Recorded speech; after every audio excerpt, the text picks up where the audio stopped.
Now, Gorky Park.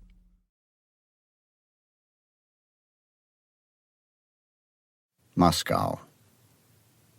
Chapter 1.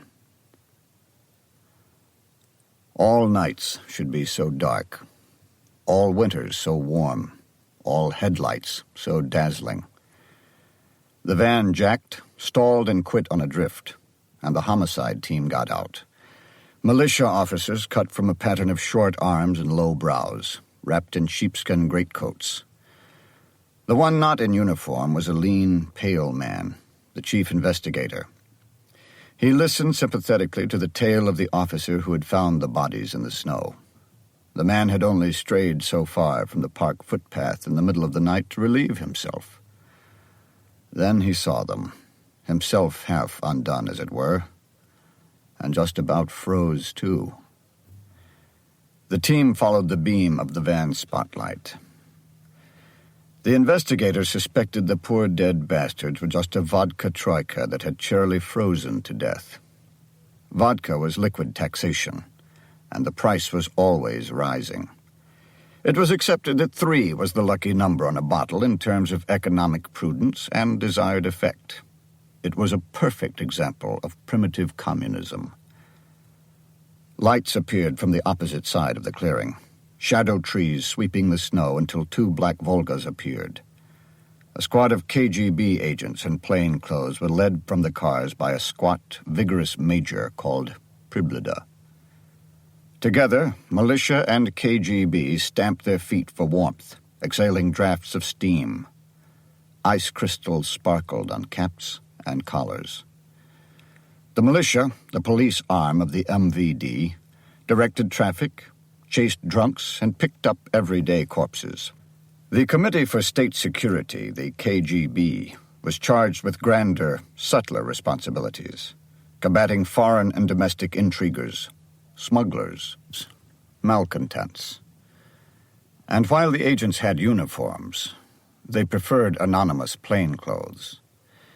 Major Priblida was full of rough, early-morning humor, pleased to reduce the professional animosity that strained cordial relations between the People's Militia and the Committee for State Security. All smiles, until he recognized the investigator. Renko. Exactly. Arkady Renko started immediately for the bodies and left Priblida to follow. The tracks of the militiamen who had found the bodies led halfway through the snow to the telltale humps in the center of the clearing. A chief investigator should have smoked a fine brand of cigarette. Arkady lit a cheap Prima and filled his mouth with the powerful taste of it, his habit whenever he dealt with the dead. There were 3 bodies, as the militiamen said. They lay peacefully, even artfully, under their thawing crust of ice. The center one on its back, hands folded, as if for a religious funeral. The other 2 turned, arms out under the ice, like flanking emblems on embossed writing paper. They were wearing ice skates. Priblida shouldered Arkady aside. When I'm satisfied questions of state security are not involved, then you begin. Security? Major, we've got 3 drunks in a public park. The major was already waving in one of his agents with a camera. With each picture, the snow flashed blue and the bodies levitated. The camera was foreign and developed the pictures almost instantaneously. Proudly, the photographer showed a photo to Arkady. The 3 bodies were lost in the flash's reflection from the snow. What do you think? Very fast. Arkady handed the photo back. The snow was being tramped down all around the corpses. Exasperated, he smoked. He ran his long fingers through lank black hair. He noticed that neither the major nor his photographer had thought to wear boots. Maybe wet feet would send the KGB on its way. As for the bodies, he expected to find an empty bottle or 2 nearby under the snow. Over his shoulder, beyond the Donskoy Monastery, the night was fading. He saw Levin, the militia pathologist, watching contemptuously from the edge of the clearing. The bodies look like they've been here a long time, Arkady said. In another half hour, our specialist can uncover them and examine them in the light. Someday, this will be you, Priblida pointed to the nearest body.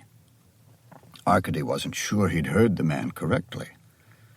Bits of ice glimmered in the air. He couldn't have said that, he decided.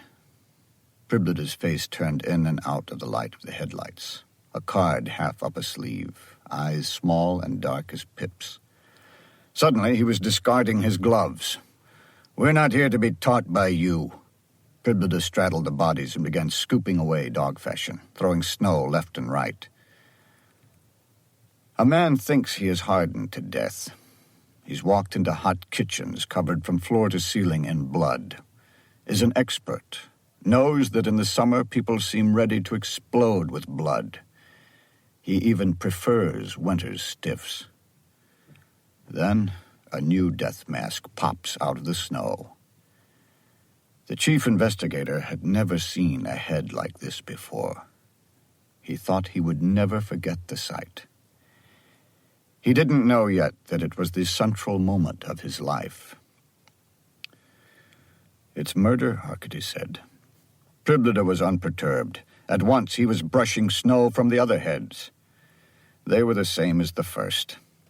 Then he straddled the middle body and pounded its frozen overcoat until it cracked, and he peeled it open, and he cracked and peeled open the dress underneath.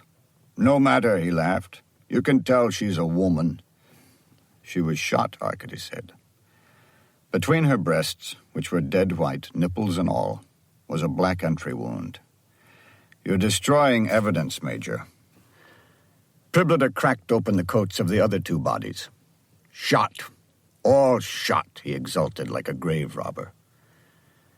Priblida's photographer illuminated his progress in flashes of Priblida's hands lifting stiff hair, digging a lead slug out of a mouth. Arkady noticed that besides the mutilation of the heads, the three victims also all missed the last joints of their fingers, their fingerprints. "The men shot through the skull as well." Priblida washed his hands in the snow. 3 bodies. That's a lucky number, investigator. Now that I've done the dirty work for you, we're even. "Enough," he ordered the photographer. "We're going." "You always do the dirty work, Major," Arkady said when the photographer had trudged away. "What do you mean?" 3 people shot and carved up in the snow? That's your kind of work, Major. You don't want me to investigate this. Who knows where it could lead? Where could it lead? Things got out of hand, Major, remember? Why don't you and your men take over the investigation now, and I and my men go home? There's no evidence I can see of a crime against the state. So you have a case a little more complicated than usual, that's all. Complicated by someone tearing the evidence apart. My report and photographs will go to your office. Priblida delicately tugged on his gloves. So you will have the benefit of my labor. He raised his voice so that everyone around the clearing could hear him. Of course, if you do uncover anything relating to a possible offense concerning the Committee for State Security, you will have the prosecutor inform me immediately. You understand, Investigator Renko?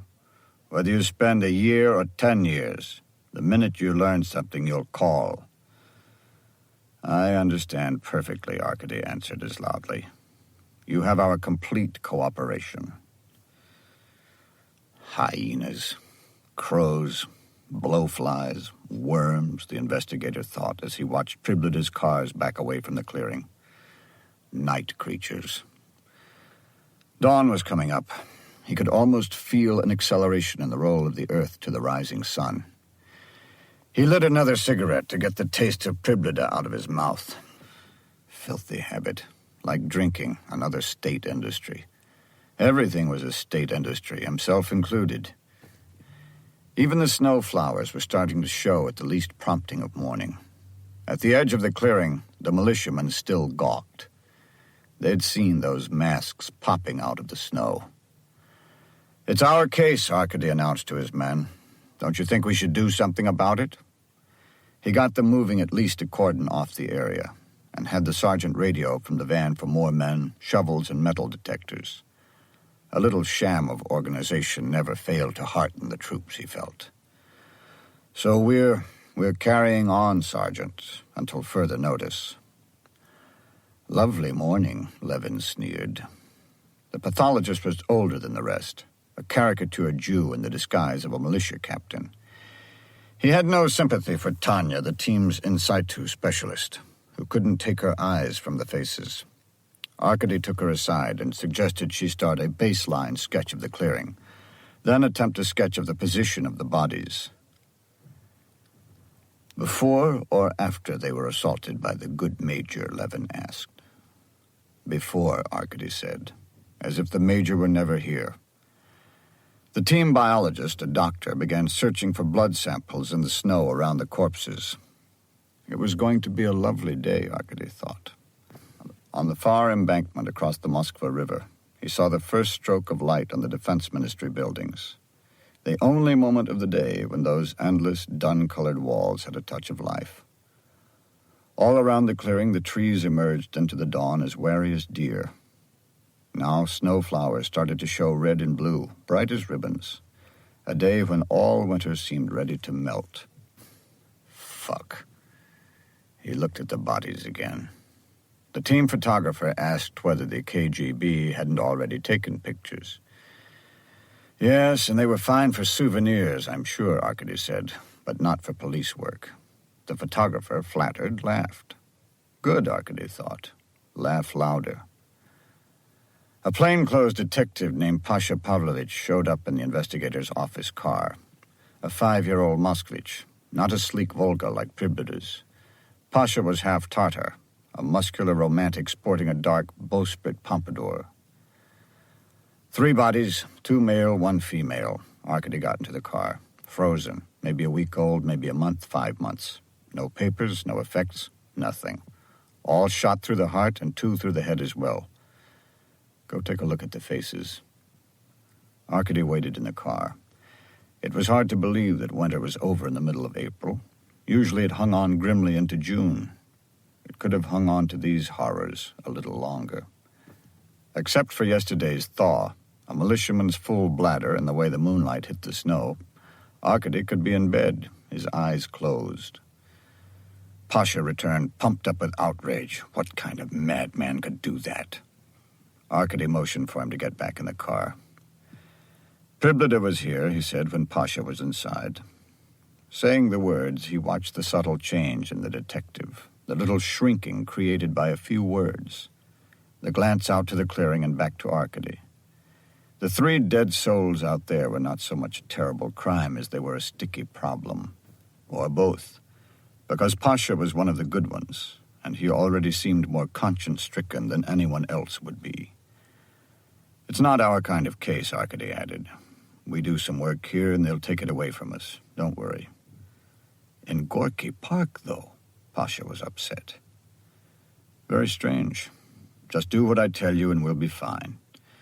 Drive over to the park militia station and get maps of the skating paths. Got lists of all the militiamen and food vendors who operated in this part of the park this winter. Also of any public order volunteers who could have been snooping around. The main thing is to make a big production. Arkady got out of the car and leaned in the window. By the way, is there another detective assigned to me? Fett. I don't know him. Pasha spat on the snow and said, "There was a little bird who repeated what he heard." Okay. There was bound to be an informer in this kind of case. Not only did the investigator bow to the fact, he welcomed it. We'll be pulled off this mess that much sooner with everyone's cooperation. When Pasha had gone, 2 trucks rolled in bearing militia trainees and shovels. Tanya had the clearing marked in grids so that the snow could be shoveled meter by meter without losing sight of where evidence was found. Though Arkady hardly expected any this long after the murders. Appearance was his goal. With a grand enough farce, Priblada might call before the day was out. At any rate, the activity bolstered the militiamen. They were basically traffic cops, and were happy even if the traffic consisted of themselves. Otherwise, they were not generally happy.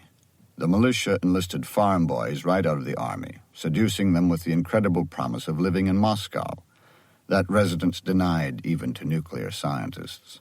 Fantastic. As a result, Muscovites regarded the militia as some sort of occupying army of shit-kickers and brutes. Militiamen came to see their co-citizens as decadent, depraved, and probably Jewish. Still, no one ever returned to the farm. The sun was really up now, alive, not the ghost disk that had haunted winter. The trainees dawdled in the warm breath of the wind, eyes averted from the center of the clearing.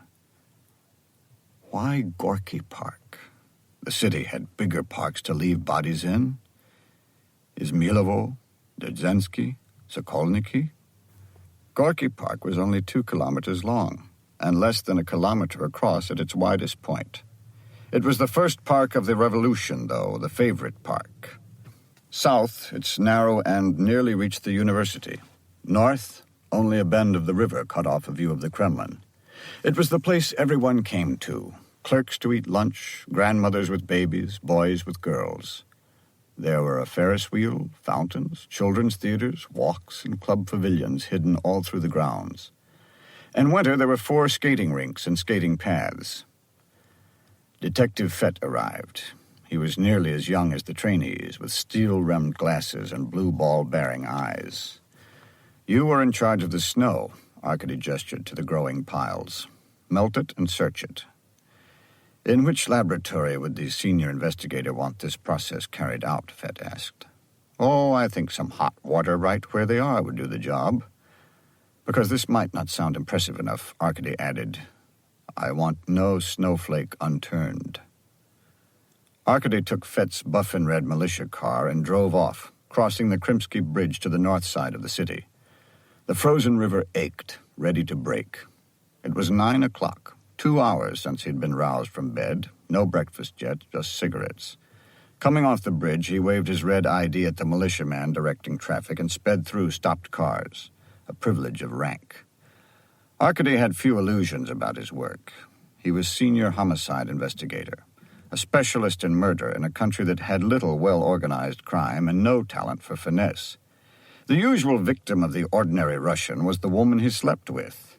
And then, when he was drunk and hit her over the head with an axe, probably 10 times before he got it right. To be blunt, the criminals Arkady arrested were ordinarily drunks first and murderers second, and far better drunks than murderers. There were few more dangerous positions he had distilled from experience than to be the best friend of or married to a drunk. And the entire country was drunk half the time. Icicles hung wet from gutters. The investigator's car scattered pedestrians. But it was better than 2 days before, when traffic and people were shades lumbering through a hive of steam. He looped around the Kremlin on Marx Prospect and turned up Petrovka Street 3 blocks to the yellow 6-story complex that was Moscow militia headquarters, where he parked in the basement garage and rode an elevator to the 3rd floor. The militia operations room was regularly described by the newspapers as the very brain center of Moscow, ready to respond within seconds to reports of accidents or crimes in the safest city in the world. One wall was an enormous map of Moscow, divided into 30 borough divisions and studded with lights for 135 precinct stations. Ranks of radio switches surrounded a communications desk where officers contacted patrol cars. This is Volga calling 59, or by code name, precincts. This is Volga calling Omsk. There was no other room in Moscow so ordered and restful, so planned, the creation of electronics and an elaborate winnowing process. There were quotas. A militiaman on the beat was expected to report officially only so many crimes. Otherwise, he would put his fellow militiamen on their beats in the ludicrous position of reporting no crimes at all. Everyone recognized there had to be some crime. Then the precincts, one by one, trimmed their statistics to achieve the proper downturn in homicide, assault, and rape. It was an efficiently optimistic system that demanded tranquility and got it. On the great map, only one precinct light blinked, indicating that the capital city of 7 million inhabitants had passed 24 hours with but a single significant act of violence reported. The light was in Gorky Park. Watching this light from the center of the operations room was the commissioner of militia, a massive, flat-faced man with a chest of service ribbons on his general's gold-braided gray uniform. With them were a pair of colonels, deputy commissioners. In his street clothes, Arkady was slovenly.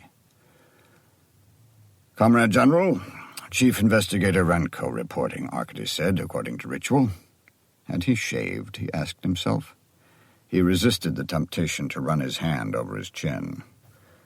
The general gave the faintest of nods. A colonel said, "The general knows you're a specialist in homicides. He believes in specialization and modernization."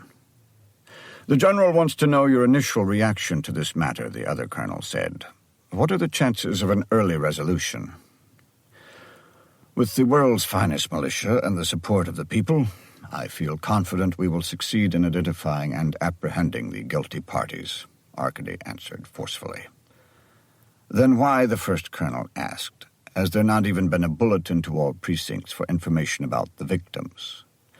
"The bodies had no papers, and being frozen, it's difficult to say when they died. Also, there was some mutilation.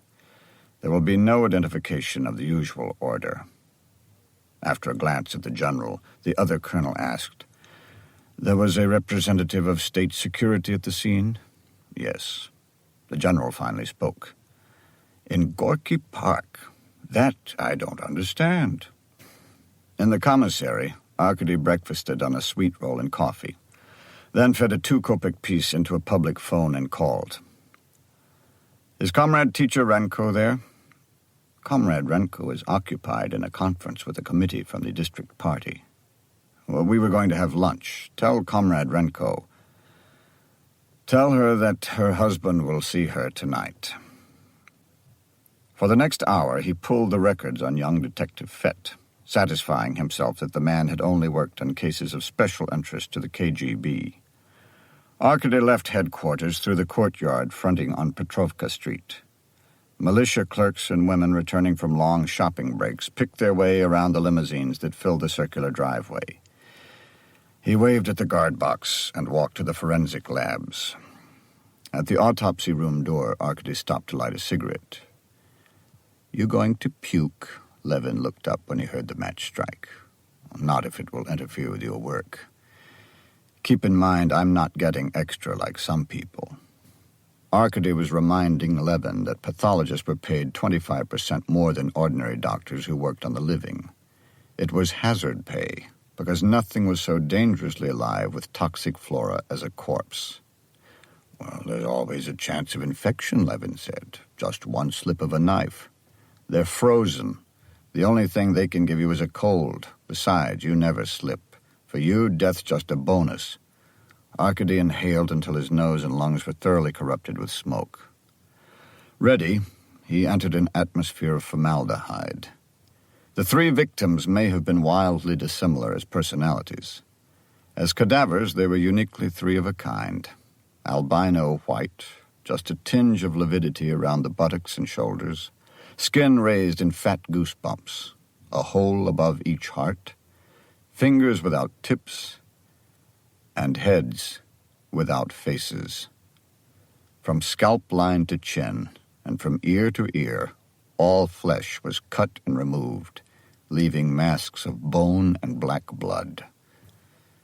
The eyes had also been dug out. That was how they had come out of the snow. Levin's assistant, an Uzbek with a runny nose, was adding new embellishments, cutting into the chest cavities with a rotary saw. The Uzbek kept putting the saw down to warm his hands. A good-sized body could stay like ice for a week. "How do you solve murders if you can't stand the sight of dead people?" Levin asked Arkady. "I arrest live people." "That's something to be proud of?" Arkady collected the preliminary chart from the tables and read. Male, Europoid, hair brown, eyes unknown. Age approximately 20-25. Time of death from 2 weeks to 6 months. Frozen before any significant decomposition could occur. Cause of death, gunshot wounds. Soft facial tissue and 3rd phalanges of both hands missing due to mutilation. 2 possible fatal wounds. Wound A, fired at contact at mouth, fracturing from upper jaw.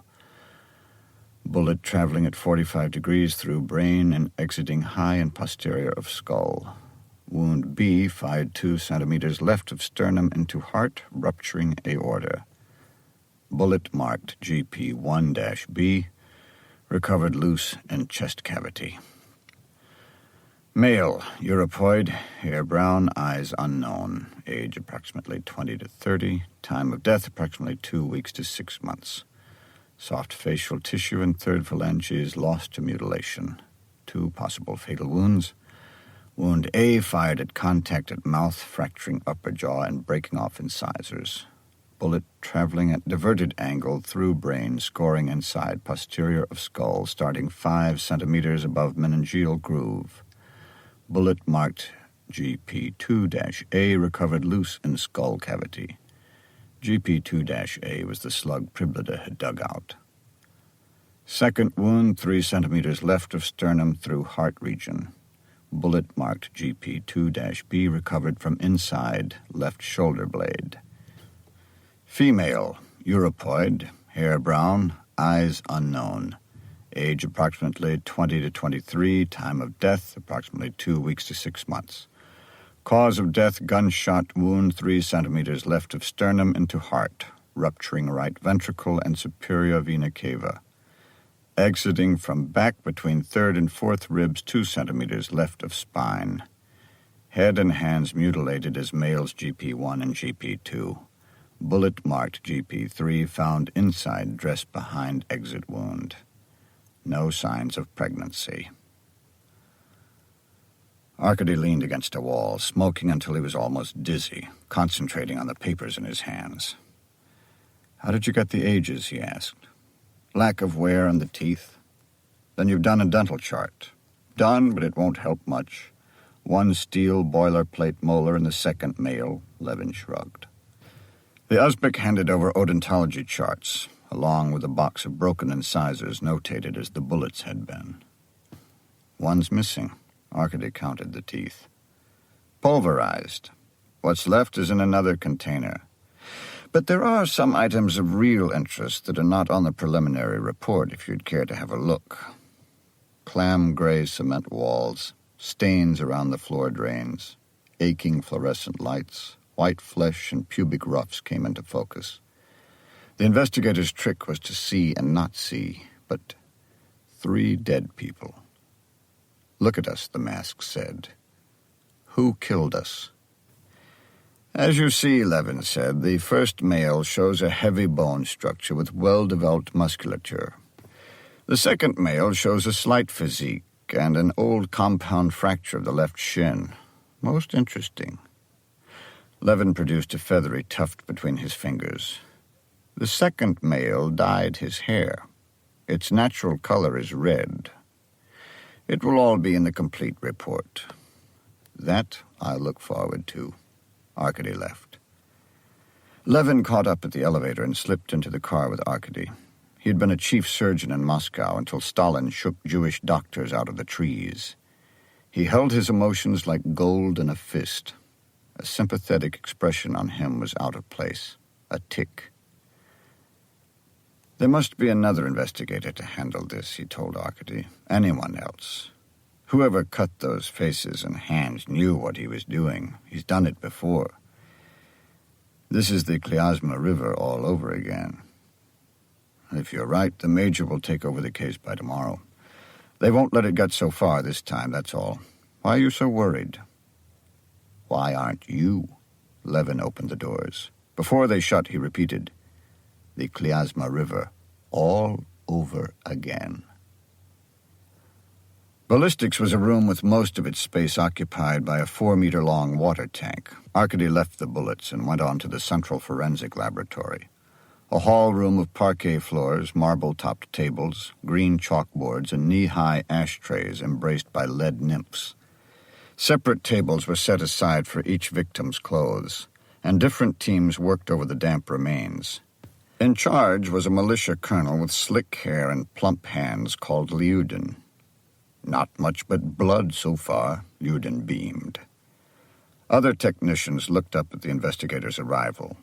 One of Lyudin's men was vacuuming pockets, another brushed crust from ice skates.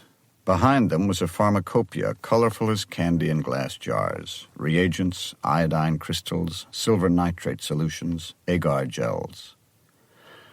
What about the origin of the clothes? Arkady asked. He wanted to see good quality foreign merchandise, signs that the dead trio were criminals involved in the kind of black market smuggling the KGB had to investigate. Look, Lyudin directed Arkady's attention to a label inside one of the jackets. The word on the label was jeans. Domestic thread. All of it junk, what you could buy in any store here. Look at the bra. He gestured to another table. Not French, not even German. Lyudin, Arkady saw, wore a wide, hand-painted tie inside his open lab smock. He noticed it because wide ties were not available to the general public. The colonel was pleased with Arkady's frustration over the victim's clothes. Forensic technicians became important in direct ratio to an investigator's frustration. Of course, we have yet to employ the gas chromatograph, spectrometer, neutron activation sampling, but that kind of testing is very expensive for 3 separate sets of clothing. Lyudin raised his hands helplessly. Not to mention the computer time. A big production, Arkady reminded himself. Colonel, there is no budget on justice, he said. True. But if I could have something signed, authorization to conduct a full gamut of tests, you see. Arkady ended up signing a blank authorization. Colonel Lyudin would fill it with unnecessary tests he wouldn't conduct and then sell the unused chemicals privately. He was an expert technician, though. Arkady had no right to complain. The technician in the ballistics room was shuttling bullets through a comparison microscope when Arkady returned. See? Arkady leaned over. 1 slug from Gorky Park was under the left eyepiece, a second under the right, the 2 fields of vision abutting. 1 slug was heavily damaged from its transit through bone, but both had the same left-hand rifling, and as Arkady rotated them, he picked out a dozen points of similarity in lands and grooves. The same gun. All the same gun, the technician agreed. All 5. The 7.65 caliber is strange to me. Arkady had brought only 4 slugs from Levin. He removed the 2 slugs from the microscope. The one in his right hand was unlabeled. Just came in from the park, the technician said. Metal detectors found it. 3 people killed in an open area at close range from the front with a single gun. Shot and then cut open. Priblida, the Klyazma River. The Moscow town prosecutor's office was south of the river on Novokuznetskaya Street, in a section of 19th century shops. The office building itself was divided down the middle into a yellow 2-story side and a gray 3-story side.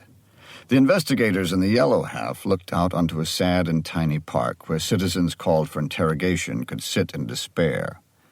In the park were a flower bed the size of a grave and empty flower urns on swivel bases. From the other side of the building, the larger side, the prosecutor looked down on a playground. Arkady entered the investigator's door and took the stairs 2 at a time to the 2nd floor. Chief investigators Kukin, special cases, and Belov, industry, were in the hall. Yamskoy wants to see you, Kukin warned. Arkady ignored him and went on to his office at the back. Belov followed. Belov was the oldest investigator and owned what he called an indefatigable affection for Arkady. The office was 3 meters by 4, brown walls around pine furniture and 1 double-cased window, embellished by street and transport maps, and an unusual photograph of Lenin in a lawn chair. You're hard on Kukin, Belov said. He's a pig. He does necessary work. Belov scratched a balding crew cut. We all specialize. I never said pigs weren't necessary. My very point. He deals with social garbage. Severlod Belov, of infinite baggy suits. A mind scored by the great patriotic war like a wall once raked by machine gun fire. fingers webbed with age, great-hearted and an instinctive reactionary.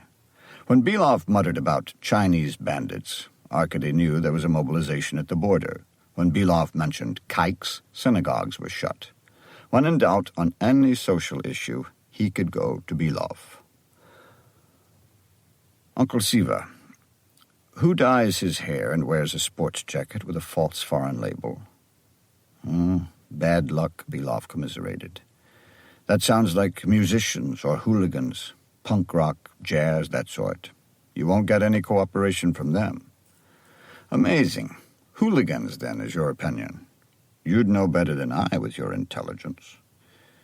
But yes, such a masquerade as dyeing the hair and the false label indicates hooligans or someone with strong musical or hooliganistic tendencies. 3 of them shot with the same gun, sliced up with a knife, no papers, with Pribleder first to sniff over the bodies. Does that remind you of anything? Belov pulled his chin in and his face wrinkled like a fan. Personal differences between the organs of justice should not interfere with the greater work, he said. You remember? I think, Belov's voice strayed, that with hooligans there was probably a gang war involved. What gang wars? Do you know of any such gang wars in Moscow? Siberia or Armenia, perhaps, but here? I know, Belov insisted, that an investigator who avoids speculation and keeps his eyes on the facts is never misled. Arkady let his hands fall flat on his desk and smiled. Thank you, Uncle. You know I always value your opinion. That's better. Relief carried Belov to the door. Have you spoken to your father lately? No. Arkady spread the preliminary autopsy reports over his desk and pulled the typewriter stand close. Give him my regards when you do. Don't forget.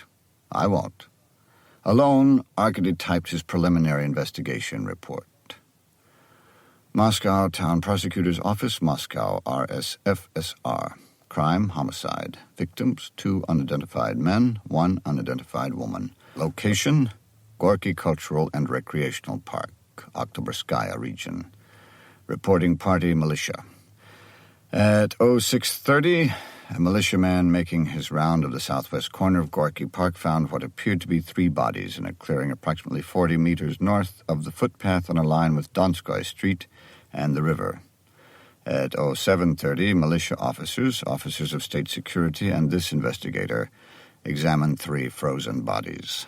Because of their frozen state, it is possible now only to state that the victims were killed sometime this winter. All 3 were shot through the heart. The 2 men were also shot through the head. 5 bullets recovered all came from the same 7.65 millimeter weapon. No cartridges were recovered. All the victims wore ice skates. No papers, change, or other items were found in their clothes. Identification will be hampered by mutilation that removed the flesh of the face and fingertips. Reports, serology, odontology, ballistics, chromatography, autopsy, and further on-site examinations are forthcoming, and a search of persons with possible knowledge of the victims or the park site has begun. It may be assumed to be premeditated crime. 3 people were killed quickly by a single weapon, all personal effects removed in the middle of the city's most crowded park. Extreme measures carried out to hinder physical identification. Note, 1 of the dead men dyed his hair, and another wore a jacket with a false foreign label. Possible indications of antisocial activity. Renko, A.V., Chief Investigator. While Arkady read this flimsy familiarization report through, Detectives Pavlovich and Fett knocked and entered, Pasha carrying a briefcase. I'll be back in a minute. Arkady put his jacket back on. You know what to do, Pasha. Arkady had to go down to the street to enter the prosecutor's side of the building. A prosecutor was a figure of unusual authority. He oversaw all criminal investigations, representing both state and defendant. Arrests had to meet the prosecutor's approval. Court sentences came under his review, and appeals came from his initiation. A prosecutor entered civil suits at his pleasure, determined the legality of local government directives, and at the same time decided the million-ruble suits and countersuits when one factory delivered nuts rather than bolts to another factory. No matter how great or small the case, Criminals, judges, mayors, and industrial managers all answered to him. He answered only to the prosecutor general. Prosecutor Andrei Yamskoy was at his desk. His skull was shaved pink, a startling contrast to his uniform, dark blue with a general's gold star, especially tailored for his oversized chest and arms. Flesh had accumulated over the bridge of his nose and cheekbones, and his lips were thick and chalky. Wait. He went on reading a paper on his desk. Arkady stood on a green carpet 3 meters from the desk. On the paneled walls were photographs of Yamskoy heading a delegation of prosecutors at a ceremonial meeting with General Secretary Brezhnev, shaking hands with the General Secretary, speaking to an international conference of prosecutors in Paris, swimming at Silver Grove, and, absolutely unique, the remarkable Pravda portrait of him arguing an appeal before the Collegium of the Supreme Court for a worker wrongly convicted of murder. Behind the live prosecutor was a window guarded by maroon curtains of Italian velvet. Large brown freckles mottled Yamskoy's shining cranium, though sunlight was already fading, tucked behind the curtains. Yes. Yamskoy turned the paper over and looked up.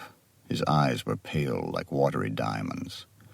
As always, his voice was so soft that a listener had to concentrate. Concentration, Arkady had decided long ago, was the key to Yamskoy. Arkady took one long step forward to deposit his report on the desk and retreated. Concentrate. Exactly who are you and what do you have to say? Define precisely what benefit you perform for society. Major Priblida was there. You didn't mention his name. He did everything but piss on the bodies and then took off. Did he call to have me dismissed from the case? Yamskoy rested his eyes on Arkady. You are chief homicide investigator, Arkady Vasilovich. Why would he want you dismissed? We had a problem with the major a short time ago. What problem? The KGB stated their jurisdiction, so the matter was successfully concluded. Excuse me, but today we found 3 young people who were executed in a public park by a skilled gunman using only a 7.65mm pistol. The only guns Muscovites can get are Army-issue 7.62mm or 9mm, nothing like the murder weapons. Also, the victims suffered mutilation. So far, my report draws no inferences. Inferences of what? Yamskoy raised his eyebrows. Of anything, Arkady answered after a pause. Thank you, Yamskoy said. It was his form of dismissal. Arkady was at the door when the prosecutor spoke again as an afterthought. All legalities will be observed. You must overlook the exceptions, which really only prove the rule. Arkady bowed his head and left. Fet and Pasha had taped up a map of Gorky Park, Levin's sketch of the death site, death photos, and autopsy reports. Arkady slumped into his chair and opened a fresh pack of cigarettes. 3 matches snapped before he got one to light. He put the 2 broken matches and the burnt one in the middle of his desk. Fet watched, frowning. Arkady got up to pull down the death photos and placed them in a drawer. He didn't need to look at those faces. He returned to his chair and played with the matches. Do any interviews yet? Pasha opened a notebook. 10 militia officers who don't know anything. If it comes to that, I probably skated by that clearing 50 times this winter. Well, try the food vendors. Those old women notice a lot of things the militia don't. Fet plainly didn't agree. Arkady looked at him. With his hat off, Fet's ears stuck out at what Arkady guessed was just the right architectural angle to support the steel-rimmed glasses. You were there when the last bullet was found? Arkady asked him. Yes, sir. GP-1-A was recovered from the ground directly below where the skull of GP-1, the first male, had been. Fuck your mother, I'll be happy when we have some names for these corpses instead of 1, 2, and 3. Pasha bummed a cigarette from Arkady. Like what? Arkady asked. Match? Pasha asked. Gorky Park 1, Gorky Park 2, Fet began. Ah, come on. Pasha shook his head. Thanks, he told Arkady and exhaled. Gorky Park 1? He's the big guy. Call him Muscles. Not literary enough, Arkady said. Beast.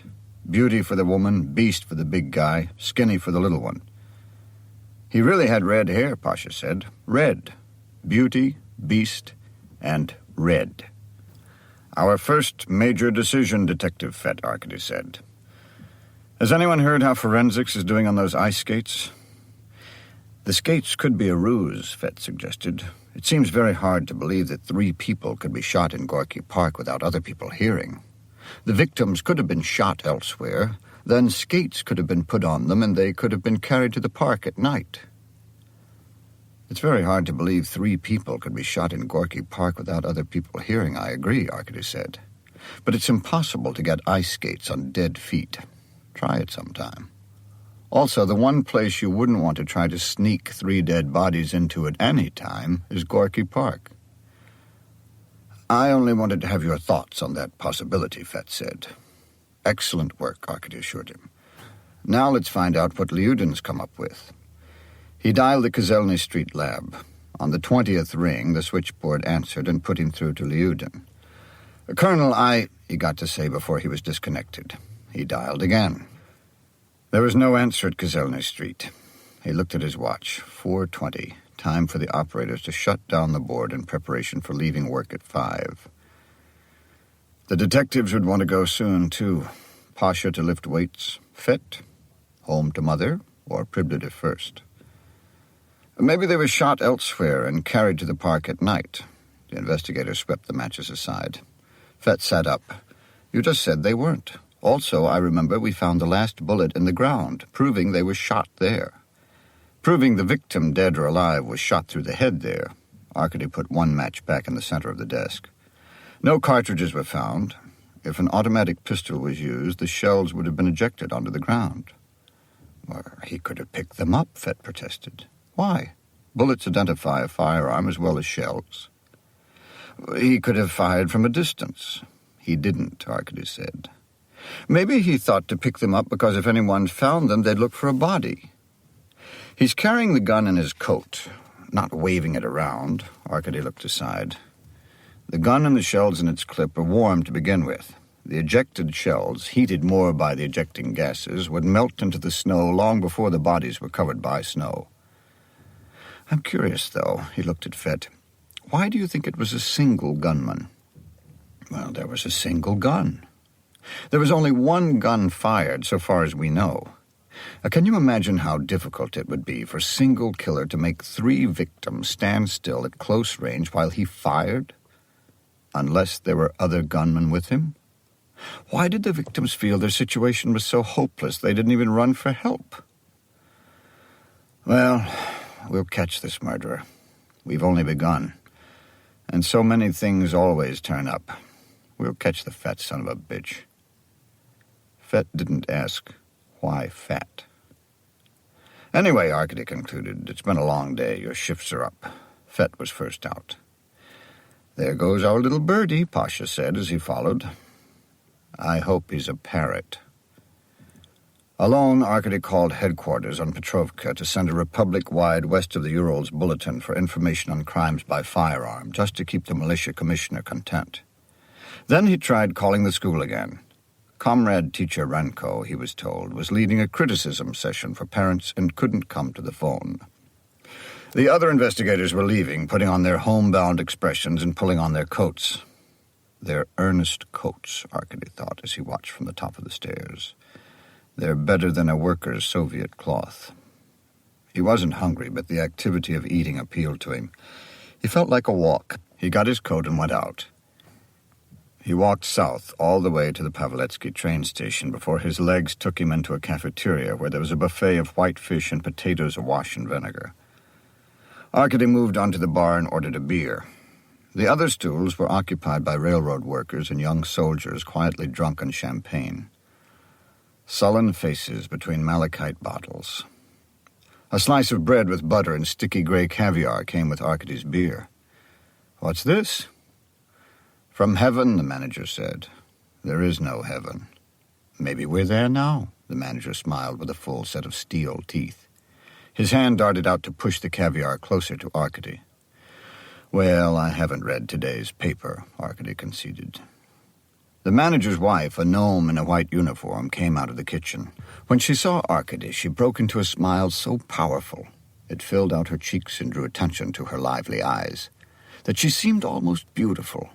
Her husband stood proudly by her. They were Viskov, F.N., and Viskova, I.L. In 1946, they constituted a Center of Anti-Soviet Activity by operating a rare bookstore that harbored the scribblers Montaigne, Apollinaire, and Hemingway.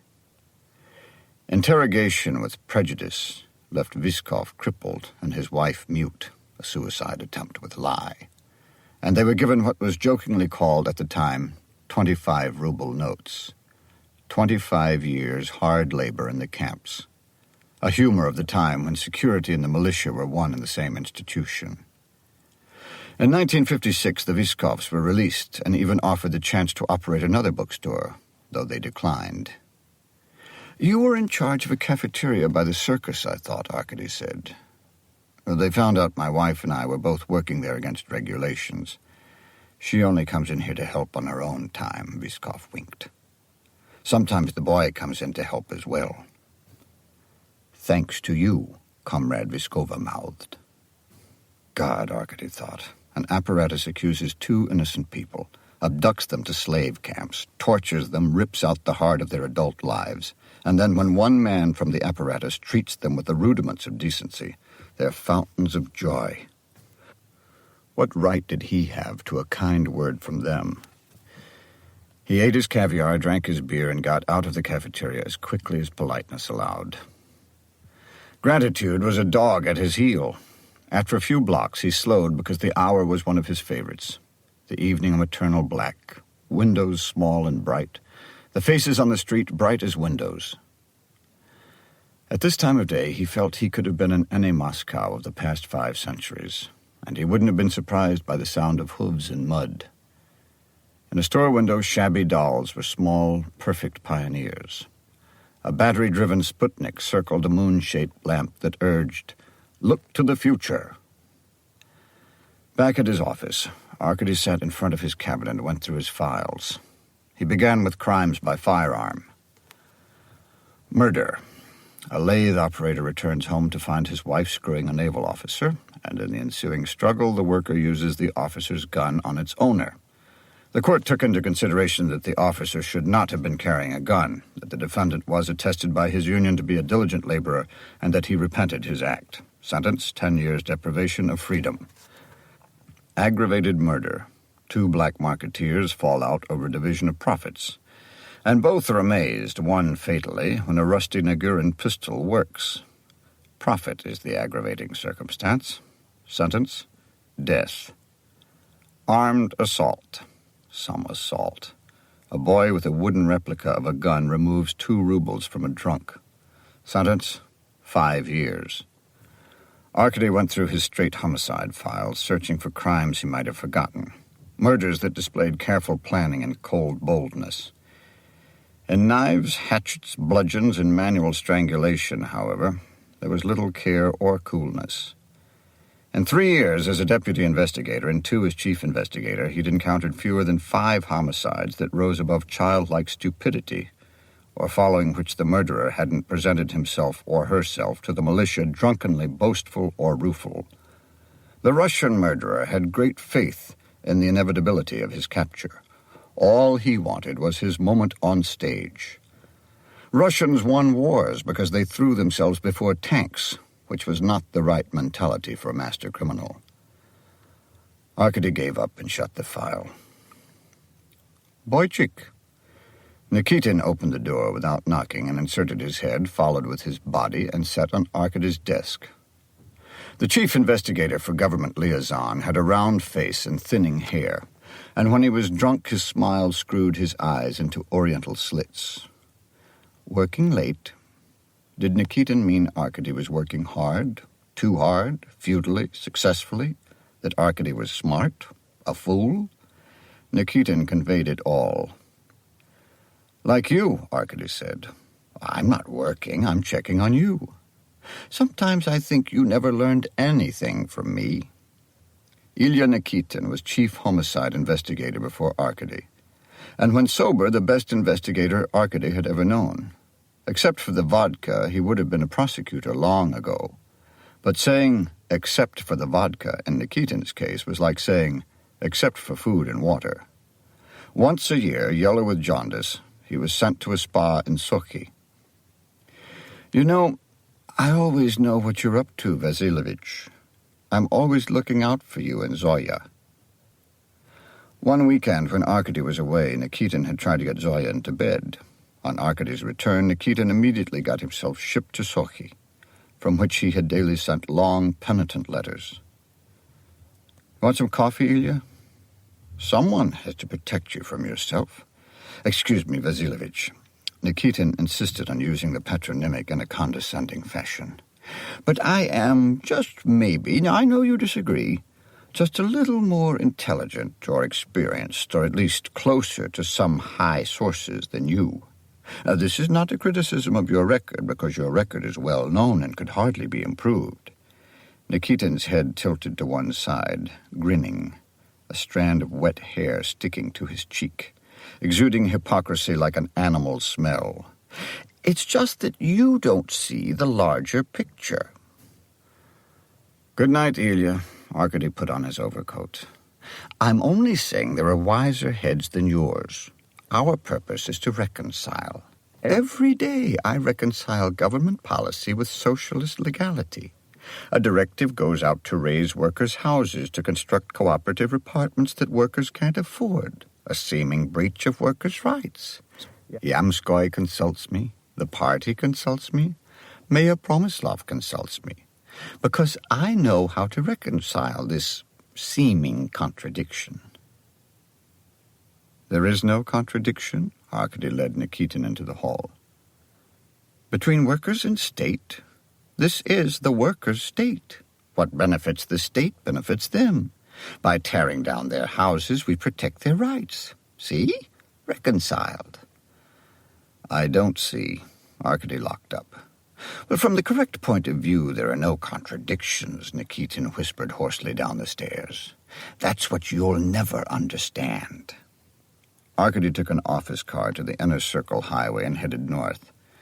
The Moskvich was a sluggish, underpowered car, though he wouldn't have minded owning one himself. By now, the traffic was almost all taxis. His mind was on Major Priblida, who hadn't called off the investigation yet. Ice fell out of the wheel wells ahead and exploded before his headlights. The taxis turned toward Komsomol Square's railroad stations. Arkady continued on to Kalinchevskaya Street, number 43, Moscow City Court, an old courthouse that, in the trick of street lamps on brick, seemed to be actively moldering. There were 17 people's courts throughout the city, but serious crimes were tried in the city court, so it had the distinction of being guarded by the Red Army. Arkady showed his ID to 2 teenage soldiers on the steps. In the basement, he startled a corporal asleep on a table. I'm going into the cage. Now? The corporal jumped up and buttoned his greatcoat. At your convenience. Arkady handed over the key ring and automatic pistol the corporal had left on the table. The cage was a metal grill enclosing the records area of the courthouse basement. Arkady pulled drawers for December and January while the corporal watched at attention from outside the gate, because a chief investigator held the equivalent rank of captain. Why don't you make some tea on the hot plate for both of us, Arkady suggested. He was looking for a stick to put up Priblida's ass. It was one thing to have 3 corpses and suspect the major. It was another to find 3 convicts who had been remanded from the city court to KGB custody. He went from card to card, rejecting those persons too young or too old, checking work histories and marital status. No one had missed these bodies, not union, factory, or family, for months. With a hot cup of tea, he went on to February.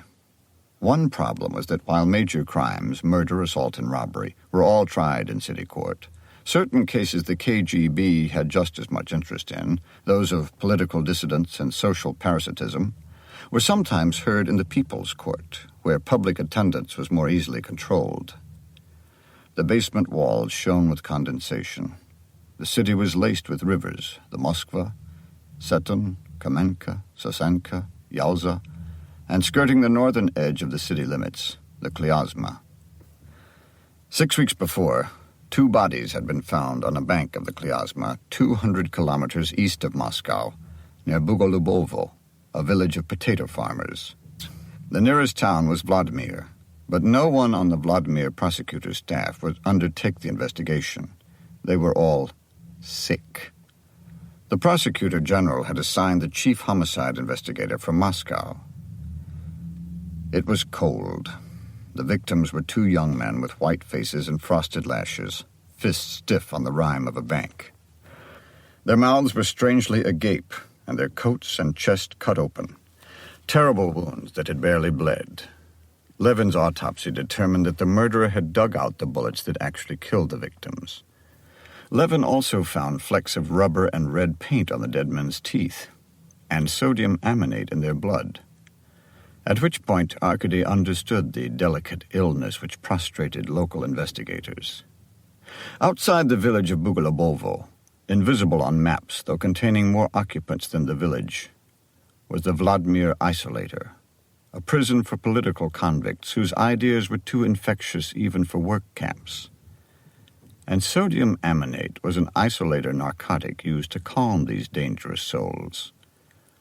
Arkady had reached the premise that the victims were inmates who, upon being released from the isolator, were murdered by fellow gang members. When prison officials refused to accept his phone calls, he could have marked the case pending under Vladimir jurisdiction. His record wouldn't have been affected, and everyone knew he wanted to go home.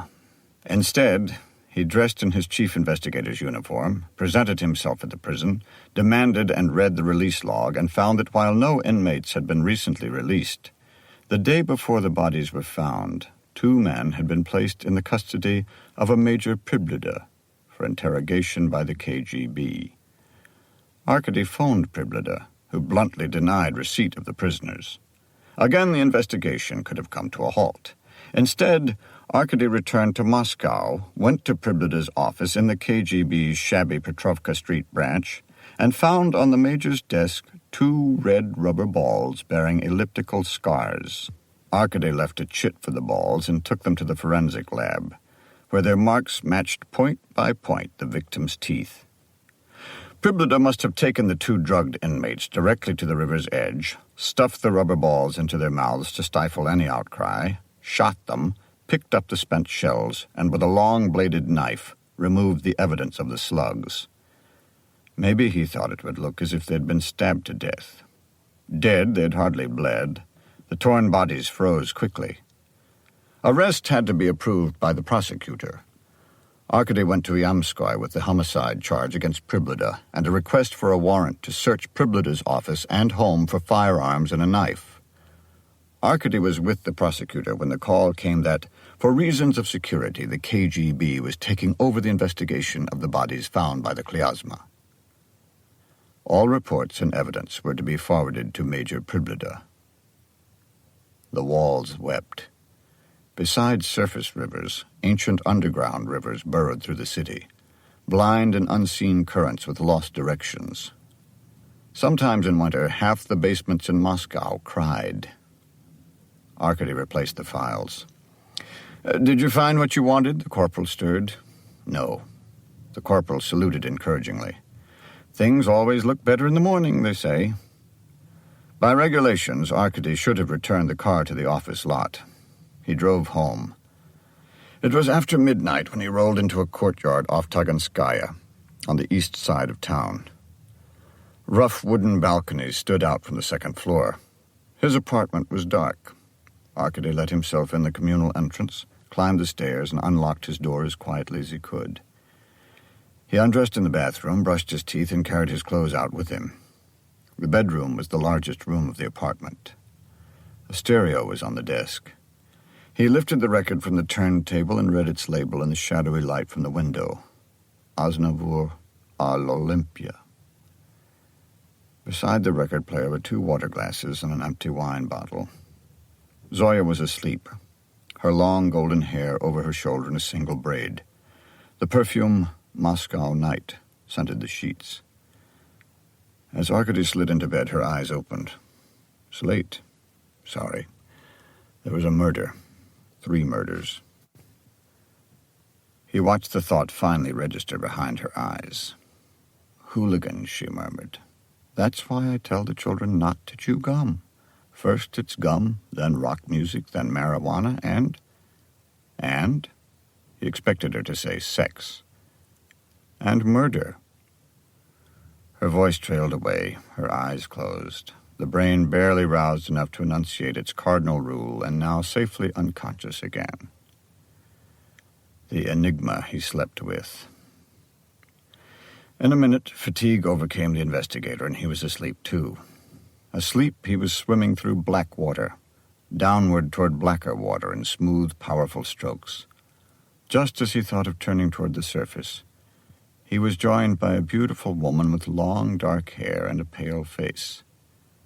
In her white dress, she seemed to be flying downward. As always, she took his hand. The enigma he dreamed. Chapter 2.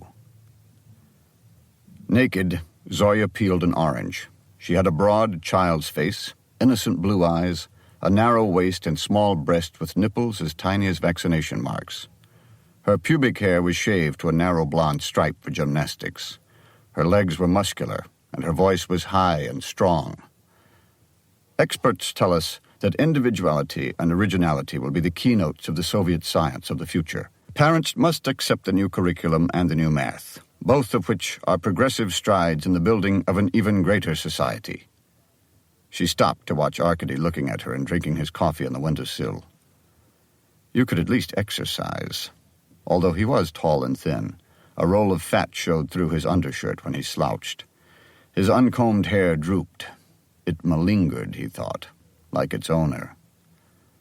I'm preserving myself for comparison with yet greater societies, he said. She leaned over the table to scan underlined passages in the Teacher's Gazette, collecting orange pits in her hand along with the peels, her lips moving all the while. But individuality must not lead to egoism or careerism. She broke off to glance at Arkady. Does that sound good to you? Leave out careerist. Too many careerists in a Moscow audience. As she frowned and turned away, Arkady ran his hand down the deep furrow of her spine. Don't. I have to get this speech ready. When is it? He asked. Tonight. The district party committee is choosing one member to speak at the citywide meeting next week. Anyway, you're hardly one to criticize careerists. Like Schmidt? Yes, she answered after a moment's thought, like Schmidt. She retired to the bathroom, and through the open door he watched her brushing her teeth, patting her flat belly, applying lipstick to her mouth. She addressed the mirror. Parents, your responsibilities do not end when your working day is done. Is egoism tainting the character of the student in your home? Have you read lately the statistics concerning egoism and the only child? Arkady slid off the sill to see the article she'd underlined. The title was, A Need for Larger Families. In the bathroom, Zoya thumbed a disc of birth control pills. Polish pills. She refused to use the coil. Russians procreate, the article demanded. Fertilize a glorious row of young greater Russians, lest all the inferior nationalities, the swarthy Turks and Armenians, sly Georgians and Jews, traitorous Estonians and Latvians, swarming hordes of ignorant yellow Kazakhs, Tartars and Mongols, backward and ungrateful Uzbeks, Ossetians, Circassians, Kalmucks, and Shekshis, tip with their upraised organs the necessary population ratio between white, educated Russians and dark. So it is shown that childless, or one-child families, superficially suitable to working parents in the urban centers of European Russia, are not in the greater interest of society if we starve the future of Russian leaders. A future starved of Russians. Incredible, Arkady thought, as Zoya stretched on her exercise bar. The student who has been introduced to originality must be all the more rigorously trained ideologically. She lifted her right leg level with the bar. Rigorously. Vigorously. He thought of mobs of forlorn Asians stumbling through the streets to the Pioneer Palace, arms out, crying, "We are starved of Russians." "Sorry," a figure calls from the empty palace. "We're all out of Russians." 4, 1, 2, 3, 4. Zoya's forehead touched her knee. On the wall behind the bed was an oft-prepared poster of 3 children, African, Russian, and Chinese, with the slogan, "A pioneer is a friend to children of all nations." Zoya had posed for the Russian child, and as the poster became famous, so had her bluntly pretty Russian face. The first time Zoya was pointed out to Arkady at the university, it was as the girl in the pioneer poster. She still looked like the child. Out of conflict comes synthesis, she took deep breaths. Originality combined with ideology. "Why do you want to make a speech? One of us has to think of his career." "This is so bad?" Arkady approached her. "You make 180 rubles a month, and I make 120. A factory foreman makes twice as much. A repairman makes 3 times that on the side. We don't have a television, a washing machine, even new clothes I can wear. We could have had one of the used cars from the KGB. It could have been arranged. I didn't like the model. You could be an investigator for the Central Committee right now if you were a more active party member." As he touched her hip, the flesh there contracted, imitating marble. Her breasts were white and hard, their ends stiffened pink. This very combination of sex and party was the graphic illustration of their marriage. "Why do you bother taking those pills? We haven't screwed in months." Zoya grabbed his wrist and pushed it away, squeezing as hard as she could. "In case of rape," she said.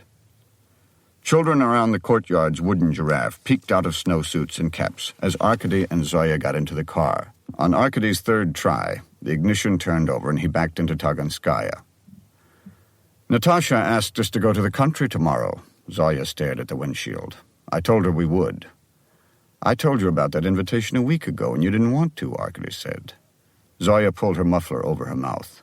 The car was colder inside than out, but she hated open windows. She sat armored in her heavy coat, rabbit fur hat, muffler, boots, and silence. At a red light, he wiped condensation from the windshield. "I'm sorry about lunch yesterday," he said. "Today?" Her eyes narrowed sideways at him. There'd been a time, he remembered, when they'd spent hours under warm sheets, a cozy frost on the window. What they'd talked about, he admitted he couldn't recall. He'd changed? She'd changed? Whom could you believe? "We have a meeting," she answered at last.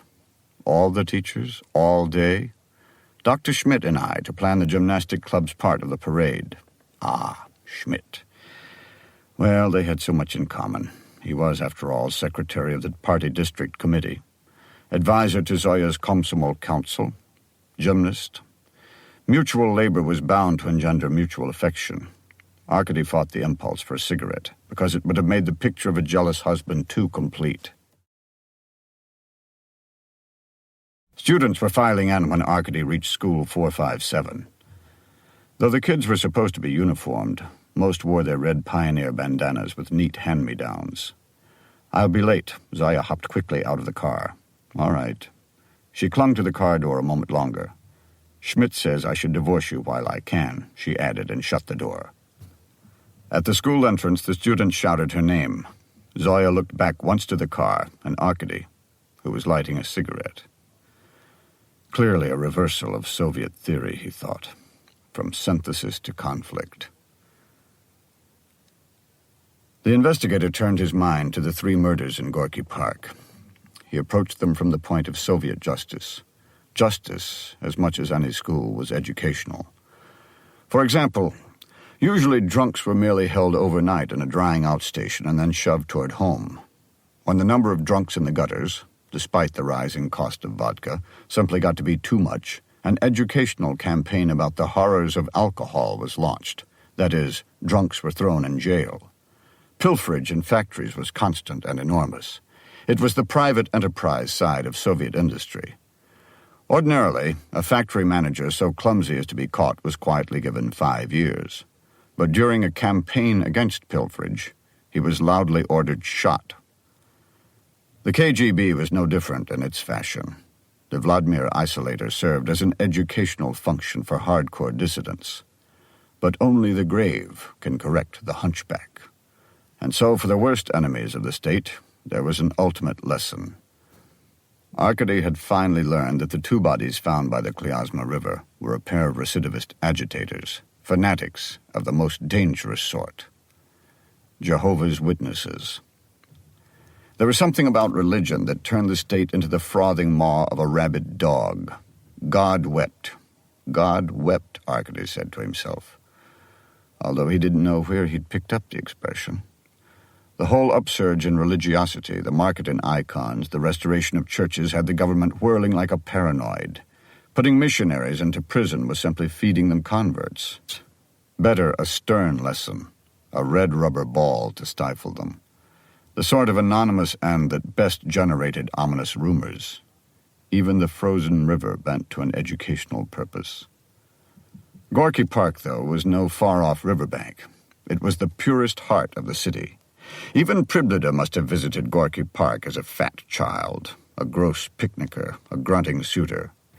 Even Priblida should know that Gorky Park was for recreation, not education. Also, the bodies were months, not days old. The lesson was cold, too old, pointless. It wasn't justice, as Arkady had come to expect and detest. Lyudin was waiting behind a desk covered with the apparatus of specimen slides and photographs, smug as a magician surrounded by hoops and scarves. The forensic department has gone all out for you, Chief Investigator. The details are fascinating. Lucrative, too, Arkady assumed. Lyudin had requisitioned enough chemicals to stock a private warehouse, and probably had. I can't wait. You know the principle of gas chromatography, the effect of a moving gas in a stationary solvent material? I meant it, Arkady said. I can't wait. Well, the lab director sighed. To be quick about it, the chromatograph found in the clothes of all three victims very fine grains of gesso and sawdust, and on the pants of GP-2, a minute trace of gold. We sprayed the clothes with luminol, removed them to a dark room, and observed fluorescence, indicating blood. Most of the blood was, as expected, that of the victims. The smallest spots, however, were not human, but of chicken and fish blood. We also found a very interesting pattern on the clothes. Lyudin held up a drawing of the clothed bodies in the positions they had been found. There was a shaded area on the front of the supine female, and along the upper arms and legs of the flanking males. In the dark area, and only in the dark area, we found traces of carbon, animal fats, and tannic acid. In other words, after the bodies were partially covered by snow, probably within 48 hours, they were also lightly covered with ash from a nearby fire. The Gorky Tannery fire, Arkady said. It's obvious. Lyudin couldn't suppress a smile. On February 3, a fire at the Gorky Tannery covered a large area in the Oktoberskaya district with ash. 30 centimeters of snow fell from February 1 and 2. 20 centimeters fell from February 3 to 5. If we had been able to maintain the snow in the clearing intact, we might even have been able to detect an undisturbed layer of the ash. Anyway, that would seem to date the crime for you. Excellent work, Arkady said. I doubt we need to analyze the snow now. We also analyzed the bullets. Embedded in all the bullets were varying amounts of the victim's clothes and tissue. The bullet marked GP1-B also yielded bits of tanned leather, unrelated to the victim's clothes. Gunpowder? None on the clothes of GP1, but faint traces on the coats of GP2 and GP3, indicating they were shot at a closer range, Lyudin added. No, indicating they were shot after GP1, Arkady said. Anything on the skates? No blood, gesso, or sawdust. Not very high-quality skates. I meant identification. People put their names in their skates, Colonel. Have you cleaned the skates and looked? At his own office on Novokuznetskaya, Arkady said, This is the clearing in Gorky Park. You, he told Pasha, are Beast. Detective Fett, you are Red, the skinny guy. This, he set a chair between them, is Beauty. I'm the killer. You said there could be more than one killer, Fett said. Yes, but just this once we're going to try this front to back instead of trying to fit facts to a theory. Good. I'm a little weak on theory, Pasha said. It's winter. We've been skating together. We're friends, or at least acquaintances. We've left the skating path for the clearing, close by but shielded from the path by trees. Why? To talk, Fet suggested. To eat, Pasha exclaimed. That's why anyone skates, so you can stop and have a meat pie, some cheese, bread, and jam. Certainly pass around some vodka or brandy. I am the host, Arkady continued. I picked this place. I brought the food. We're relaxing, some vodka under our belts, and we're feeling good. Then you kill us? Shoot a gun from your coat pocket, Fet asked. Probably shoot your own foot if you try that, Pasha answered. You're thinking about that leather on the bullet, Arkady. Now look, you brought the food. You couldn't bring that much food in your pockets. In a leather bag. I'm handing out the food from the bag. And I don't suspect a thing when you lift the bag close to my chest. Me first, because I'm the biggest and roughest. Pasha nodded. His habit when he was forced to think. Bang! Right. That's why there's leather on the first bullet, but no gunpowder on beast coat. Gunpowder does escape through the hole in the bag with the next shots. The noise, Fet objected and was waved down. Red and Beauty don't see any gun, Pasha was excited, his head nodding furiously. They don't know what's happening. Well, especially if we're supposed to be friends. I swing the bag to Red. Arkady's finger pointed at Fet. Bang! He aimed at the chair. By now, Beauty has time to scream. Somehow I know she won't. I know she won't even try to run. He remembered the girl's body between the two men. I kill her. Then I shoot the two of you through the head. Coup de grace. Very neat, Pasha approved. More noise, Fet flushed. I don't care what you say. That's a lot of noise. Anyway, shooting someone in the mouth is no coup de grace. Detective, Arkady swung his finger back. You're right. So I'm shooting you for another reason. A good reason to take the chance of firing 2 more times. What is it? Pasha asked. I wish I knew. Now I take out my knife and cut off your faces. Probably used shears on your fingers. Put everything back in the bag. You used an automatic, Pasha was inspired. Less noise than a revolver, and the shells are ejected right into the bag. That's why we didn't find any in the snow. Time of day, Arkady urged. Late, Pasha said. So there's less chance of other skaters stopping at the clearing. Maybe snowing. That would muffle the shots even more. When wasn't it snowing this winter? So it's dark and snowing when you come out of the park. And less likely anyone sees me toss the bag in the river. Right, Pasha clapped. Fet sat on the chair. The river was frozen, he said. Fuck. Pasha's hands fell. Let's go eat, Arkady said. For the first time in 2 days, he had an appetite. The cafeteria at the metro stop across the street kept a table available for investigators. Arkady had whitefish, cucumber and sour cream, potato salad, bread, and beer. Old Belov joined the group and started on war stories about Arkady's father. This was early on, before we'd regrouped. Belov gave a roomy wink. I was the general's driver in a BA-20. Arkady remembered the story. The BA-20 was an antique armored car consisting of a mosque-shaped machine gun turret on a Ford chassis. His father's command of 3 BA-20s were trapped 100 kilometers behind German lines during the first month of the war and escaped with the ears and epaulets of an SS group commander. It was funny about the ears. Russians accepted rape and slaughter as the normal sideshows of war. They happily believed Americans took scalps and Germans ate children. What made a nation of world-shaking revolutionaries recoil in horror was the idea of a human trophy taken by a Russian. It was worse than horrible. To the invincible yet slightly anxious proletariat, it showed the one stain darker than all others: lack of culture. The rumor about the ears dogged the general's career after the war. The rumor about the ears is untrue, Belov assured the table.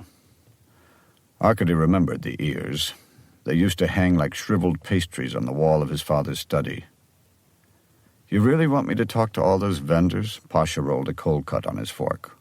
All they say is they want us to chase the gypsies from the park. Talk to the gypsies, too. We have a time now, the beginning of February, Arkady said. And find out about the skating music they play over the loudspeakers. Do you see your father, the general, often? Fett broke in to ask. Not often. I think about those poor bastards at the militia station in the park, Pasha said. Nice little station. Regular log cabin, warm stove, everything. No wonder they didn't know the woods were full of bodies. They'll see lots of woods at their next station, and polar bears and Eskimos, too. Belov and Fett caught Arkady's attention. To his surprise, these soulmates were vigorously disparaging the cult of personality. You mean Comrade Stalin, he asked. Fett blanched. We mean Olga Korbut. Kukin arrived. The chief investigator for special cases was a composite of the most ordinary features, a stencil of a man. He told Arkady that Lyudin had called with the name from the skates. Above the drabness of Moscow, on the brow of Lenin Hills, was Mosfilm Studio. There were other studios in the country, Lenfilm, Tajik Film, Uzbek Film. None was as large as Mosfilm, or as prestigious. A visiting dignitary would be carried by limousine along the compound's pastel orange wall, through the gatehouse, left toward a garden, and a sharp right to the main door of the central film pavilion, where administrators, famous directors, always with heavy glasses and cigarettes, and amenable actresses with flowers lined up to greet him. He would be surrounded by many more huge pavilions, each housing sets, screening buildings, writers' buildings, administrators' buildings, set design hangars, developing labs and warehouses, and prop lots of Tartar wagons, panzer tanks, and spaceships. It was a city in itself, with its own burgeoning population of technicians, artists, censors, and extras. An extraordinary number of extras because of a penchant of Soviet films for crowd scenes. Because with no hard budget, Soviet films could afford crowds. And because for many young people, gaining an actor's pass to Mosfilm, even as an extra, was to be born again. No dignitary and uninvited, Arkady found his own way between the central pavilion and the piles of snow dumped in front of the administration building. A glowering girl held up a chalkboard sign that demanded quiet. He found he had arrived at an outdoor set, a garden of potted apple trees sunk into sod and lit by filtered floodlights with the warm glow of an autumn sunset. A man in foppish 19th century clothes perused a book at a white wrought iron table in the garden. Behind him was a false wall with an open window that revealed a gas lamp on a piano. A second man in rough clothes and cap tiptoed along the wall, drew a long-barreled revolver, and aimed. My God! The reader jumped up. Something was wrong. Something always seemed to be wrong, and they kept reshooting the scene. The director and cameraman, in foul moods and stylish leather jackets, swore at the production assistants, who were pretty girls in Afghan coats.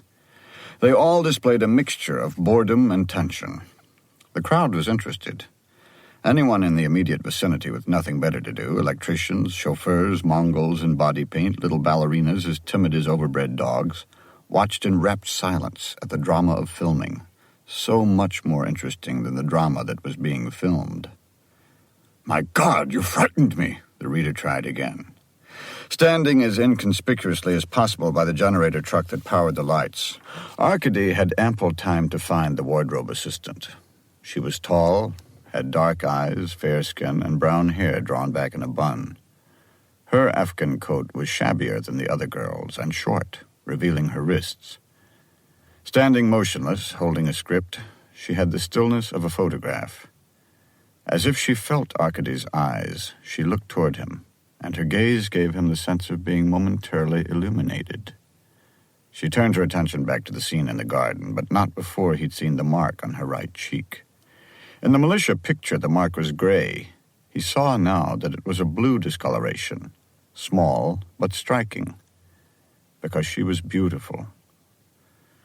My God, you frightened me, the reader blinked at the leveled revolver. I'm nervous enough as it is, and you pull a stupid trick like that. Lunch, the director called and walked off the set. This scene, too, had been played before, for the cast and crew decamped almost as quickly. leaving the onlookers to disperse.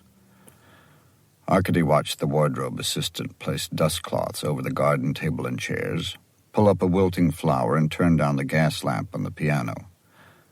Her coat was worse than shabby. Patches had turned Afghan embroidery into a crazy quilt. A cheap orange scarf was tied loosely at her neck. Her boots were red vinyl. A remarkable ensemble.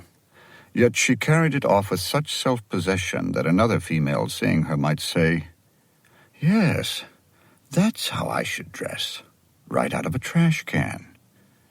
Without floodlights, the garden was overcast. She wore a smile. "Irina Azanova?" Arkady asked. "And you?" She had a low voice surrounded by a Siberian accent. "I know all my friends, and I'm sure I don't know you." "You seem to know you're the one I came to talk to. Oh, you aren't the first one to bother me when I'm at work." All this was said with a smile, as if no offense could be taken. "I'll miss lunch," she sighed, "so I'll diet. You have a smoke?" A few curls of hair had escaped from the discipline of her bun. Irina Azanova was 21, Arkady remembered from the militia file. When he lit the cigarette for her, she cupped the flame in his hand with her long, cool fingers. The sexual touch was such a ploy that he was disappointed, until he saw in her eyes she was laughing at him. They were such expressive eyes. They would have made the homeliest girl interesting. "Men from special cases usually have better cigarettes. I must inform you of that," she said, and inhaled greedily. "Is this part of a campaign to get me fired? If you chase me from here, I'll just get another job." "I'm not from special cases or the KGB. Here," Arkady showed his ID. "Different, but not very different." She handed it back. "What does Chief Investigator Renko want with me?" "We found your ice skates." It took her a moment to understand. "My skates?" she laughed. "You actually found them? I lost them months ago." "We found them on a dead person." "Good. Serves them right. There is justice after all. I hope they froze to death. Oh, please don't be shocked. Do you know how long it took me to save for those skates? Look at my boots. Go ahead, look at them." He saw that her red boots were splitting from the zippers. Suddenly, Irina Azanova was leaning on his shoulder and pulling one boot off. She had long, graceful legs. Not even an insole. She rubbed her bare toes. "You saw the director of this film? He promised me a pair of fur-lined Italian boots if I slept with him. Do you think I should?" It seemed a real question. "Winter's almost over," he said. "Exactly." She slipped her boot back on. What impressed Arkady, besides her legs, was how she managed her whole performance with such indifference, as if she didn't care what she said or did. "Dead," she said. "I feel better already. I reported the skates stolen, at the rink, and to the militia. Actually, you reported them missing on February 4th, though you said you'd lost them on January 31st. You didn't know you'd lost them for 4 days? Well, isn't that generally when you find out you've lost something, when you want to use it again? Even you, investigator? It took me a while to figure out where I'd lost them. Then I ran back to the rink. Too late. Maybe in the meantime you've remembered something or someone at the rink that you didn't mention to the militia when you reported the skates stolen. Do you have any idea who could have taken your skates?" "I suspect," she paused for comic effect, "everyone." "So do I," Arkady said seriously. "We have something in common," she laughed with delight. "Imagine." But as soon as he began to laugh with her, she cut him dead. "A chief investigator doesn't come to tell me about skates," she said. "I told the militia everything I knew back then. What do you want?" "The girl wearing your skates was killed. 2 others were found with her." "What has that to do with me?" "I thought you might be able to help. If they're dead, I can't help them. Believe me, there's nothing I'll do for you. I've been a law student. If you're going to arrest me, you have to have a militiaman with you." "Are you going to arrest me?" "No." "Then unless you want me to lose my job, you'll leave. People here are afraid of you. They don't want to see you around. You won't come again, will you?" Arkady was astonished at himself for letting this ridiculous girl act up. On the other hand, He understood how it was with students who got thrown out of the university and then hung on to any job they could get so they wouldn't lose their Moscow permit and be shipped home. All the way to Siberia for this one. No, he agreed. Thank you. Her solemn gaze turned practical. Before you go, could you give me another smoke? Have the pack. The film crew drifted back to the set. The actor with the revolver was drunk and aimed it at Arkady. Irina Azanova called after the departing investigator. By the way, what did you think of the scene? Like Chekhov, he answered over his shoulder, but bad. It is Chekhov, she said, and it stinks. You're not missing a thing. Levin was studying a chessboard when Arkady entered the pathologist's office. I will give you a concise history of our revolution. Levin didn't look up from the black and white pieces. Once a man indulges himself in murder, in time he thinks nothing of robbing, and from robbing he comes next to foul language and atheism, and from those to opening doors without knocking. Black's move. Do you mind? Arkady asked. Go ahead. Arkady swept the center of the board clean and placed 3 black pawns there on their sides. Beauty and Beast and Red. What are you doing? Levin viewed the havoc of his game. I think you missed something. How would you know? Just let me go through this. 3 victims, all killed with 1 shot through the chest. 2 shot through the head as well, so how do you know which shots came first? The killer has planned carefully. Arkady plunged on. He removes identification papers, cleans the pockets of his victims, actually flays their faces, and cuts off the end of their fingers to eliminate points of identification. However, he takes the added chance of firing 2 more bullets into the faces of the male victims. To make sure they're dead. He knows they're dead. No, on one man, there is another point of identification to erase. Well, maybe he shot them in the head first, then the heart. Then why not the girl as well? No, he shoots one dead man in the face, then realizes he is only announcing what he's up to, and so shoots the second dead man as well. Then I ask you, Levin stood, why not the girl as well? I don't know. And I tell you as an expert, which you are not, that a bullet of that caliber won't create so much disfigurement that the men couldn't be identified. Besides, this butcher had already taken their faces off. Well, tell me, as an expert, what did the bullets achieve? If the 2 men were already dead, Levin folded his arms, local destruction mainly. The teeth, which we've already gone over. Arkady said nothing. Levin jerked open a drawer and brought out boxes marked GP1 and GP2. From box GP1, he poured nearly 2 whole incisors into his hand. Good teeth, Levin said. You could crack nuts with these. The teeth in box GP2 hadn't fared as well. 1 shattered incisor and a separate packet of shards and powder.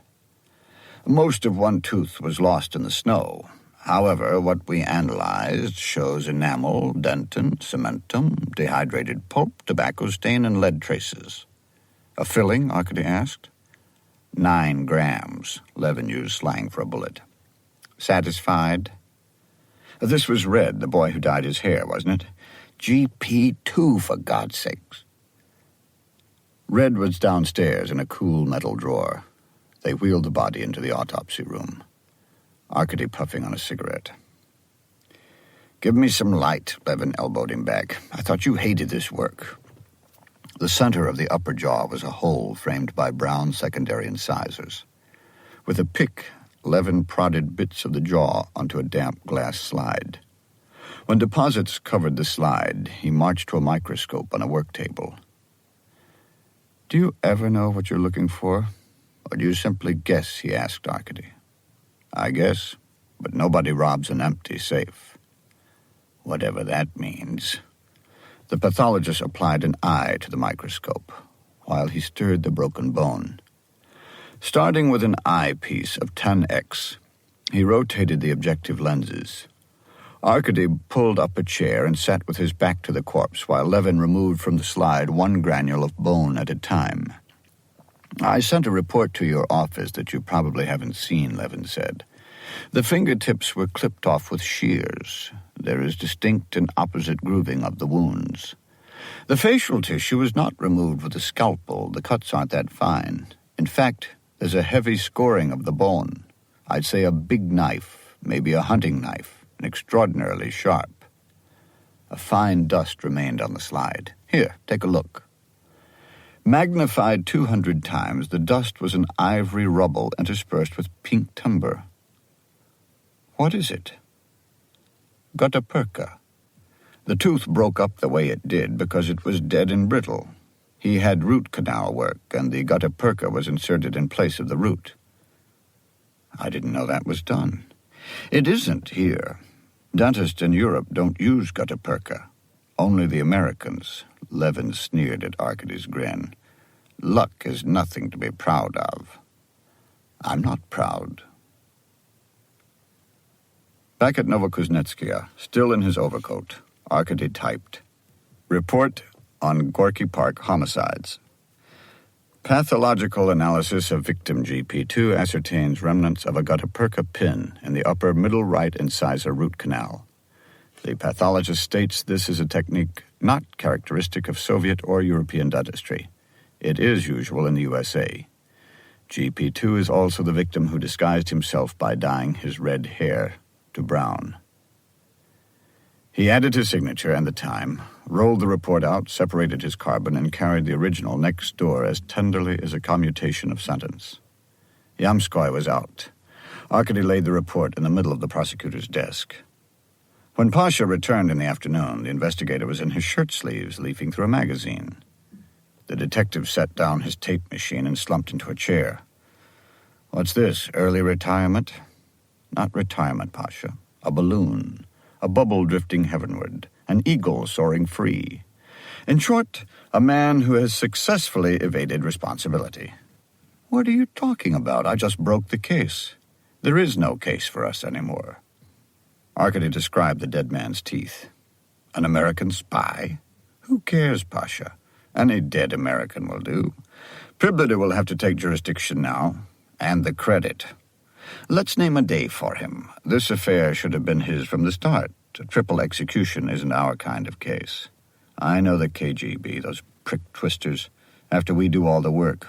What work? We don't know who the victims are, let alone who killed them. They get twice the pay of detectives, their own special shops, fancy sports clubs." Pasha rolled along on his own track. "Can you tell me how they're better than I am, why I was never recruited? There's something wrong with me because my grandfather happened to be a prince? No, you have to have a pedigree, sweat and dirt for 10 generations, or speak 10 languages. Priblida definitely has you beat on the sweat and dirt. I don't think he speaks more than 1 language. I could speak French or Chinese if I'd had the chance," Pasha rolled on. "You speak German. Everyone speaks German.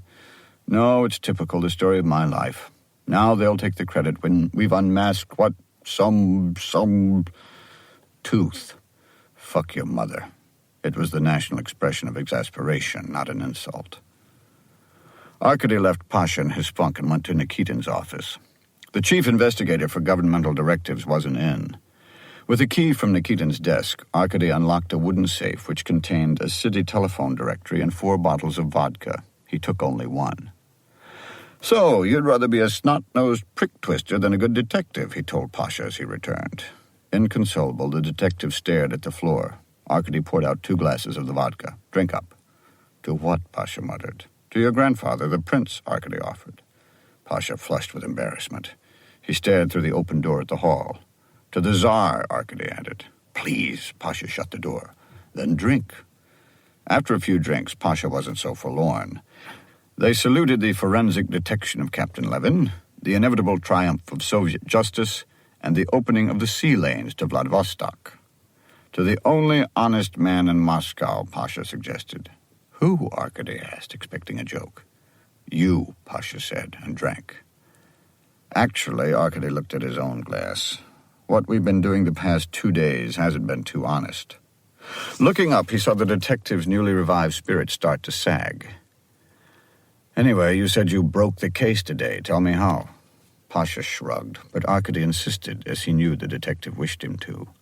A day spent talking to old babushkas should have some reward. "It occurred to me," Pasha tried to be matter-of-fact, that maybe something besides snow covered the sound of the gunshots. After wasting most of the day with the food vendors, I go and talk to the little old woman who plays the records over the loudspeakers for the skating in the park during the winter. She has a little room in the building at Krimsky-Val entrance. I ask, "Do you play any loud records?" She says, "Only quiet records for skating." I ask, "Do you have a program of music you follow every day?" She says, "Programs are for television. I only play records for skating, quiet records played by a simple laborer. The same as I have since the war when I was in the artillery. I earned my job honestly," she says, "for my disability." I say, "That's not my concern. I just want to know the order of the records you play." "The right order," she says. "I start at the top of the pile and work my way down. And when there are no more records, I know it's time to go home." "Show me," I say. The old woman brings out a stack of 15 records. They're even numbered, 1 to 15. I was thinking the shootings probably took place toward the end of the day, so I work from the back. Number 15, sure enough, is from Swan Lake. Number 14, you want to guess? The 1812 Overture. Cannons, bells, the works. Finally, I'm getting smart. Why should the records have to be numbered? I hold the record in front of my mouth and ask her, "How loud do you play the records?" She just looks. She hasn't heard a thing. The old woman is deaf. That's her disability. And that's who they have playing the records in Gorky Park. Chapter 3. A weekend in the country with the last snow of the winter. Windshield wipers swatting flakes as thick as goose down. A bottle of spiced vodka to compensate for the car's inadequate heater. The enthusiastic hiss of tires, fifes, drums, horns, the galloping bells of a sled. Forward! Zoya sat in back with Natalia Mikoyan. Arkady in front with Mikhail Mikoyan, his oldest friend. Together the men had gone through Komsomol, the army, Moscow University, and the law faculty. They'd shared the same ambitions, the same binges, the same poets, some of the same girls even.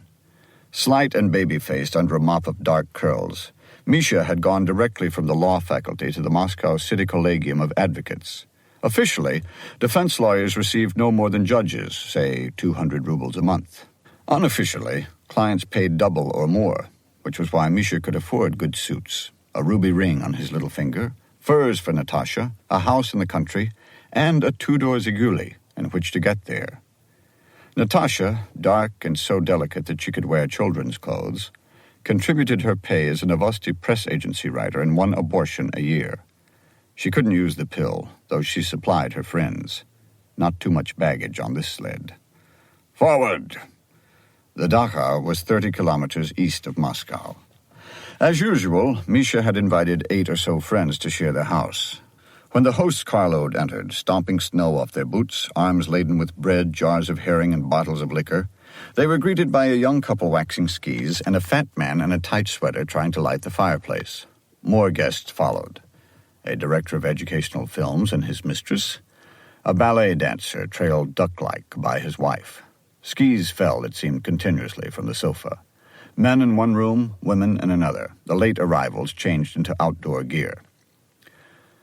A white morning, Misha waved expansively. Snow more precious than rubles. Zoya said she would stay with Natasha, who was still recovering from her last abortion. Outside, the snow ceased falling and lay deep on the ground. Misha found glory in blazing his own path through the woods. Arkady was content to follow and stop from time to time to admire the low mountains. He had a long, easy stride, and gaining on Misha's fevered plunging was no problem. After an hour, they rested so Misha could clean the ice compacted between his shoes and skis. Arkady slipped out of his skis and sat. White breath, white trees, white snow, white sky. Slim as women, birches were invariably called. Crutches for poets, too, Arkady thought. Misha worked at the ice the way he worked in court, with a fury, dramatically. As a small boy, he'd had the biggest voice, like a tiny craft with an enormous sail. He hammered at his skis. Akasha, I have a problem. He let the skis drop. Who is she this time? A new clerk, Probably no more than 19. I think Natasha suspects. Well, I don't play chess or sports. What else is there? The most ridiculous thing is that this child may be the most ignorant person I've ever met, and I live or die by her opinion. Romance is not a pretty matter when you get right down to it. Or cheap. Well, he opened his jacket and pulled out a bottle of wine. A little French sauterne here, smuggled home by that dancer you saw flouncing around the house. The finest dessert wine in the world. I don't have any dessert. Want some? Misha unwrapped the tunsil from the top and handed the bottle to Arkady, who slapped its bottom and shot the cork out. He took a swig. The wine was amber and sugary. Sweet? Misha caught Arkady's grimace. Not as sweet as some Russian wines, Arkady said patriotically. They took turns drinking. Snow fell from boughs, sometimes with one heavy thud, sometimes as lightly and rapidly as the steps of a hare. Arkady enjoyed being with Misha, and the best times of all were when Misha shut up. Is Zoya still on you about the party? Misha asked. I'm a party member. I have a card. Hardly. What does it take to be more active? A meeting once a month where you can read the newspaper if you want. Once a year, you get out the vote. A couple of times a year, you circulate a petition against China or Chile. You don't even do that. The only reason you have a card is that if you didn't, you wouldn't be chief investigator. Everyone knows, so you might as well get the benefits out of it, cut down to the district committee a little and make some contacts. I always have a good reason for missing a meeting. Sure. No wonder Zoya's furious. You should think of her a little bit. With your record, you'd be a cinch to be a Central Committee inspector. You could travel all over, checking on law enforcement performance, whipping up campaigns, making the local militia generals shit in their pants. That doesn't sound very appealing. That's unimportant. The main thing is, you'd have access to Central Committee shops, you'd be high on the list for foreign travel, and you'd get close to the men on the Central Committee who make all the major appointments. You'd be on your way up the ladder. There was a solid porcelain quality to the sky. It would squeak if you rubbed your thumb on it, Arkady thought. I'm wasting my breath, Misha said. You ought to talk to Yamskoy. He likes you. He does? What made him such a celebrity, Arkasha? The Vyskov appeal. Before the Supreme Court, Yamskoy denounces the authorities who wrongly arrested and sentenced the young worker Vyskov to 15 years for murder. Moscow town prosecutor Yamskoy, of all people, suddenly a protector of individual rights. Practically Gandhi, if you read Pravda. And who reopened the investigation? You did. Who forced Yamskoy into action by threatening to protest a loan to the law journals? You did. So Yamskoy, seeing you won't be moved, takes the completely opposite course and becomes the bold hero of the tale. He owes you a lot. He might also want to see the last of you. Since when do you talk to Yamskoy? Arkady was interested. Oh, well, lately. There was a little problem of a client who claimed he'd overpaid me. He didn't overpay me. I got the son of a bitch off.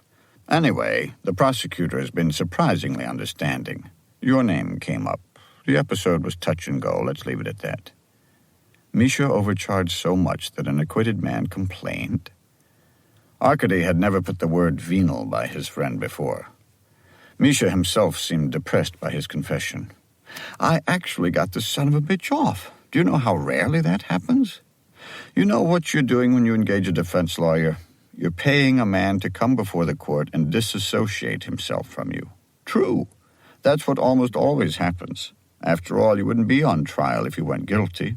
And I don't want any guilt by association. I have my own much better name to worry about. Before the prosecutor even has a chance to point a finger, I publicly deplore this criminal's acts. I'm not only outraged, I'm nauseated. If my client's lucky, I might mention he never farted on Red Army Day. Oh, that's not true. A little true. Except this one time, I don't know why, I did everything. My client was not a thief. He was the father of small children. He was the son and support of the crippled woman sobbing in the first row. He was a modest veteran of famous battles. He was a faithful friend and an unstinting worker who was not a thief, but only weak. Soviet justice, that narcoleptic judge and two ignorant arbiters, is harsh. Yes, harsh as a feudal lord and human in the same way. Try to be smart and you'll lose your head. But throw yourself on their breast, say it was the vodka, it was this woman, it was a moment of madness, and who knows what might happen. Naturally, everybody tries it, so you have to be an artist to rise above the general pathos. I did, Arkasha. I even cried myself. Misha paused. Why did I ask for so much money?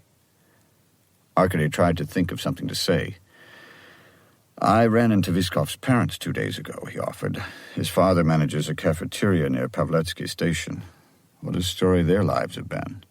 I truly despair, Misha exploded. You'll never know who to cultivate.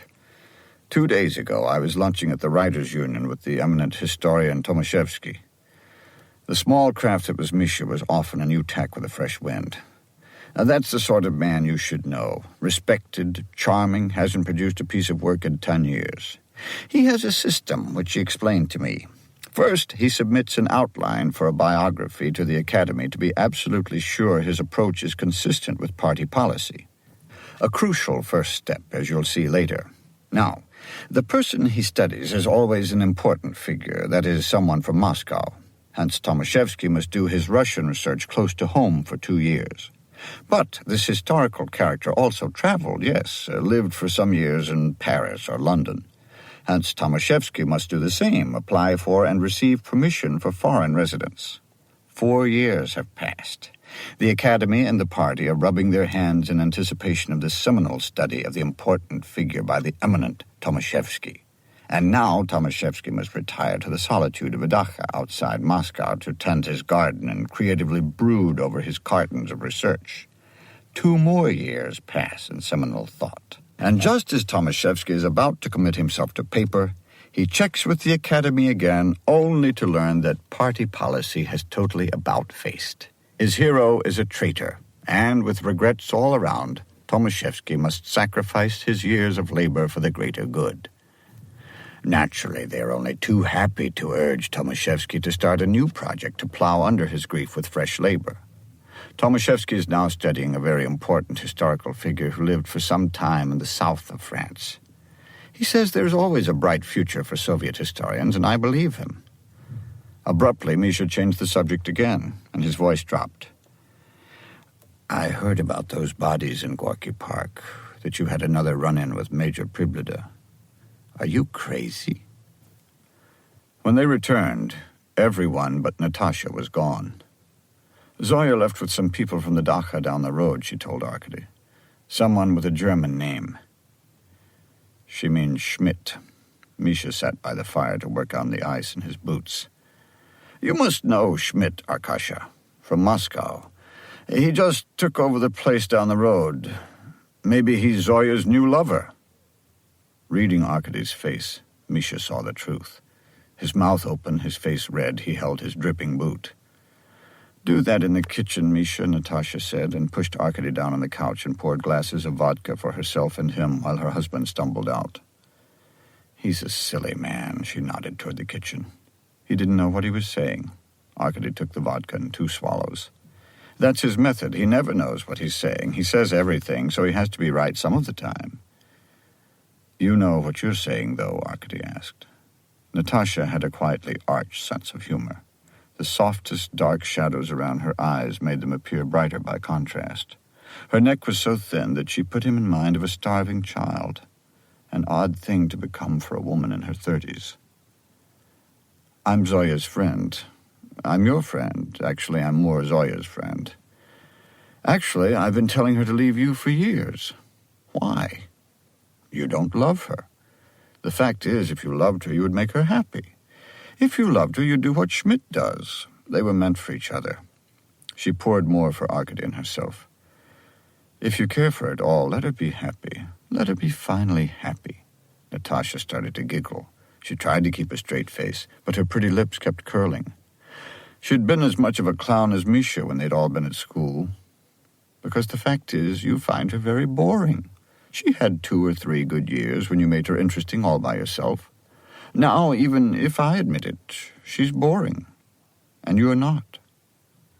She ran the back of a finger along his wrist. You're the only man I know anymore who's not." Natasha poured herself one more before going off to the kitchen very carefully and quite drunk, leaving Arkady alone in the living room.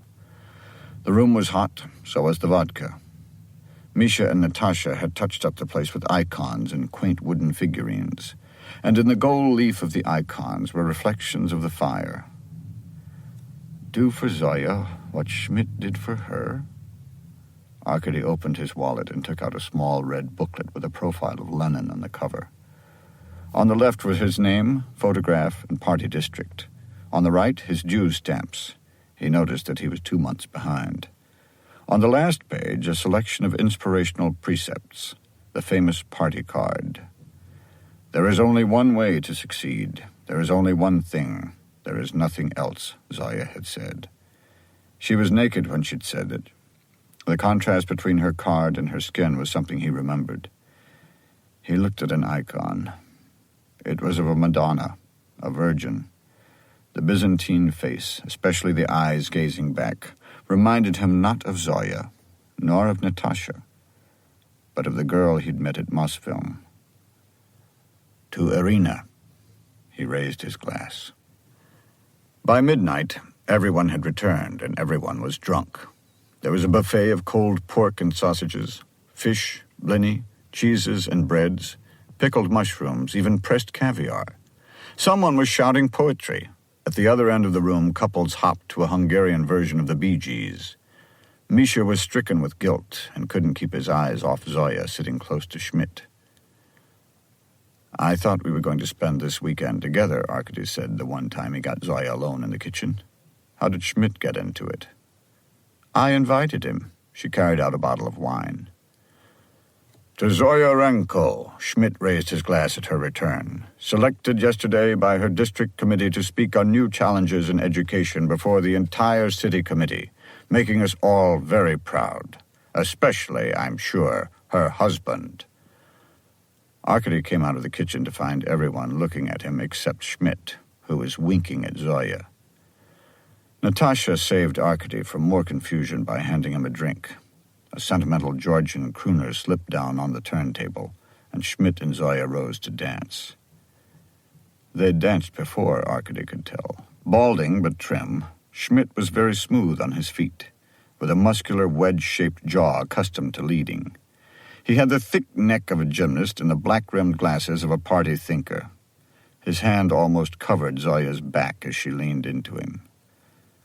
To Comrade Schmidt, Misha hoisted a bottle as the song ended.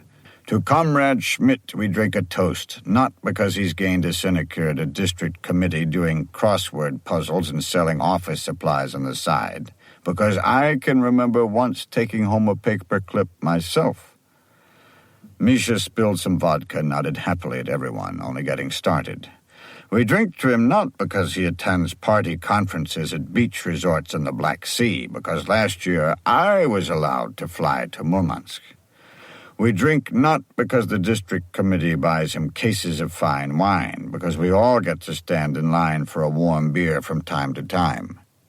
We drink not because he wants our wives, because the rest of us can always masturbate if need be, nor because he can drive over pedestrians in his Chaika limousine, because we have the advantage of the world's greatest subway system. Not even because his sexual habits include necrophilia, sadism, and homosexuality, because, please, comrades, we are no longer living in the Dark Ages. No, Misha concluded, we drink to Comrade Dr. Schmidt for none of these reasons. The reason we drink to him is because he is such a good communist. Schmidt showed a smile as hard as a car grill. Dancing, talking, sitting became increasingly drunken. Arkady was in the kitchen making coffee for 5 minutes before he realized that the filmmaker was lying with the dancer's wife in a corner. He backed out and left his cup. In the living room, Misha sleepily danced with his head on Natasha's shoulder. Arkady climbed the steps to his bedroom and was about to open the door when Schmidt came out and shut it. I drink to you, Schmidt whispered, because your wife is a great screw. Arkady hit him in the stomach. As Schmidt, surprised, bounced off the door, he hit him in the mouth. Schmidt landed on both knees and rolled all the way down the steps. At the bottom, his glasses fell off and he threw up. "What happened?" Zoya stood at the bedroom door. "You know," Arkady said. He saw loathing and fear in her face. What he hadn't expected to see shine so brightly was relief. "Bastard you," she said, and ran down the stairs to Schmidt. "I only said hello to him." Schmidt groped for his glasses. Zoya found them, wiped them on her sweater, and helped the district party leader to his feet. "He's an investigator?" Schmidt asked through split lips. "He's crazy." "Liar," Arkady shouted. No one heard. Arkady realized, his heart pounding at great speed, that Schmidt had lied at the bedroom door. This once, no, they hadn't quite worked up to fucking. Not under her friend's roof. Not while her husband was there. Arkady had believed the lie because it was truer than his marriage, and there was no way to explain that. Everything was backwards. Zoya was militantly outraged. Arkady the cuckold was ashamed. From the front of the dacha, he watched Schmidt and Zoya drive off. Her lover's car was an old two-seater Zaporozhets, not a limousine. There was a full moon over the birches. "I'm sorry," Misha said, as Natasha thoughtfully wiped the rug in the living room. Chapter 4. Yamskoy said, "Your work is, as always, a model.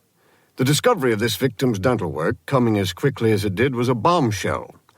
I immediately ordered a thorough investigation by the organs of state security. This investigation went on throughout the weekend, while you were away from the city, and involved a computerized review of thousands of foreign residents and known foreign agents dating back 5 years. The sum result was that not one individual close to the description of the victim cannot be accounted for. It is the opinion of the analysts that we are still dealing with a Soviet citizen who had this particular dental work performed on him while visiting the United States, or by a European dentist trained there. Because all possible aliens have been accounted for, I am forced to concur in this opinion." The prosecutor spoke with great earnestness and sincerity.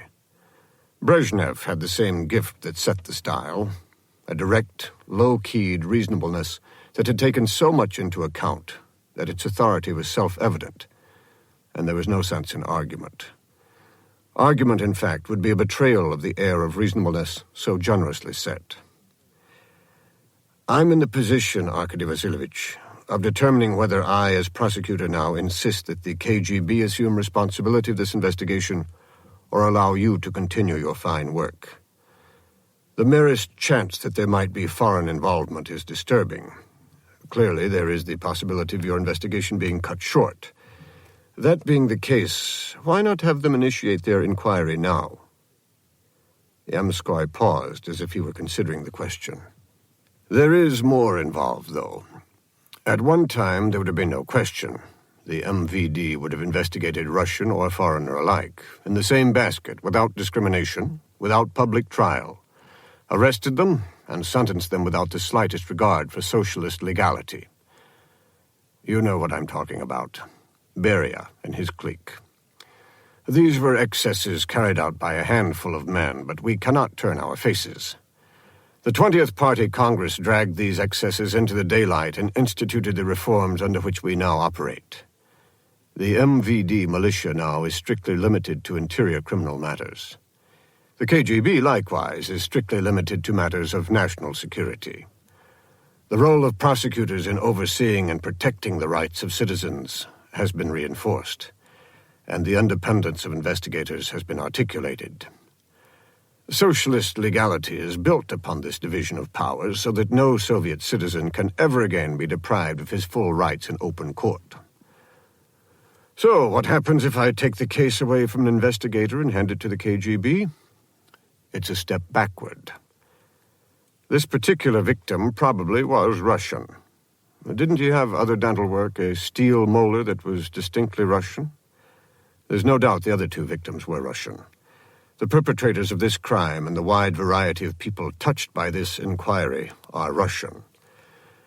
Yet here I would be on no real evidence, muddying the waters of reform, and bringing into confusion the separate powers of our two arms of the law. What does my duty to protect civil rights mean if I do that? What does your independence signify if at the first moment of indecision you abdicate it? Avoiding our responsibilities would be easy, but I am convinced wrong. What exactly would convince you the other way? Arkady asked. If you prove the victim or killer was not Russian. I can't. But I do feel that one victim was not Russian, Arkady said. Oh, that's not enough, the prosecutor sighed, as an adult sighs to a child. It occurred to me this weekend, Arkady said quickly before he was dismissed, what the victims were doing. Yes. Gesso and sawdust and gold dust were found in the victim's clothes. Those items are all materials used in the restoration of icons. Icons are a very popular item on the black market, even more to foreign tourists than to Russians. Go on. There is a chance this one victim was foreign, and from the evidence on his clothes that he was engaged in black market activity, where foreigners are heavily involved. To be absolutely certain that we're not dealing with a foreigner, that we are operating within our limits, I want Major Pliblida to deliver tapes and transcripts of all aliens who were in Moscow in January and February. The KGB will never do it, but I want my request and his answer recorded. Yamskoy smiled. Both men understood the pressure that such an official request and answer would bring on Pliblida to assume jurisdiction of the case now, rather than later. Are you serious? That is a provocative, or some would say outrageous action. Yes, Arkady said. Yamskoy was taking more time to turn him down than Arkady had expected. Something in the proposal seemed to intrigue the prosecutor. I must say, I'm always amazed by your intuitive mind. You've never been wrong yet, have you? And you are the senior investigator in Moscow. If you really are set on this, would you consider all non-diplomatic aliens? For a moment, Arkady was too stunned to reply. Yes. That can be arranged. Yamskoy made a note on a piece of paper. Anything else? And current tapes, Arkady added quickly. Who knew when the prosecutor would ever be so agreeable again? The investigation will also be expanded to other areas. I know you to be an investigator of infinite resources and zeal. The day is early. Beauty lay on the autopsy table. Andreev will want the neck too, Levin said. The pathologist put a wooden block under the neck, making it bow up, and pulled back the hair. With a rotary saw, he sliced through the bones.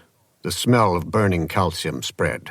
Arkady had no cigarettes. He held his breath. Levin cut under the 7th cervical vertebra along the angle of the vertebra's spur. As bones separated, head and neck rolled off the table. Arkady reflexively caught the head and as quickly put it back. Levin switched off the saw. No, investigator. She's all yours now. Arkady wiped his hands. The head was thawed. I'll need a box. What were the dead, anyway, but witnesses of man's evolution from primate indolence to civilized industry? And each witness, every bundle of bones hacked out of peat moss or tundra, was itself a new clue to add to that mosaic called prehistory. A femur here, a brain pan there, perhaps a necklace of elk teeth. All were dragged out of their ancient graves, packed in newspapers, and dispatched to the Soviet Academy's Institute of Ethnology, overlooking Gorky Park, there to be cleaned, wired together, and scientifically resurrected. Not all its mysteries were prehistoric. For example, an officer returning to his Leningrad boarding house at the end of the war noticed a stain on his ceiling. Searching the attic for the stain's source, he found a dismembered, half-mummified body, which the militia identified as the corpse of a man. After a long, unsuccessful investigation, the militia sent a cast of the skull to the Institute of Ethnology to be reconstructed. The problem was the anthropologist reconstructed the face of a woman, not a man. Disgusted, the militia destroyed the face and closed the case, until the boarding house yielded a photo of a girl. Her picture matched a picture of the face the anthropologist had made. She was identified, and her murderer was convicted. Since then, the Institute had reconstructed from skulls or parts of skulls more than 100 faces for criminal identification. There was no similar method used by any other police anywhere. Some of the Institute's reconstructions were merely crude sculptures in plaster. Others, the creations of Andreev, were striking not only in their detail, but in their animated expressions of anxiety or outright fear. The effect in court when one of Andreev's heads was revealed was always a prosecutor's moment of triumph. "Come in, come in." Arkady followed the voice into a gallery of heads. The nearest cabinet displayed national types, Turkmen, Uzbek, Kalmyk, etc., assembled with the sort of vacant gazes that typify group portraits. A cabinet of monks came next, then one of Africans, and so on. Beyond, in the haze of a skylight, was a table of busts of freshly memorialized cosmonauts, their paint still fresh. Not one he saw had Andreev's touch, until Arkady passed the skylight and stopped short. In the shadow at the end of the room, startled by the investigator's approach and startling him with their mute suspicion, were some semi-humans in a row. Peking man, his lips pulled back over yellowed fangs. Rhodesian man, trying to concentrate without a forehead. Something female with the woeful cheeks of an orangutan. A Neanderthaloid, heavy-lipped and sly. A young dwarf with vigorously curly hair, his elongated head crossed by a single brow, his hands in cut-down laboratory smock, white with plaster. The dwarf slid off a stool. "You're the investigator who called?" "Yes." Arkady looked for some place to put his box. "Oh, don't bother," Andreev said. "I'm not going to do the head for you. I don't do forensic work for the militia anymore, not unless the case has been unsolved for at least a year. It's a selfish rule, but you'd be amazed how often the militia is able to solve a crime on its own within a year. Someone should have told you that." "I knew about it." After a long silence, Andreev nodded and approached, bow-legged, a short arm gesturing to the busts around him. "As you are here, let me give you a short tour before you go. Our collection of humanoids, which so caught your eye. They're fairly striking, usually stronger than us, sometimes with a greater brain capacity, even contemporaries of ours in some cases, but condemned for their inability to write the text on evolution. So let us pass them by." His rolling step brought him close to Arkady in a gilded case containing the bust of a nomadic Tartar. Arkady was surprised he'd missed it. The face was flat and spare, not alive, but having lived, as if its cheekbones' deep lines had been sliced by wind instead of a sculptor's knife. A mosque-shaped crown, red mustache, and spade beard were ever so slightly tattered, thinned, as an old man's are. "Homo sapiens. Tamerlane, the greatest killer in history. The skull showed a left-sided paralysis. We also had his hair to work with, and some mildew on his lip where the mustache grew." Arkady stared at the Tartar, until Andreev turned on the light inside a second gilded case, which contained an oversized man's head slumped against the rough monk's cowl. Though the forehead was high, the rest of the face, its long nose, purple lips, and beard, sagged from gravity or self-loathing. The glass eyes seemed not so much dead as extinguished. "Ivan the Terrible," Andreev continued, "buried as a monk under the Kremlin, another killer. He poisoned himself with the mercury he rubbed in to ease the pain of arthritis. He also had an occlusion of his teeth that must have made his smile a grimace. Do you find him ugly?" "Isn't he?" "Not unusually. He did avoid court painters in his later years, as if he wanted to bury that face with him." "He was only a murderer," Arkady said. "He wasn't stupid."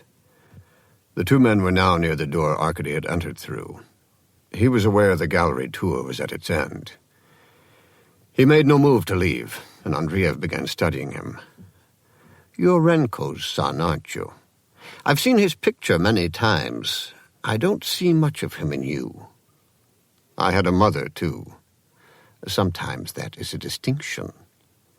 Empathy almost showed in Andreev's face. His horse-sized teeth nearly smiled up at Arkady. A man who's willing to admit that should at least be listened to. Very well, let's see what you brought. Maybe someone else wants to waste their time. Andreev led the way to a corner that held a potter's wheel under a fluorescent light. While he climbed a stool to pull the light cord, Arkady opened his box and brought the head out by its hair. Andreev took the head and put it on the wheel and softly fanned out the long brown hair. Young, about 20, female, Europoid, nicely symmetrical, Andreev said. He cut Arkady off when he started explaining about the 3 murders. No, don't try to interest me in your case. 3 more heads hardly matter here. The mutilation is, of course, unusual. The murderer thinks her face is erased. You can bring it back, Arkady said. Andreev pushed the wheel, and shadows swung within the orbital cavities of the head. Maybe she walked by here that day, Arkady said. It was early in February. Maybe you saw her. I don't spend my time looking at women. You're a man of special powers, Professor. You can look at her now. There are others here who do very nice reconstructions. I have more important work. More important than the fact that 2 men and this girl were murdered almost in sight of your windows. I only reconstruct, investigator. I can't bring her back to life. Arkady put the box on the floor. The face will do. People whispered about the Lubyanka, the KGB prison on Dzerzhinsky Square. But most Muscovites who broke the law and got caught ended up in Lefortovo prison on the east side of town. A guard took the investigator down in an elevator that was a pre-revolutionary cage. Where was Zoya now? She'd called to tell him not to expect her back at the apartment. Thinking about her, he couldn't recall anything except her face at the bedroom door in Misha's dacha. The triumph on her face, as if an opponent had played a trump card too soon. Other than that, there was very little. Meanwhile, another phenomenon was taking place. Yamskoy had ordered tapes from Priblida. A head had been delivered for reconstruction. Under the guise of pretense, without his will, a real investigation was taking shape. The sub-basement. Arkady went down a hall of small iron doors that looked like furnace mouths, past a guard scribbling at a desk, by an open room stuffed with mattresses and reeking of mildew, to a closed door that he opened to see Chief Investigator of Special Cases Kukin, the blandest figment of a man, staring, eyes aglitter, one hand clutching his belt buckle, and a woman sitting, turning away to spit into a handkerchief. You! Kukin blocked Arkady's view of her, but Arkady was looking a second time at what he'd seen. The door swinging open, Kukin's initial amazement, the hand closing the buckle, the red-faced girl, young but plain, turning in her chair to spit. Kukin, the smoothest-featured of men, a mustache of sweat on his upper lip, buttoned his jacket and pushed Arkady into the hall. An interrogation, Arkady asked. Not a political, just a whore. Even Kukin's voice was mild, as if he were identifying a type of dog. Arkady had come with a request. He didn't have to request any more.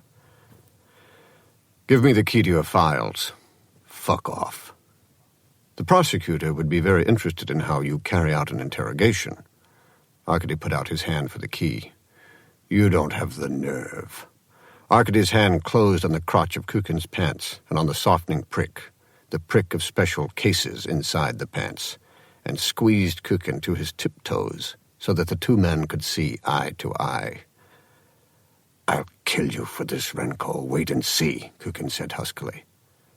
But he gave up the key. Arkady spread the files over Kukin's desk. No investigator showed another his files. Each was a specialist. And where their activities did overlap, their separate files contained the identities of personally groomed informers, especially in special cases. What were special cases? If the KGB were to arrest all political offenders, their sheer numbers would exaggerate their importance. Better that some be arrested by the prosecutor's office for normal crimes that the average citizen could understand. For example, the historian B, a correspondent of exiled writers, was arrested for profiteering on ballet tickets. The poet F, a samizdat courier, was charged with stealing books from the Lenin Library. The technician M, a social democrat, was arrested in the act of selling religious icons to the informant G. This grab bag was an insult to real investigators. Arkady's attitude had always been to ignore Kukin, as if to deny his existence. He had hardly spoken to the man, let alone touched him. Arkady's eye was caught by Kukin's references to the informant G, the alert citizen G, the reliable source G. Fully half the arrests involving icons were battened by that single letter. He went to Kukin's budget accounts. On a list of informants, G was at the top, with 1,500 rubles. There was a telephone number. From his own office, Arkady called the telephone exchange. The number belonged to a Fyodor Golodkin. Pasha's tape machine was by the desk. Arkady put a fresh tape on it and dialed the phone. After 5 rings, it was picked up without an answer. "Hello? Is Fyodor there?" Arkady asked. "Who is this?" "A friend. Give me a number to call you back at." "Let's talk now." Click. When the first cartons came from Priblida, Arkady felt some of the exhilaration that even illusory progress brings. There were 13 in-tourist hotels in Moscow, with a total of over 20,000 guest rooms, half equipped with listening devices. And while only 5% might be monitored at a time, even fewer taped and transcribed, the accumulation of material was impressive. You may come across some innocent who talks openly about buying icons or meeting someone in the park, but don't expect it, Arkady told Pasha and Fet. Don't bother reading transcripts of anyone accompanied by an in-tourist guide. Don't bother with foreign newspapermen or priests or politicians. They're watched too closely. Concentrate on tourists or foreign businessmen who know their way around, speak Russian, have contacts here, who have short, cryptic conversations and immediately leave their room. A tape of the black marketeer Golodkin is on this machine so that you can match his voice on another tape. But don't lose sight of the fact that he may not be involved. Icons, Fet asked. How did we decide on them?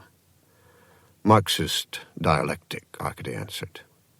Dialectic? We are now in an intermediate stage of communism, where there are still criminal tendencies resulting from relics of capitalism in the minds of some individuals. What more obvious relic than an icon? Arkady opened a pack of cigarettes and passed one to Pasha. Besides, gesso and gold dust were found on the victim's clothes. Gesso is a primer for wood, and about the only legal use of gold is for restoring icons. You mean this could be tied to an art theft? Fet asked. Like the case at the Hermitage a couple of years ago? Remember, a gang of electricians were taking crystals from the museum chandeliers. It took years to catch them. Icon fakers, not thieves, Pasha bummed a match. That's where the sawdust on their clothes came from woodworking. He stopped and blinked. Did I just do some dialectic? After a day of listening to tapes, without enough energy left to confront his apartment, Arkady wandered until he found himself under the Imperial Roman main entrance of Gorky Park, where he bought himself a supper of meat pies and lemonade. On the skating rink, muscular girls in short, flared skirts skated backward from a boy with an accordion. The boy pumped gasps of music. The loudspeakers were silent. The deaf woman had put away her records. The sun set into steamy clouds. Arkady walked on to the amusement section. On a good weekend, there might be 1,000 kids riding the rocket ride in pedal cars, plinking wooden ducks with an air rifle, or watching a magic show at the amphitheater.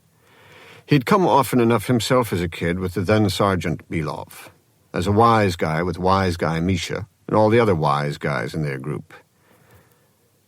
He remembered when the Czechs opened the first foreign exhibition in the park, the Pilsen Beer Pavilion in '56. Suddenly, of all things, beer was popular. Everyone was pouring it into his vodka. Everyone was happy and drunk. He remembered when the Magnificent Seven came to Moscow, and every male between the ages of 12 and 20 started walking like Yul Brynner. Gorky Park seemed to be full of stiff-legged cowboys looking for their mounts. A time when everyone was a cowboy. Amazing. What were they now? City planners, factory managers, party members, car owners, icon buyers, crocodile readers, television critics, opera-goers, fathers, and mothers. There weren't many kids today. 2 old men slapped dominoes in the dusk. Pushcart vendors huddled together in their white caps and aprons. A toddler sought the limits of an elastic band held by a grandmother. On the Ferris wheel, at the end of the amusements, a couple in their 80s sat suspended halfway up, while the operator, a boy with skin problems, leafed through a motorcycle magazine, damned if he was going to release the brake just for 2 pensioners. As the wind picked up, the cars rocked, and the old woman edged closer to her husband. "Take it up." Arkady presented a ticket to the operator and sat in a car. "Now." The wheel shrugged and revolved, and Arkady rose above tree level. Although sunlight lingered in the west, past Lenin Hills, lamps were coming on across the city, and he could make out traffic rings like concentric halos. The tree-lined boulevards around the inner city, the Sadovaya ring reaching the park, the outer ring, as vague as the Milky Way. That was one of the things about Gorky Park. It was the only place in the city where you could fantasize.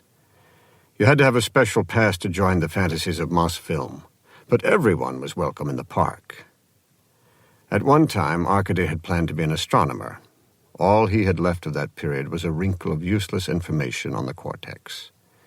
He'd watched Sputnik pass over Gorky Park 20 years ago. Well, no regrets. Everyone left such ghosts in the park. It was a great and pleasant grave. He and Misha, Pasha, Priblida and Fet, Zoya and Natasha.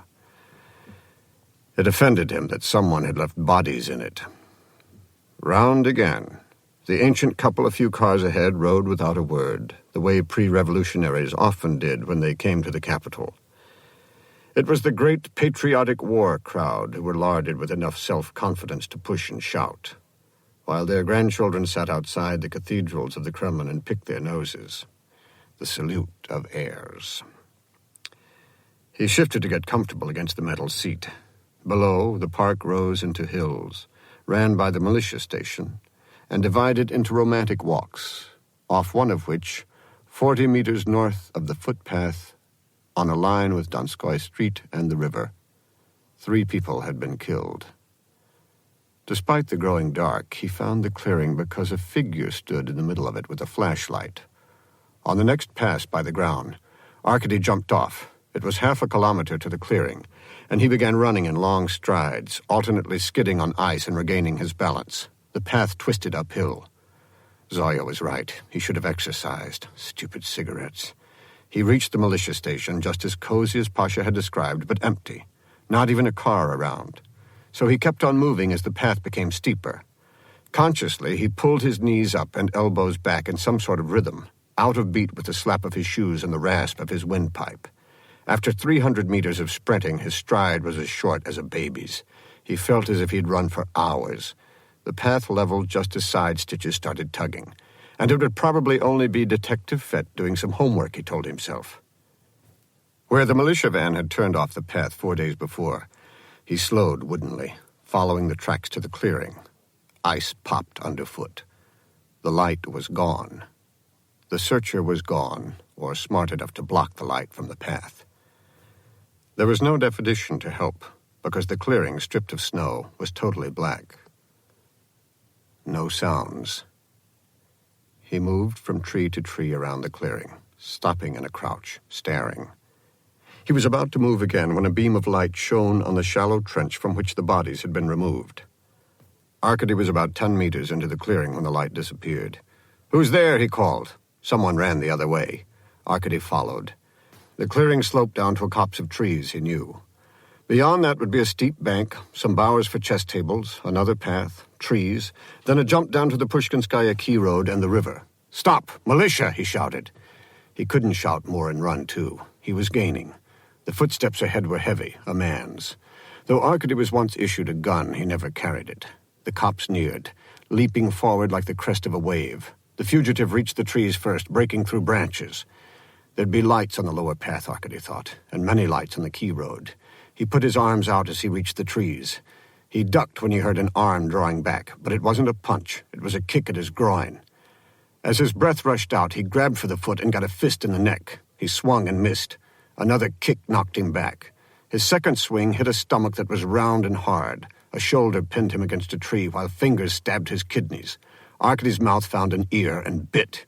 "Son of a bitch," in English. The shoulder jumped back. "Militia," Arkady tried to shout, but it came out a whisper. A kick dropped him face first into the snow. Fool, Arkady told himself. The first time an investigator hits anyone in years, he loses his wife. The second time, he bawls for help. He pulled himself up, listened for the sound of branches shaking, and followed. The slope pitched toward the river. He half fell. The lower path was empty, but he saw feet dissolving in the trees beyond. Arkady took the path in one stride and leaped, coming down on a broad back. The two men rolled through the dark until they hit a bench. Arkady tried to lock the man's wrist back, but their coats were too tangled for either to do anything until the man twisted free. Arkady tripped him and, swinging as wildly as ever, knocked him off his feet again. But as soon as they were separated, Arkady hadn't a chance. A palm slapped his face, and before he began to react, the same hand as a fist shot into the ribs under his heart. He stood in feeble admiration long enough for the fist to find his heart again. Falling, he felt his heart stop. "This is a vast improvement over primitive methods," the collective's director told Arkady and his father, and pulled the cow's head into a pillory over which was a large metal cylinder that at the flick of a switch drove an oil-slicked piston square into the cow's cranium, the animal's legs flying into a comic spread. Cowhide for tankers' helmets, he remembered. "Let me try it," General Renko said, and pulled another cow to the pillory. Whomp! Imagine being able to use one's hands like that. Arkady pulled himself out of a drift and staggered, holding his chest. Trees and snow sucked him downhill to a stone wall. He eased over and collapsed onto the sidewalk of the Pushkinskaya Quay. Truck lights sailed along the sweep of the Quay Road. He could see no one walking. No militiamen. Street lamps were furry balls, like the bubbles of air he gagged down. The trucks moved on and he was left alone, unsteadily crossing the road. The river was a 300-meter-wide streak of ice backed by black trees stretching toward Lenin Stadium to the west and by unlit ministry buildings to the east. The Krimsky suspension bridge was at least a kilometer away. Close at Arkady's left was a subway bridge with no walkway. Over it rattled a train, wheels sparking. A figure was running on the river under the bridge. There were no stairs. Arkady slid 3 meters down the curving stone embankment, his ass taking the punishment of a violent landing on the ice. He picked himself up and started running. Moscow was a low city. From the river it almost disappeared into its own somnolent ether. The footsteps were closer. The man was powerful, not fast. Even limping, Arkady still gained. There were no stairs along the north embankment either, but he saw on the embankment toward the stadium the docks for summer excursion boats. The man stopped for breath, looked back at Arkady, and moved on again. They were more than halfway across the ice, about 40 meters apart. As Arkady closed in, the man stopped a second time and raised his hand with such authority that Arkady found himself halted. Ice created an illusion of luminescence. He could make out a stocky figure in an overcoat and cap. The face was hidden. "Away," it said in Russian. When Arkady stepped forward, The hand lowered. He saw a barrel. The man aimed with both hands the way detectives were trained to fire a gun, and Arkady dove. He heard no shot and saw no flash, but something smacked off the ice behind him, and an instant later rang off stones. The figure lumbered again to the far side of the river. At the embankment, Arkady caught up. Water had run down the stone wall and frozen to an uneven slickness on the ice. And there the two men struggled in the shadow of the bridge, slipping first on their feet and then on their knees. Arkady's nose bled and the other man lost his cap. A blow on the chest no harder than a tap put Arkady on all fours. His opponent stood. Arkady took 2 kicks in the side, and as efficient as a hammer's final measure, a shoe on the back of the head. When he turned over, the man was gone. Sitting up, he discovered in his hand the man's cap. Above, more sizzling wheels crossed the sky. Small fireworks for small victories. Chapter 5. Stalin Gothic was not so much an architectural style as a form of worship. Elements of Greek, French, Chinese, and Italian masterpieces had been thrown into the barbarian wagon and carted to Moscow, and the master builder himself, who had piled them one on the other into the cement towers and blazing torches of his rule. Monstrous skyscrapers of ominous windows, mysterious crenellations and dizzying towers that led to the clouds, and yet still more rising spires surmounted by ruby stars that at night glowed like his eyes. After his death, his creations were more embarrassment than menace, too big for burial with him. So they stood, one to each part of town, great brooding semi-oriental temples, not exercised, but used. The one in the Kievskaya district, west of the river, was the Hotel Ukraina. "Isn't this great?" Pasha spread his arms.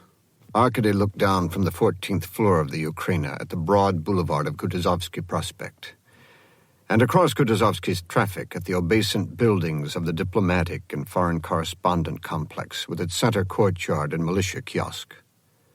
"Like Spy Smasher," Pasha surveyed a suite of tape machines, cartons, tables, and cots.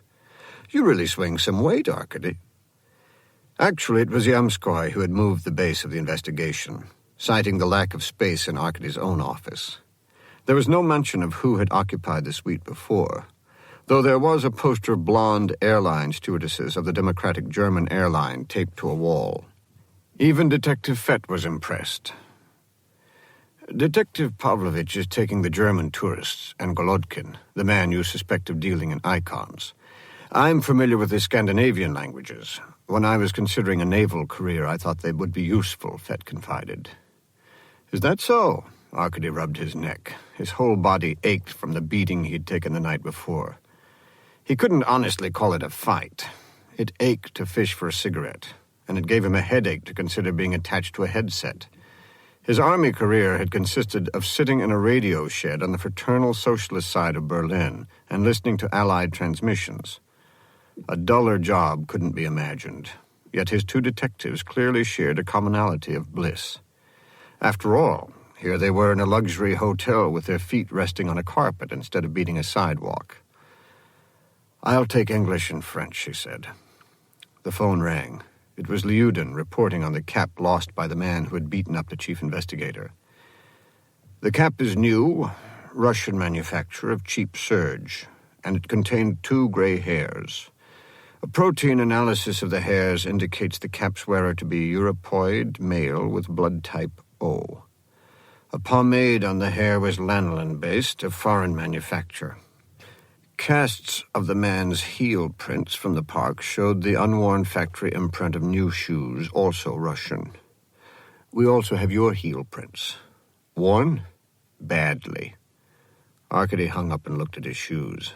Not only were the heels worn, but the original green color of the leather showed through black polish. "Son of a bitch," the man had said when Arkady bit him. Americans say that. An American son of a bitch. "These German girls," Pasha said as he listened to a tape through his headset, "secretaries for the German Export Bank. live at the Rossaya Hotel and pick up men right on the hotel dance floor. A Russian prostitute, one of our own, would be thrown out of the Rossaya on her ass. Arkady's own tapes had peccadillos. He eavesdropped on the tirades of a French-speaking liberation fighter from Chad who roomed at the Peking Hotel. The would-be national leader had a sexual appetite matched only by his difficulty in procuring partners. Girls were afraid that after fornicating once with a black man, years hence they might give birth to a monkey. Up with Soviet education. The demand for so many tapes and transcripts was only to scare Priblida. It didn't matter that sensitive material wouldn't be delivered. Someone in the KGB's chain of command only had to know that the Holy of Holies, tapes and transcripts, those other people's secrets that only the initiated were empowered to paw, were in the hands of a rival organization. Any transgression was transgression enough. The cartons would go back, and with them, Arkady was sure, the whole investigation. He hadn't mentioned yet that the man who'd roughed him up was probably American, or that he'd taken Beauty's head to Andreev. He couldn't prove the one, and nothing had happened with the other. He listened to the tape of one tourist while he read the transcript of another. The microphones were in the hotel room telephones, so he heard calls and conversations alike. The French all complained about the food, and the Americans in English all complained about the waiters. Travel was so irritating. During lunch in a cafeteria off the hotel lobby, Arkady called Zoya's school. For once she came to the phone. "I want to come over and talk to you," he said. "It's the month before May Day. You know how that is," Zoya answered. "I can pick you up after school." "No." "When?" "I don't know. Later on, when I know what I'm doing. I have to go." Before she hung up, he heard Schmidt in the background. The afternoon was endless, though the time came when Pasha and Fett put on their hats and coats and went home. Arkady stopped work for coffee.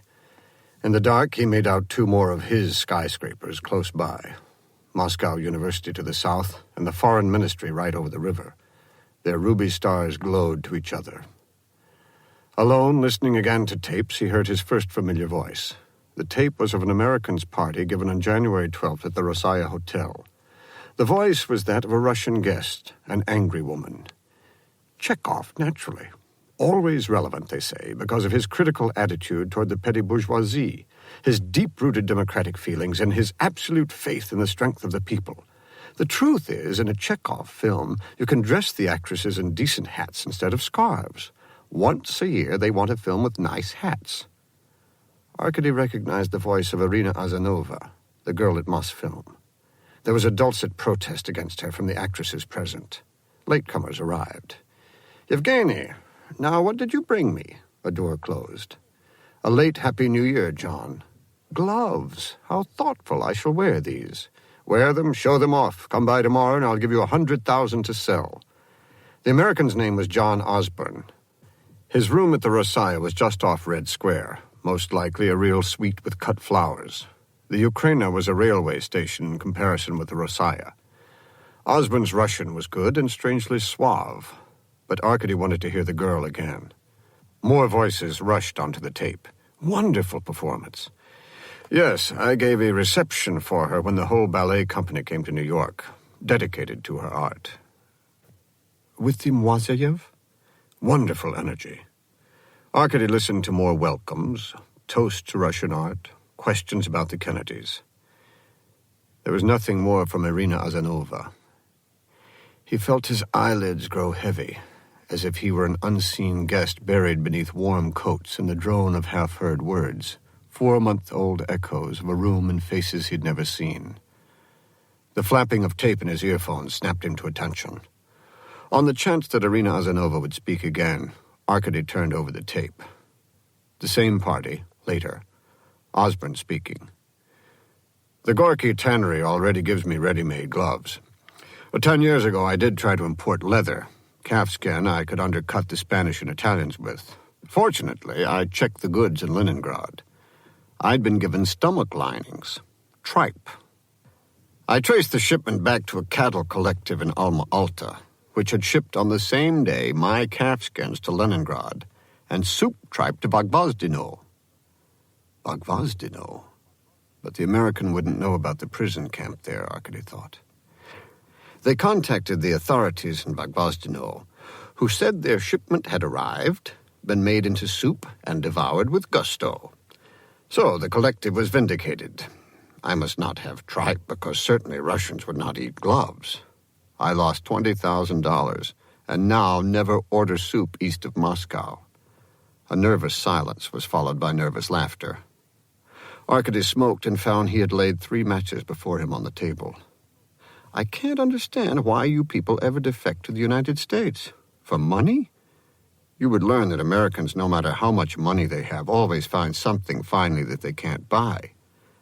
When they do, they say, "We can't afford it. We're too poor to buy it." Never, "We're not rich enough." You don't want to be poor Americans, do you? Here you will always be rich.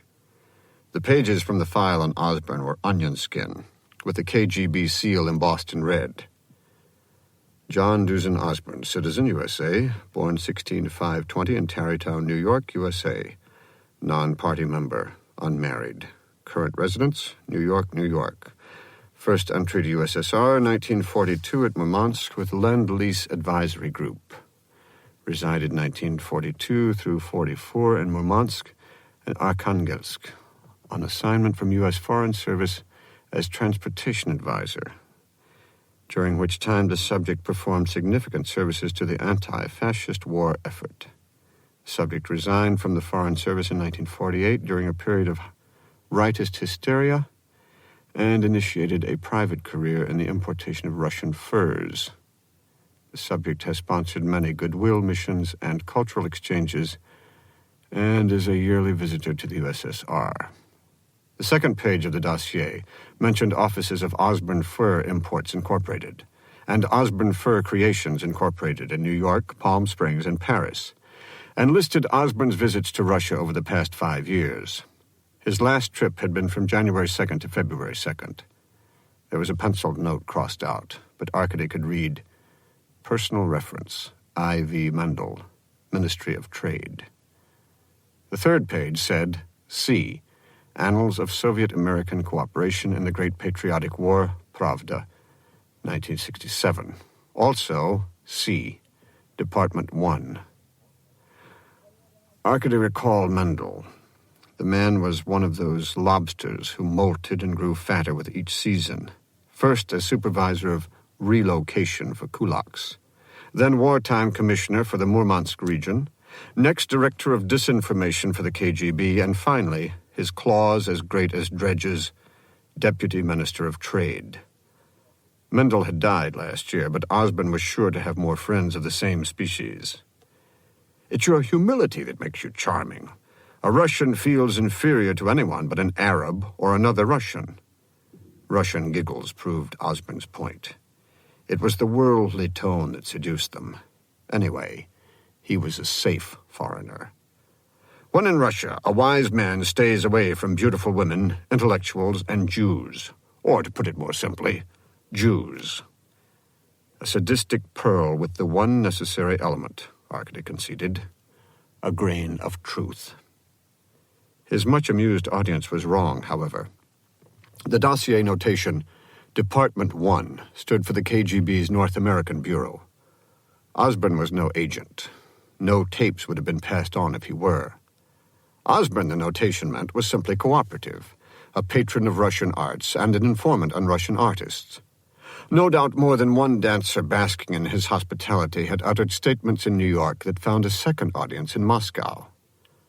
Arkady was relieved that there was no more sound of Irina Azanova on the tape. Misha had invited Arkady for supper. Before going, he checked on what his detectives had been up to. Fett's Scandinavian tapes were stacked neatly by note papers and 2 pencils sharpened to pinpoints. Pasha's table was a mess. Arkady glanced at the detective's transcripts of Golodkin's telephone calls. One transcript made the day before was curious. Golodkin spoke nothing but English on this call, and whoever was on the other end spoke nothing but Russian. "Good morning. This is Fyodor. Remember on your last trip we were going to go to the museum together. Izvinete. How do you do? I want to show you the museum today. Is today convenient for you? Oshin, Zanyet, Murjet. Vyšľaduющий raz. You are sure? The transcribed Russian of the unidentified person was perfectly colloquial. It was a matter of faith, though, that no one could really speak Russian except Russians, and apparently the black marketeer thought, contrary to the evidence, that he had to use English. Golodkin was speaking to a foreigner. Arkady found the tape that matched the transcript and put it on the machine. This time he heard what he'd read. Good morning. This is Fyodor. Remember, on your last trip, we were going to go to the museum together? Yes. How do you do? I want to show you the museum today. Is today convenient for you? I'm sorry, I'm very busy. Maybe next year. You are sure? Click. Arkady recognized the other voice at once because he'd listened to it for hours. It was Osborne. The American was back in Moscow. The Mikoyans had a large flat. 5 rooms, including one with 2 grand pianos that Misha had inherited, along with the flat, from his parents, who had performed as a team with the Radio Symphony Orchestra. The parents' collection of revolutionary cinema posters decorated the walls, together with Misha and Natasha's peasant wood carvings. Misha directed Arkady to the bathroom, one corner of which was occupied by a new clothes washer of immaculate white enamel. The Siberia. Top of the line. 155 rubles. We waited 10 months for this. An extension cord led to an outlet, and a hose was draped over the side of the tub. Exactly what Zoya wanted. We could have had the ZIV or the Riga in 4 months, but we wanted the best. Misha picked up a copy of the commercial bulletin, which had been lying on the toilet. Very highly rated. And not in the least bourgeois. Maybe Schmidt had one in his seraglio. Misha gave Arkady a black look and handed him his glass. They were drinking peppered vodka and were already a little unsteady. Misha pulled a lump of wet underwear from the agitated tub and stuffed the clothes into the spin dryer. I'll show you. He twisted the spin dryer's knob. With a roar, the machine began vibrating. The roar grew, as if a plane were taking off in the bathroom. Water spewed from the hose into the bathtub. Misha leaned back dreamily. Fantastic, he shouted. Poetry, Arkady said. Mayakovsky's poetry, but still poetry. The machine stopped. Misha checked the plug in the knob, which wouldn't turn. Something the matter? Misha encompassed Arkady and the machine with a glare. He pounded its side, and the machine began vibrating again. Definitely a Russian washer. Arkady remembered an old verb which meant to whip one's serf, and wondered, sipping, if there would be a new one, to whip one's machine. Misha stood with arms akimbo. Anything new has a break-in period, he explained. It's to be expected. It's really rolling now. Shaking, to be precise. Misha had crammed 4 underpants into the spin dryer. At that rate, Arkady estimated, moving laundry from the agitated tub to the spin dryer and onto the communal clothesline, a week's wash could be done in a week. Nevertheless, the machine was nearly lifting itself from the bathroom floor in its fervor. Misha took an anxious step back. The noise was deafening. The drainage hose popped off and water sprayed the wall. What? Misha alertly crammed a towel against the drain hole with one hand and twisted the control knob with the other. When the knob came loose in his fingers, he fell to kicking the machine, which dodged his efforts until Arkady pulled the plug. Fuck your mother! Misha kicked his stationary target. Fuck your mother! 10 months! He wheeled on Arkady. 10 months! He snatched up the commercial bulletin and tried to tear it in two. I'll show those bastards. I wonder how much they got paid off. What are you going to do? I'll write them. Misha threw the journal into the bathtub. At once he was on his knees ripping out the editorial page. State quality label? I'll show you a quality label. He rolled the page into a ball, threw it into the toilet bowl, pulled the flush chain, and whooped triumphantly. Now how do you know who to write? Shh! Misha put a finger on his lips for silence. He took back his drink. Don't let Natasha hear you. She just got her machine. Act as if nothing happened. Natasha served a supper of force-meat patties, pickles, sausage, and white bread, hardly touching her wine, but sitting in an aura of contentment. To your coffin, Arkasha. Misha raised his glass.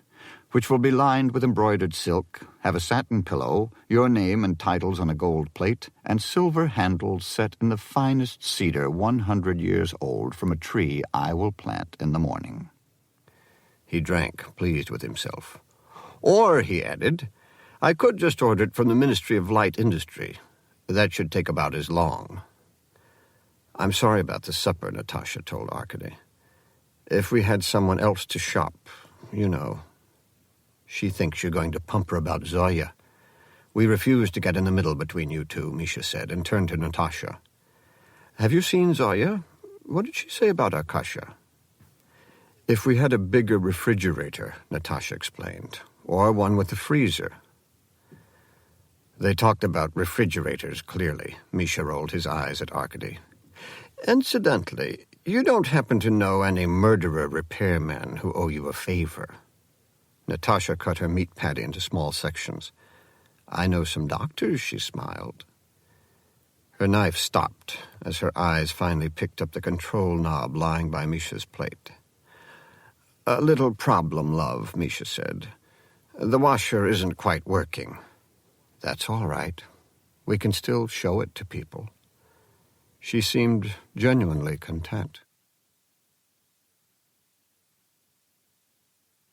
Chapter 6. Man was not born criminal, but fell into error through unfortunate circumstances or the influence of negative elements. All crimes, great and small, could be traced to post-capitalist avarice, egoism, sloth, parasitism, drunkenness, religious prejudices, or inherited depravity. The killer Tsipin, for example, was born of a killer and a gold speculator, whose forebears included killers, thieves, and monks. Tsipin was brought up an Urka, a professional criminal. He wore an Urka's blue tattoos, snakes, dragons, the names of assorted lovers, in such profusion that they curled out from under his shirt cuffs and collar. Once he'd shown Arkady the red cock tattooed on his penis. Tsipin's murder of an accomplice was, fortunately for him, committed during a time when only state crimes were deemed to merit the death penalty. Tsipin got 10 years. In camp, he added another tattoo, "Fucked by the party," across his forehead. Again, he was lucky. Such corporal, anti-Soviet propaganda had been a state crime until a week before his act. So he merely got some skin added to his head from his ass and 5 years added to his sentence, a term suspended on the event of the 100th anniversary of Lenin's birth. "I take the long view now," he told Arkady. "The crime rate goes up, it goes down. Judges loosen up, then they break your balls, like the moon and the tide. Anyway, now I have a good situation." Tsipin was a machinist, but he made his real money off truck drivers. Drivers would fill up their tanks to deliver goods to some village in the country. Just outside Moscow, however, they'd siphon some gas, sell it at a cut rate to Tsipin, change their odometers, and at day's end, return to their terminal with the always plausible story of bad roads and detours. Tsipin, in turn, sold the gas to private car owners. The authorities were aware of his activities, but as there were so few gas stations in Moscow, and there was such pressure from car owners for more, profiteers such as Tsipin were covertly allowed to perform a needed social service. The last thing anybody wants is a crackdown, and if I knew who killed 3 people in Gorky Park, I'd be the first to tell you. In fact, whoever pulled something like that should have his balls cut off. We have standards too, you know. More Urkas took the chair in Arkady's office at Novokuznetskaya, each repeating that no one was crazy enough to shoot anyone in Gorky Park. And from the other point of view, no one was missing. The last was Zarkov, a former army man who traded in guns. "What's available anyway? Red Army issue, some rusty British revolvers, maybe a Czech pistol or 2. You take the east, Siberia, you might find a gang with a machine gun. Not here, nothing like you describe." "Very well, who's going to fire it? Besides myself, I can't think of 10 people in Moscow under the age of 45 who could hit their grandmother at 10 steps. You've been in the service, you say? This isn't America. If we've been in any real wars for the past 30 years, do let me know. They don't get a chance to shoot anyone. And besides, the training's gone to the devil. Let's be serious. You're talking about an organized execution, and you and I know only one organization equipped for that.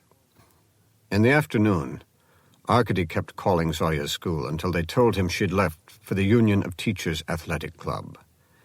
The club was a former mansion at the point of Novokuznetskaya, just across from the Kremlin. Searching for the club's gymnasium, he became lost until he went through a door and found himself on a small balcony that at one time had been for musicians. He looked down at what had been a ballroom. Defaced cupids decorated the high ceiling. The dance floor was covered with vinyl tumbling mats, shiny and redolent of sweat. Zoya was swinging on the uneven bars. Her gold hair was pulled into a bun, and she wore sweatbands on her wrist and woolen leg warmers. When she rolled under the lower bar, her legs spread like the wings of a plane, the muscles of her back and rear scalloped under her leotard. In a sweatsuit, arms folded, Schmidt watched from the mats. She reached thumbs to forefingers for the upper bar, about-faced in a spin to swing down to the lower bar, grunting against wood, raised herself in a handstand with toes to the ceiling, and reversed and rolled, legs apart, back to the high bar. She was not good enough to be graceful. What she had was a manic kind of momentum, like a clock's wire pendulum wrapping and unwrapping around two poles. She swung down from the bars, and when Schmidt caught her with both hands at her waist, Zoya put her arms around him. It was romantic, Arkady thought. Instead of a husband, there should be a string quartet in moonlight. Natasha was right. They were made for each other. Leaving the balcony, Arkady slammed the door hard so it gave the report of a gun. He got fresh clothes from his apartment, and on his way to the Ukraina, Annals of Soviet-American Cooperation in the Great Patriotic War, from the Historical Library. Maybe the KGB would have carted off their cartons by the time he reached the hotel, Arkady thought. And maybe Priblida would be waiting. The major might even start with a little joke, establishing a fresh, more amiable relationship, perhaps describing their current misunderstanding as purely institutional. After all, the KGB was maintained out of fear. Without enemies, outside or within, real or imagined, the whole KGB apparatus was pointless. The roles of the militia and the prosecutor's office, on the other hand, were to demonstrate that all was well. Years hence, Arkady imagined the three killings might be discussed in law journals as institutional gold conflicts in Gorky Park. There were new cartons with the old ones at the Ukraina. Pasha and Fett were gone. Pasha had left a note saying the icon angle was a bust, but that he did have a German on something else. Arkady crumpled the note, flipped it into the wastebasket, and dropped his clean clothes on the office cot. It was raining, drops hurtling down to the frozen river, steaming off the boulevard traffic. Through the rain, across the boulevard, in the foreigner's compound, a woman in a nightgown stood at a lit window. American? Arkady's chest ached, the center swollen pink and tender where the fugitive in the park had hit him 2 nights before. He mashed out one cigarette and lit another. He felt strangely light. Light of Zoya, light of home. Slipping out of an orbit that had been his life, falling away from gravity. Across the boulevard, the woman's window went dark. He asked himself why he wanted to sleep with a woman he'd never seen before and whose face was a blur behind a wet pane. He'd never been unfaithful, never even thought about it. Now he wanted any woman. If not that, to hit someone, make contact, that was the main thing. He forced himself to sit and listen to the January tapes of the businessman provocateur Osborne. If he could fashion any link between Gorky Park and such a KGB favorite, he was sure Major Priblida would step in. There was no reason to suspect Osborne, despite the American's contacts with Irina Azanova and the icon dealer Golodkin. It was merely as if passing through a field one day, Arkady had heard a hiss beneath a rock. "Here lies a snake," said the hiss. The furrier had spent January and the first 2 days of February shuttling between Moscow and the annual fur auction in Leningrad, In both cities, he fraternized with an elite of cultural and trade officials, choreographers and directors, dancers and actors, not with the sort of shabby citizens whose bodies had been found in Gorky Park. Osborne. You're famous as a director of war films. You love war. Americans love war.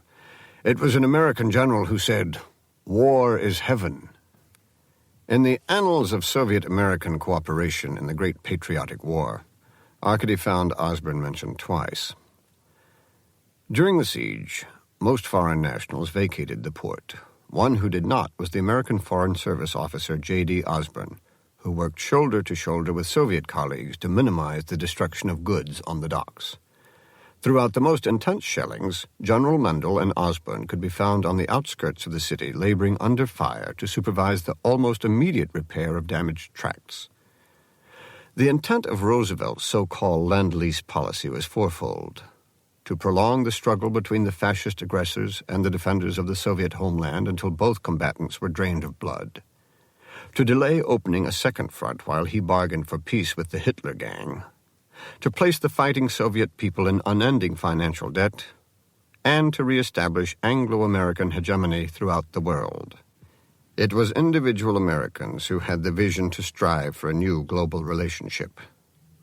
A few pages later, one such infiltration of fascist raiders trapped the transportation group led by General Mendel and the American Osborne, who fought their way to safety using handguns. Arkady remembered his father's jokes about Mendel's physical cowardice. Shitty pants, shiny boots. Yet with Osborne, Mendel was a hero.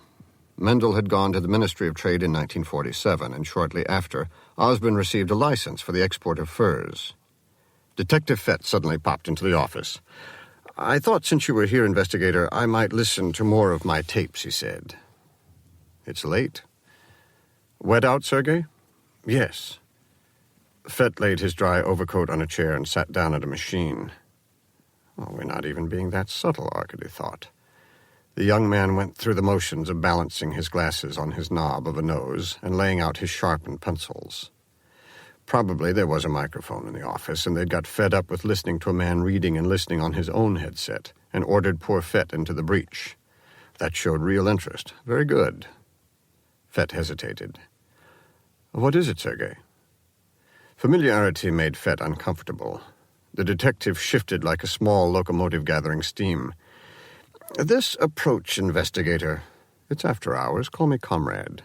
"Thank you. This approach we've taken, I can't help but wonder whether it is the correct one." "Me too. We start out with 3 dead bodies and go off on a tangent with tapes and transcripts of people who, after all, are welcome visitors. We could be absolutely wrong, and all this could be a waste of time. Is that what you were thinking, Sergei?" Fett seemed to have lost his breath. "Yes, Chief Investigator. Please call me comrade. After all, how can we link cooperative foreigners to this crime when we don't know who the victims were or what they were really killed for?" "That's what I was thinking. Why not, rather than foreigners, choose a selection of ice skate clerks or amass the names of all the people who visited Gorky Park this winter? Would that do better, do you think?" "No. Maybe." "Oh, you're of two minds, Sergei. Please tell me, because criticism is constructive. It defines our purpose and leads to unanimity of effort." The concept of ambiguity made Fett more uneasy, so Arkady helped. "Not of two minds. In mind of 2 different approaches. Is that better, Sergei?" "Yes." Fett started afresh. "And I was wondering whether you knew of some aspect in the investigation that I didn't, which has led us to such a concentration on the recordings of state security." "Sergei, I have complete faith in you. I also have complete faith in the Russian murderer. He kills from passion, and if possible in private. True, there is a housing shortage now, but as that situation improves, there will be even more homicides in private. Anyway, can you imagine a Russian, a son of the revolution, luring 3 persons in cold blood to an execution in Moscow's foremost cultural park? Can you, Sergei? I don't quite understand. Don't you see, Sergei, there are elements of a joke in this murder." Fett straightened with revulsion. A joke? Think about it, Sergei. Put your mind to it. Making excuses, Fett left a few minutes later. Arkady went back to Osborne's tapes, using earphones, determined to finish the January reels before going to sleep on the cot. In the table lamp's moon of light, he set 3 matches on a piece of paper. Around the matches, he drew an outline of the park clearing. Osborne. But you can't do Camus' The Stranger for a Soviet audience. A man takes the life of a total stranger for no reason but ennui. It's purely Western excess.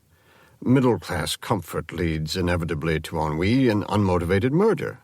The police are used to it, but here in a progressive socialist society, no one is tainted by ennui. What about Crime and Punishment? What about Raskolnikov? My very point. For all his existentialist rambling, even Raskolnikov just wanted to get his hands on a few rubles. You'd be as likely to find an unmotivated act here as you would be to find a tropical bird outside your window. There would be mass confusion. Camus' murderer would never be caught here. Around midnight, he remembered Pasha's note. On the detective's table was a report clipped to the dossier of a German national called Ullmann. Arkady leafed through it with red eyes. Hans Friedrich Ullmann was born 1932 in Dresden, married at 18, divorced at 19. Dismissed from the Young Communist for rowdyism. Criminal charges for assault dropped. Joined the army in 1952, and during the reactionary turmoil of the following year, accused of bludgeoning rioters. Charges of manslaughter dropped. Then finished his service as a guard at the Marienbad Stockade. Employed for 4 years as chauffeur to the secretary of the Central Committee for Trade Unions. Reinstated in party in 1963, remarried the same year and employed as foreman in an optics factory. 5 years later, dismissed from party for beating his wife. In short, a brute. Ullmann was back in the party and attached by Komsomol to maintain discipline among German students in Moscow. His photo showed a tall, bony man with sparse blonde hair. Pasha's report added that Golodkin had supplied prostitutes for Ullmann until the German ended the association in January. There was no mention of icons. There was a reel on Pasha's machine. Arkady jacked in Pasha's earphones and turned the machine on. He wondered why Ullmann broke off with Golodkin, and why in January. Arkady's German wasn't as good as it had been in the army, but it served to decipher the outright physical threats that Ullmann used to keep his students in line. From the sound of their voices, the German students were adequately terrified. Well, Ullmann had a great job. 1 or 2 terrified kids a day, and the rest of his time to call his own. He'd smuggled cameras and binoculars from Germany and probably bullied the students into doing the same for him. Of course, no icons. Only visitors from the West wanted Russian icons. Then Arkady heard a tape of a caller telling Ullmann to meet him at the usual place. A day later, the same caller told Ullmann to be outside the Bolshoi. The next day, the usual place. And 2 days later, somewhere else again. No names were used, no real conversation was held. And what conversation there was in German. It took a long time for Arkady to convince himself that the anonymous friend was Osborne, because Ullmann had never appeared on the Osborne tapes. Osborne called Ullmann, never the other way around. And Osborne apparently called only from payphones. Then there would be a wrong intonation in the anonymous caller's voice, and Arkady would think his identification was insane. He set up 2 machines and listened alternately to Osborne and Ullmann tapes. He built an ashtray pyramid of butts. Now it was a matter of patience. At dawn, after 7 hours of listening, Arkady walked outside the hotel to revive himself. Around the empty taxi stand, hedges crackled in the wind. As he gulped air, he heard another sound, a rhythmic thud from far overhead. Workmen were tapping the parapets of the Ukraina's roof for the false notes of bricks loosened by the winter. Back in the room, he started on Ullmann's February tapes. On February 2nd, the day of Osborne's departure from Moscow to Leningrad, the anonymous man called. The plane's delayed. It's delayed. Everything is going fine. You worry too much. You never do? Relax, Hans. I don't like it. It's a little late to like or not like anything. Everyone knows about those new Tupolevs. A crash? You think only Germans can build anything? Even a delay. When you get to Leningrad, I've been to Leningrad before. I've been there with Germans before. Everything will be fine. For an hour, Arkady slept. Chapter 7. The dummy was a featureless pink plaster head and a ratty wig, but it was hinged at the ears so that the face could split open down the middle and reveal an inner structure of blue muscles and a white skull as intricate as a Fabergé egg. Flesh doesn't sit on a vacuum, Andreev said. Your features, dear investigator, are not determined by intelligence, character, or charm. The anthropologist set the dummy aside and took Arkady's hand. You feel the bones in there? 27 bones in your hand, investigator, each articulating in a different way for a definite purpose. Andreev's grip, strong for such a small man, tightened, and Arkady felt the veins shifting within the back of his hand. And flexor muscles and extensor muscles, each with different sizes and attachments. If I told you I was going to reconstruct your hand, you wouldn't doubt me. The hand seems a tool, a machine. Andreev let go. The head is a machine for nervous response, eating, seeing, hearing, and smelling, in that order. It is a machine with proportionately larger bones and less flesh than a hand. The face is only a thin mask of the skull. You can make the face from the skull, but you can't make the skull from the face. When? Arkady asked. In a month, a few days. I have to have an identifiable face in a few days. Renko, you're the typical investigator. You haven't heard a word I said. I barely decided to do the face at all. The procedure is very complicated, and I'm doing it in my spare time. There's a suspect who will be leaving Moscow in a week. He can't leave the country, so he is. He's not Russian? No. Ah! The dwarf's laugh erupted. Now I see. Don't tell me any more about this, please. Andreev climbed a stool and scratched his chin and looked up at the skylight. Arkady was afraid he would refuse to have anything more to do with the head. Well, she did come to us largely intact except for the face, and I took photographs of her, so I won't have to spend any time building the neck and jawline. The muscle attachments were still on the face, and we photographed and sketched those. We know her hair color and cut. As soon as I can get a cast from a clean skull, I suppose I could begin. When can you get a clean skull? Investigator, such questions. Why don't you ask the cleaning committee? Andreev reached and pulled open a deep drawer. Inside was the box Arkady had brought the head in. Andreev knocked off the lid. Inside was a shiny mass, and it took Arkady a moment to see that the mass was moving and was composed of beetles, a mosaic of jewel-like insects feeding over and inside bright bone. Soon, Andreev promised. From the militia teletype room on Petrovka Street, Arkady sent out a new homicide bulletin. Not just west of the Urals this time, but all Republic, including Siberia. He continued to be disturbed by the fact that the 3 bodies were unidentified. Everyone had papers. Everyone watched everyone else. How could 3 people be missing for so long? And the only connection to anyone was the ice skates of Irina Azanova, who was from Siberia. In a place like Komsomolsk, they're 10 hours ahead of Moscow, the teletype operator said. It's night there already. You won't get an answer until tomorrow. Arkady lit a cigarette, and with his first inhale went into a coughing fit. It was the rain in his banged-up ribs. You ought to see a doctor. Know a doctor. He put a fist to his mouth and left.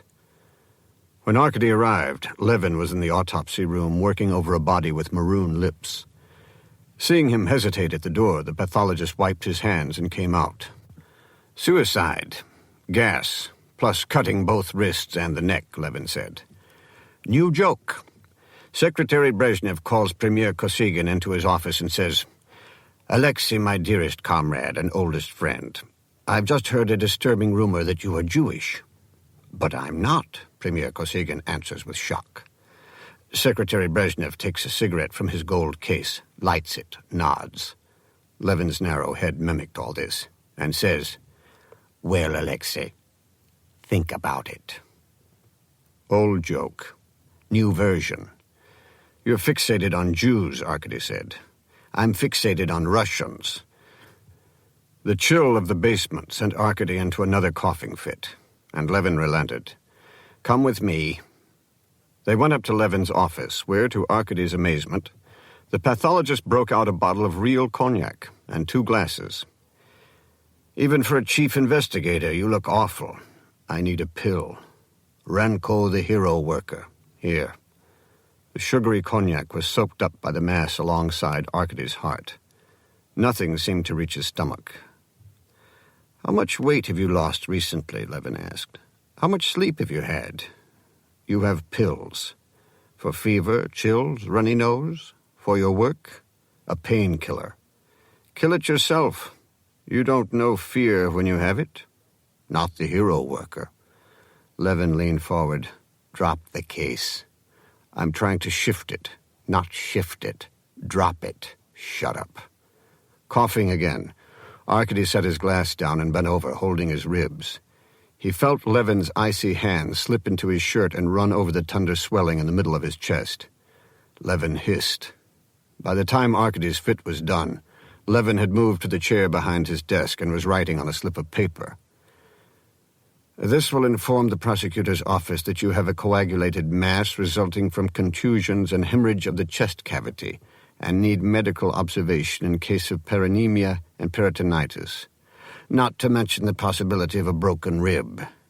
Yamskoy will give you 2 weeks at a sanatorium. Arkady took the slip and crumpled it. This, Levin wrote another slip, will get you an antibiotic. This, he opened a drawer and threw Arkady a bottle of small pills, should help the coughing. Take one. It was codeine. Arkady swallowed 2 pills and tucked the bottle into his coat. How did you get that lovely bump? Levin asked. Someone hit me. With a truncheon? Just his fist, I think. That is someone for you to stay away from. Now, if you'll excuse me, I'll get back to a suicide that's quick and clean. After Levin left, Arkady stayed while the codeine spread like a salve through his veins. With 1 foot, he maneuvered the wastebasket closer, in case he threw up, then sat very still and thought about the corpse downstairs. Both wrists and the throat, and gas. Was that animal rage of philosophical thoroughness? On the floor or in a tub? Private tub or communal? Just when he was certain he was going to be sick, the nausea subsided and his head lolled back. A Russian kills himself. That made sense. But honestly, what would a Russian corpse have to do with a tourist? 3 corpses. That had a more wholesale, capitalist ring to it. But even so, when does a tourist even find time to gun down people?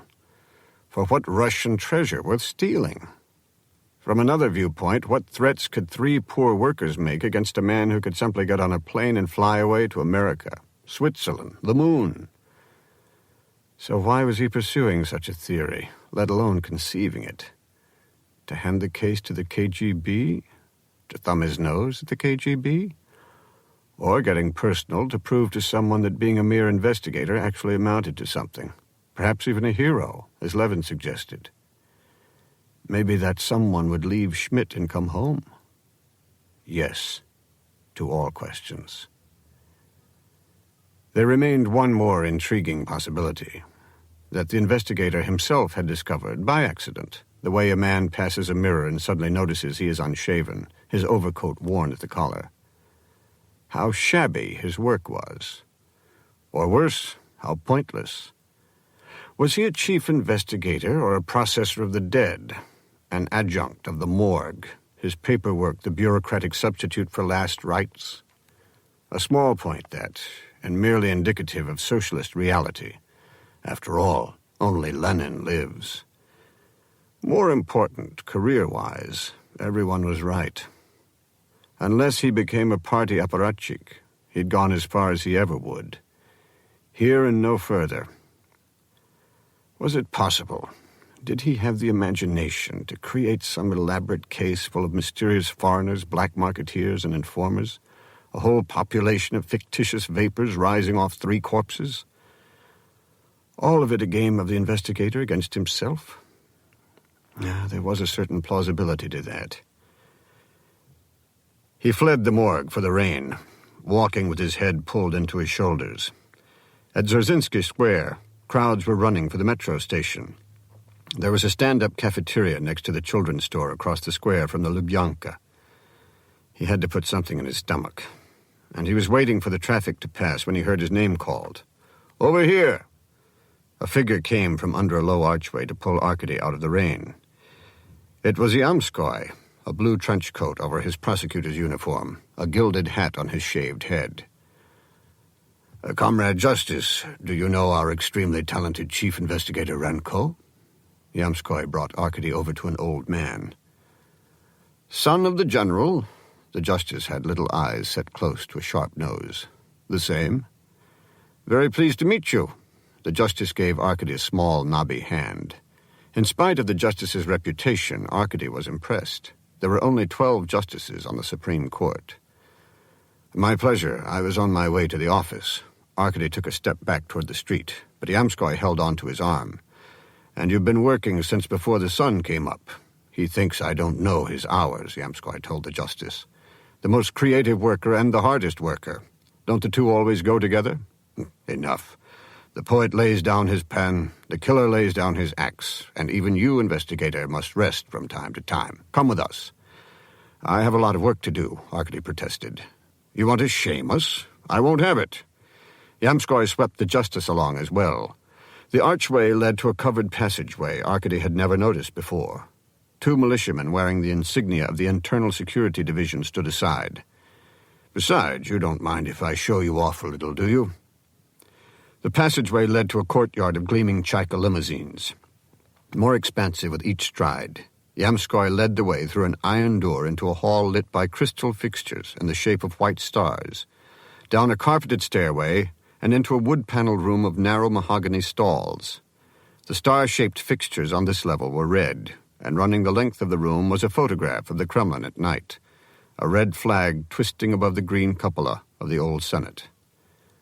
Yamskoy stripped. His body was rosy, heavily muscled, and except for his crotch, nearly hairless. A mat of white hair covered the justice's concave chest. Arkady followed their lead. Yamskoy looked casually at the black swelling on Arkady's chest. "A little rough stuff, huh?" He took a towel from his stall and tied it like a scarf around Arkady's neck to hide the bruise. "There. Now you look like a regular metropolitan. This is a private sort of club, so just follow me. Ready, Comrade Justice?" The justice wore a towel around his waist. Yamskoy draped his over his shoulder and pulled Arkady close, his arm around Arkady's back, whispering with a jovial confidentiality that excluded the older man. "There are bathhouses and bathhouses. Sometimes an official needs to freshen up, correct? You can't expect him to wait in line with the general public, not with a gut like the justices." They passed through a tiled corridor ventilated by hot air blowers and into a cellar vast enough to accommodate a long bathing pool of heated sulphurous water. Around the pool, within glazed Byzantine arches, swinging screens of carved wood partially hid alcoves furnished with short-legged Mongol tables and settees. Bathers sat in the steamy water at the far end of the pool. "Built during the distortions of the cult of personality," Yamskoy said in Arkady's ear. "The interrogators at the Lubyanka were working around the clock, and it was decided they should have somewhere to rest between prisoners. Water was pumped up from the underground streams of the Neglinaya, steam heated and mixed with salts. Just as the facility was completed, however, he died, and the facility was abandoned. Lately, the complete silliness of not using it became apparent. It has been," he squeezed Arkady's arm, rehabilitated. He guided Arkady into an alcove where two naked men sat perspiring at a table bearing silver bowls of caviar and salmon and crushed ice, plates of thinly sliced white bread, soft butter and lemons, mineral water, and bottles of plain and flavored vodka. "Comrades, First Secretary of the Prosecutor General and Academician, I want you to know Arkady Vasilyevich Renko, investigator in charge of homicide. Son of the General," the justice sat ignored. Arkady shook hands over the table. The First Secretary was big and hairy as an ape, and the academician suffered from a resemblance to Khrushchev. But the atmosphere was relaxed and amiable, the same as in a film Arkady had seen once of the Tsar Nicholas, skinny-dipping with his general staff. Yamskoy poured out spiced Pertsovka vodka, pepper for the rain, and heaped caviar on Arkady's bread. Not pressed caviar, but roe as big as ball bearings, the kind Arkady hadn't seen in a store in years. He ate it in 2 bites. Investigator Nikitin, you remember, had a near-perfect record. Arkady Vasilyevich has a perfect one. So I warn you, Yamskoy said in a soft mockery of his usual voice. If you plan to do away with your wives, find another town. Tufts of steam drifted off the pool and under the screen to taint the mouth with sulfur. Not unpleasantly, though. More like an edge to the vodka. A soul didn't have to travel for a cure, Arkady thought. Just bathe below Dzerzhinsky Square, where heroes were overweight. White dynamite from Siberia. The First Secretary refilled Arkady's glass. Straight alcohol. The academician, Arkady gathered, was a member of this inner circle not for ordinary labors such as medical research, but as an ideologist. History shows us the necessity of facing west, the academician said. Marx proves the necessity of internationalism. That's why we have to keep an eye on those bastards, the Germans. The minute we take our eye off them, they'll get together again. Take my word for it. That's who's running drugs into Russia, the First Secretary agreed strongly. The Germans and the Czechs. Better 10 murderers go free than 1 drug dealer, the justice spoke up. Caviar speckled his chest. Yamskoy winked at Arkady. After all, the prosecutor's office knew that it was Georgians who ran cannabis into Moscow, and chemistry students at the university who concocted LSD. Arkady half-listened as he ate dill-scented salmon, and all but closed his eyes in sleep as he relaxed on the settee. Yamskoy, too, seemed content to listen, arms folded. He'd yet to eat or more than sip his vodka. The talk lapped around him like water around a rock. Don't you agree, investigator? Excuse me? Arkady had lost track of the conversation. About Vronskyism, the First Secretary asked. That was before Arkady Vasilyevich joined our office, Yamskoy commented. Vronsky. Arkady remembered the name. An investigator for the Moscow regional office who had not only defended Solzhenitsyn's books, but denounced as well the surveillance of political activists. Naturally, Vronsky was no longer an investigator, and the mention of his name caused a queasiness in the judicial community. Vronskyism was a different kind of word, though, vaguer and more chilling, a breeze from a new direction. What must be attacked, uprooted, and destroyed, the academician explained, is generally the tendency to place legalisms above the interests of society, and individually the tendency among investigators to place their interpretation of the law above the understood goals of justice. Individualism is just another name for Vronskyism, the First Secretary said. And self-centered intellectualism, the academician said. The kind that feeds itself on careerism and flatters itself with superficial success until even the basic tacit interests of the greater structure are undermined. Because, the First Secretary said, the solution to any particular crime, indeed, the laws themselves, are only the paper bunting on the concrete system of political order. When we have a generation of lawyers and investigators who confuse fancy with reality, the academician said, and when paper laws are smothering the work of the organs of justice, then it is time to pull down that bunting. And if a few Vronskyites fall as well, all the better, the First Secretary said to Arkady. Wouldn't you agree? The First Secretary leaned forward, knuckles on the table. and the academician turned his clown's round belly toward Arkady, who watched Yamskoy's sidelong gaze. The prosecutor must have known even as he called to Arkady on the street where the conversation in the bathhouse would lead. Yamskoy's pale eyes said, "Concentrate. Take care." "Vronsky," Arkady answered. "Wasn't he also a writer?" "True," the first secretary said. "A good point. A Yid, too," the academician said. Then Arkady draped salmon on a piece of bread. "You could say we should keep our eyes on all investigators who are also Jews and writers." The first secretary's eyes grew. He looked at the academician and Yamskoy, then back at Arkady. A grin built on his mouth, followed by the pistol report of a laugh. "Yes, for a start." Defused, the talk fell to food, sports, and sex. And after a few minutes, Yamskoy drew Arkady away for a stroll around the pool. More officials had arrived, floating like walruses in the heated water, or moving as shades of pink and white behind the lattice of screens. "You're feeling especially subtle today, confident enough to dodge the thrust. Good, I'm pleased to see that." Yamskoy patted Arkady's back. "At any rate, the campaign against Vronskyism begins in a month. You are forewarned." Arkady thought Yamskoy was staring him out of the bathhouse until the prosecutor led him into an alcove where a young man was buttering slices of bread. "Look, you two must know each other. Yevgeny Mendel, your father and Renko's father, were famous friends. Yevgeny is with the Ministry of Trade," Yamskoy told Arkady. Yevgeny tried to bow from a sitting position. He had a soft middle and a wispy mustache. He was younger, and Arkady vaguely remembered a pudgy boy who always seemed to be crying. "An expert on international trade," Yamskoy made Yevgeny blush, "one of the new breed." "My father," Yevgeny started to say when Yamskoy abruptly excused himself, leaving them alone. "Yes," Arkady encouraged Yevgeny out of politeness. "A moment," Yevgeny pleaded. He concentrated on buttering the bread and adding dollops of caviar so that each side resembled a sunflower with yellow petals and a black center. Arkady sat down and helped himself to a glass of champagne.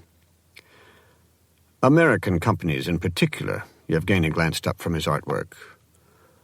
"Oh, that must be a new field," Arkady wondered when Yamskoy would reappear. "No, not at all. No. There are a number of long-standing friends. Armand Hammer, for example, was an associate of Lenin's. Chemico built ammonia plants for us in the 30s. Ford made trucks for us in the 30s, and we thought we were going to work with them again, but they made a mess of it. Chase Manhattan has been a correspondent of Neshdog Bank since 1923. Most of the names were unknown to Arkady, but Yevgeny's voice was growing more familiar, though he couldn't recall having seen him in years. "Good champagne." He put his glass down. "Soviet sparkling. We're going to export it." Yevgeny looked up with a face full of childish pride. Arkady felt the gate opening. Into the alcove stepped a man, middle-aged, tall, lean, and so dark that at first Arkady believed he might be an Arab. Straight white hair and black eyes, a long nose and an almost feminine mouth, made an extraordinary combination, equine and handsome.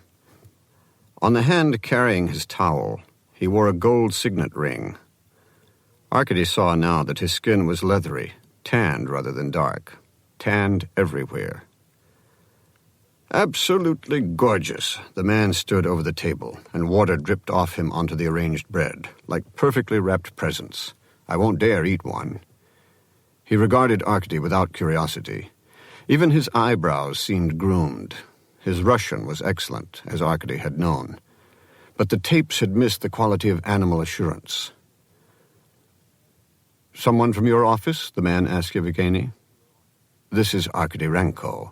He's, well, I don't know what." "I'm an investigator," Arkady said. Yevgeny poured champagne and pushed the dish of canapes around the table, prattling as he did so. His guest sat down and smiled. Arkady had never seen such brilliant teeth before. "What is it you investigate?" "Homicides." Osborne's hair was more silver than white, and wet. It clung to his ears even after he toweled it. Arkady couldn't see whether either ear was marked. Osborne picked up a heavy gold watch and slipped it on his wrist. Yevgeny, he said, I was expecting a call. Could you be an enchulateur and wait at the switchboard for me? From a chamois purse, he took a cigarette and holder, joined them and lit the cigarette with a lighter of lapis lazuli and gold. The screen flapped behind the exiting Yevgeny. You speak French? No, Arkady lied. English? No, Arkady lied again. Arkady had seen people like this only in Western magazines, and he'd always thought their gloss was a quality of the paper, not of themselves. The sheer physical smoothness was alien, intimidating. It's interesting that in all my other visits here, this is my first encounter with an investigator. But you never did anything wrong, Mr. Forgive me, I don't know your name. Osborne. American? Yes. Your last name again? Renko. You're young to be an investigator, aren't you? No. Your friend Yevgeny talked about champagne. Is, that what you import? Furs, Osborne said. It would have been easy to say Osborne was more a collection of expensive items, ring, watch, profile, teeth, than a person. It had the correct socialist attitude, and in part it was true. But it didn't take into account what Arkady hadn't expected, a sense of power under restraint. He himself was too stilted and inquisitorial. He had to change that. I always wanted a fur hat, Arkady said, and to meet Americans. I hear they're just like us, big-hearted and open, and to visit New York and the Empire State Building in Harlem. What a life you must lead traveling around the world. Not to Harlem. Excuse me, Arkady stood. You know many important people here that you'd like to talk to, and you're too polite to ask me to go. Smoking his cigarette, Osborne gave him a prolonged, non-committal stare until Arkady started for the pool. I insist you stay, Osborne said quickly. I don't usually meet investigators. I should take advantage of this chance occasion and ask you about your work. Anything I can tell you, Arkady said. Though from the accounts I read of New York, anything I do will seem dull. Domestic troubles, hooligans. We have murders, but almost invariably they are committed in the heat of anger or under the influence of alcohol. He shrugged apologetically and sipped champagne. Very sweet. You really should import it. Osborne poured more for Arkady. Tell me about yourself. I could go on for hours, Arkady said with zeal, and down the champagne in a swallow. Wonderful parents, as well as wonderful grandparents. In school, I had the most inspiring teachers and the most helpful classmates. Now the team of fellows with whom I work with would each be worthy of a book to themselves. Do you, Osborne removed his cigarette holder from his smile, ever talk about your failures? Speaking personally, Arkady said, I've never had a failure. He loosened the towel from around his neck and dropped it on the towel Osborne had cast aside. The American looked at the discolored swelling. An accident, Arkady said. I've tried hot water bottles and heat lamps, but nothing is better than a sulfur bath for cleaning up congestion. The doctors tell you a lot, but the old remedies are always the best. In fact, socialist criminology is the field where the greatest new advances are. Getting back to that, Osborne cut in. What has been your most interesting case? You mean the Gorky Park bodies? May I? Arkady tapped out one of Osborne's cigarettes and used his lighter, admiring its blue stone. The finest lapis lazuli came from Siberia. He'd never seen it before. Not that there's been any story in the press, Arkady puffed. But I accept the fact that such a bizarre matter becomes grist for rumors. Particularly, he wagged his finger as a teacher might at a naughty student, among the foreign community, yes? He couldn't tell whether he'd made any effect. Osborne sat back without expression. I hadn't heard about it, Osborne said when the silence grew too long. Yevgeny Mendel breezed in with the news that there were no phone calls. Arkady immediately rose and made profuse excuses for having overstayed his welcome and thanked them for their hospitality and champagne. He picked up Osborne's towel and knotted it around his neck. Osborne watched like a man far away and out of earshot until Arkady was at the screen. "Who's your superior? Who is the chief investigator?" "I am." Arkady issued a last encouraging smile. After a few steps along the pool, he felt exhausted. Suddenly, Amskoy was at his side. "I hope I was right about your father and Mendel's being friends," he said. "And don't worry about Vronskyism too much. You have my unqualified support to pursue your investigations as only you can." Arkady dressed and retraced his steps from the bathhouse to the street. The rain had become a mist. He walked up Petrovka Street to Colonel Uden's warm forensic lab and delivered Osborne's damp towel. "Your boys have been trying to get hold of you all afternoon," Uden said before he took the towel off for examination. Arkady put a call into the Ukraina. Pasha answered and proudly told him that he and Fett were monitoring the black marketeer Golodkin's phone and had heard a man tell Golodkin to meet him in Gorky Park. Pasha believed the caller was American or Estonian. American or Estonian? I mean, he spoke very good Russian, but slightly different. Anyway, that's a violation of privacy, Pasha. Articles 12 and 134. After all, the tapes those were the KGB's tapes. There was a hurt silence on the other end until Arkady said, "All right." "I'm no theoretician like you," Pasha answered. "It takes a genius to know what's against the law." "All right, so you stayed at that end and Fett covered the meeting. He took the camera?" Arkady asked. "That's what took him so long, finding a camera, because he missed them. He walked all around the park and never found them." "All right. At least we can use your tape and try to match..." "A tape?" "Pasha, you broke the law to listen in on Golodkin's phone, and you weren't bothering to tape him?" Actually, no." Arkady hung up. Colonel Uden clicked his tongue from across the lab. "See here, investigator. I found 10 hairs on the towel. I took one and cut it and put it under this microscope to compare it with the hair from the cap you found before, which is under this other microscope. Now, the one from the cap is gray to white and has an ovoid cross-section, which is indicative of curly hair. The new one from the towel has a color more like chrome, quite attractive, and has a perfectly round cross-section which indicates straight hair. I'll go on with the protein analysis, but I can tell you right now these hairs are not from the same man. Look." Arkady looked. Osborne was not the man who had said, "son of a bitch." "Nice goods," Liuden fingered the towel. "You want it?" The vodka and codeine were getting to Arkady, and he went over to the militia commissary in Petrovka for a cup of coffee. Alone at a table, he fought the urge to guffaw. Some detectives, trying to find a camera while a mysterious character, Estonian or American, strolls around Gorky Park unobserved. Some investigator, stealing a towel that exonerates his only suspect. He'd go home if he had a home. "Chief Investigator Renko," asked an officer, "there's a call for you in the teletype room from Siberia." "Already?" The call was from a militia detective named Yakutsky in Ust-Kut, 4,000 kilometers east of Moscow. In answer to the All-Republic Bulletin, Yakutsky reported that a Valeria Semyonovna Davidova, age 19, resident of Ust-Kut, was wanted for the theft of state materials. Comrade Davidova was in the company of Konstantin Ilyich Borodin, age 24, also wanted for the same crime. Arkady looked around for a map. Where in the world was Ust-Kut? Borodin, Detective Yakutsky said, was a hooligan of the worst cloth, a fur trapper, a black marketeer in radio parts, which were in great demand, suspected of working illegal gold deposits. With the Baikal-Amur main line railroad construction, Borodin had a regular windfall of truck parts left in the open. When the militia had gone after him and the Davidova girl, the fugitives had simply disappeared.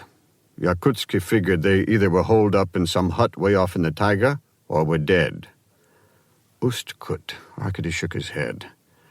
No one ever got to Moscow from Ust-Kut, wherever it was. He wanted to let the Siberian detective down gently. We are all one republic, he thought. Yakutsky was one of the names slapped on every other Yakut native. Arkady pictured some canny oriental face at a far-off phone. Just where and when were they seen last, he asked. Irkutsk, in October. Did either the girl or the man have any training in restoring icons? If you grow up here, you know how to carve. The connection started to fade.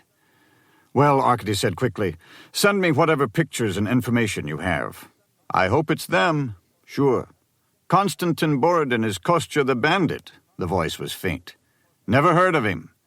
He's famous in Siberia. Tsipin the killer greeted Arkady in a cell at Lefortovo.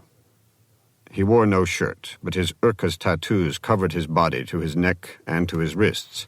He held up his beltless pants. They took my shoelaces, too. Who ever heard of anyone hanging himself with his shoelaces? Well, they fucked me again. Yesterday I saw you and I was all set up. Today 2 guys come by on the highway and try to rob me. Where you were peddling gas? Right. So what was I to do? I hit one with a spanner and he drops dead. The other guy drives away just as a militia wagon pulls up, and I'm standing there with a spanner in my hand and a dead guy at my feet. My God, this is the last of Tsipin. 15 years, if I'm lucky. Tsipin sat down on his stool. The cell also had a cot bolted to the wall and a pitcher for washing. His door had 2 panels, a small one for the guard to look through and a large one for food. I can't do anything for you, Arkady said. I know. I ran out of luck this time. Sooner or later, everyone does, right? Tsipin put on a better face. But look, investigator, I've been a lot of help to you. When you really needed information, I was the guy who helped you out. I never failed you because we had a mutual respect. I paid you. Arkady softened what he said by giving Tsipin a cigarette and lighting it for him. You know what I mean. I can't help you, you know that. It's aggravated homicide. I wasn't talking about me. You remember Swan? Not well. Arkady recalled an odd figure that had stayed in the background at a couple of meetings he'd had with Tsipin. Sure. We've always been together, even in the camps. I've always been the moneymaker, understand? Swan's going to be hard up. I mean, I have enough on my mind. I don't want to worry about him, too. You need an informant. Swan has a telephone, even a car. He'd be perfect for you. What do you say? Give him a try. When Arkady left the prison, Swan was waiting at a street lamp. His leather jacket emphasized his narrow shoulders, long neck, and close-cropped hair. In camp, a professional thief was likely to pick out an amateur convict, bugger him, and then kick him out of bed. It made the thief, the one on top, more masculine. The goat, the one on the bottom, was detested as the queer. Yet Swan and Tsipin were a real couple, a rarity, and no one called Swan a goat around Tsipin. Your friend suggested you might do some work for me, Arkady said without enthusiasm. Then I'll do it. Swan had the strange delicacy of a chipped and shop-worn figurine, all the more striking because he wasn't handsome, let alone pretty. It was hard to guess his age, and his voice was too soft to be a clue. There's not much money in it, say 50 rubles if you come up with good information.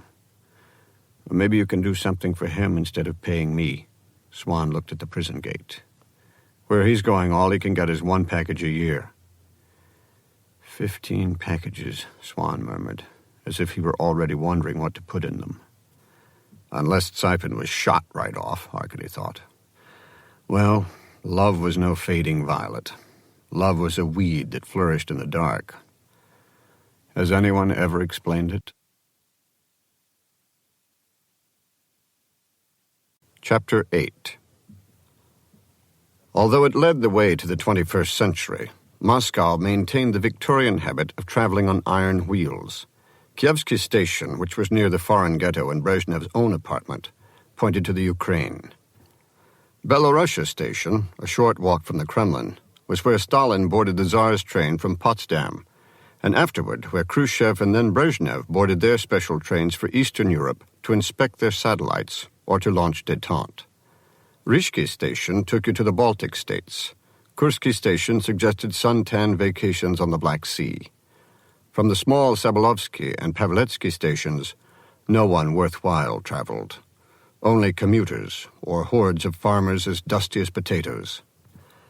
Most impressive by far were Leningrad, Yaroslavl, and Kazan stations, the 3 giants of Komsomol Square. And the strangest of these was Kazan Station, whose Tartar tower capped a gateway that might take you thousands of kilometers to the deserts of Afghanistan, to the siding of a Ural prison camp, or all the way across 2 continents to the shore of the Pacific. At 6 a.m., inside Kazan station, entire Turkmen families lay head to feet on benches, babies with felt skull caps nestled on soft bundles. Soldiers leaned slackly against the wall and asleep so tangibly deep that the heroic mosaics of the ceiling overhead could have been their communal dream. Bronze fixtures glowed dully. At the one refreshment stand open, a girl in a rabbit-skin coat confided in Pasha Pavlovich. "She says Golodkin used to shake her down, but not anymore," Pasha reported when he returned to Arkady. "She says somebody saw him at the car market." A young soldier took Pasha's place with the girl. She smiled through a rouge of Vaseline and lipstick, while the boy read the price chalked on the toe of her shoe. Then, hand in hand, they walked out the station's main door as the investigator and detective trailed behind. Komsomol Square was blue before the dawn, the clicking candles of trams the only movement. Arkady watched the lovemakers slip into a taxi. 5 rubles. Pasha watched the taxi pull out. The driver would swing into the nearest side street and got out to watch for militia while the girl and boy went at it in the back seat. Of the 5 rubles, the driver would get half and the chance to sell a congratulatory bottle of vodka to the soldier afterward.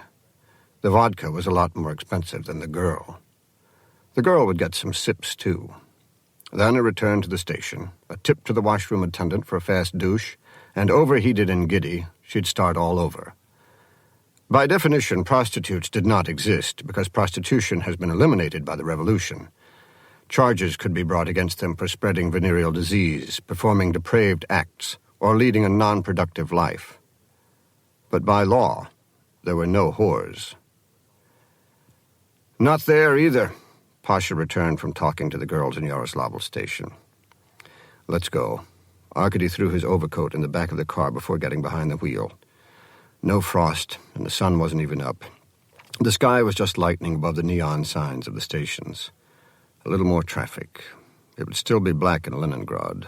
Some people preferred Leningrad, its canals and literary landmarks. To Arkady, it wore a perpetual sulk.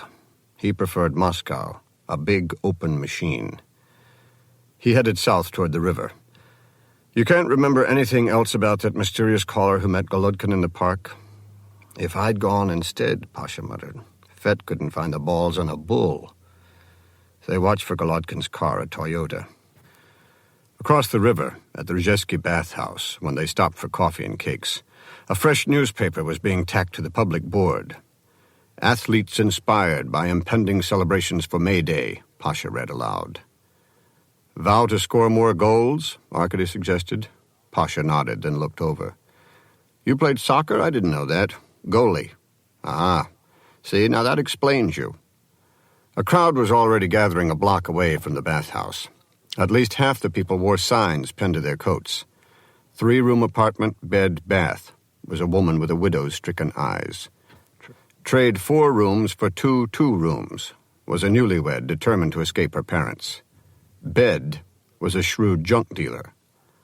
Arkady and Pasha worked their way from each end of the block and met in the middle. 60 rubles for 2 rooms with indoor plumbing, Pasha said. "That's not bad. Any word of our boy?" "Of course it doesn't have heat."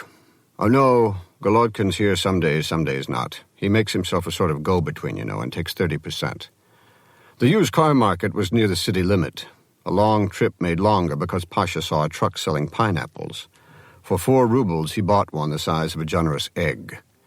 "Cuban aphrodisiac," he confided. "Some friends of mine, weightlifters, went down there. Fuck your mother. Black girls, beaches, and unprocessed foods. A worker's paradise." The car market was a lot filled with Pobedis, Zigulis, Moskviches, and Zaporozhets. Some excruciatingly old, but others with the aroma of the showroom. Once he had, after years, finally received the miniature Zaporozhets he'd paid 3,000 rubles for. A sharp owner could drive it at once to the used car lot, sell his toy for 10,000, record a mere 5,000 ruble transaction at the government shed, and pay a 7% commission. Then turn around and spend his extra 6,650 rubles for a used but roomier Ziguli sedan. The market was a beehive, the proviso being that each bee brings some honey of his own. Perhaps 1,000 bees were on hand. A foursome of army majors gathered around a Mercedes. Arkady ran his hand over a white Moskvich. Like a thigh, eh? A Georgian in a leather coat stopped next to him. Nice. You're in love already. Take your time, walk around it. Really nice. Arkady strolled to the back. You're a man who knows cars. The Georgian placed a finger to his eye. 30,000 kilometers. Some people would have turned the mileage back, but I'm not that way. Washed and polished every week. Did I show you the windshield wipers? He pulled them out of a paper bag. Nice wipers. Practically new. Well, you can tell. He turned his back to everyone but Arkady and penciled on the bag 15,000. Arkady got into the car, sinking almost to the floor through the hollowed seat. The plastic wheel was as cracked as ivory from an elephant's graveyard. He turned the ignition and in the rearview mirror watched a plume of black smoke rise. Nice, he got out. After all, the seat could be padded and an engine repaired, but a car body was as precious as diamonds. I knew you'd say that. Sold? Where's Golodkin? Golodkin. The Georgian racked his brains. Was it a person, a car? He had never heard the name before until the investigator revealed an ID in one hand and the ignition keys still in the other. That Golodkin, that bastard. He just left a lot. Arkady asked where he was headed. The Melodya. When you see him, tell him an honest man like me pays commissions to the state, not to punks like him. In fact, for officials of the state, dear comrade, there is a discount. On Kalinin Prospect, the smaller buildings were 5-story rectangles of cement and glass. The larger buildings were 25-story chevrons of cement and glass. Copies of Kalinin Prospect could be found in any new city being erected, but none were quite so on the march to the future as Moscow's prototype. 8 lanes of traffic raced in each direction over a pedestrian underpass. Arkady and Pasha waited at an outdoor cafeteria across the street from the narrow building that was the Melodya record store. It's a little more fun in the summertime.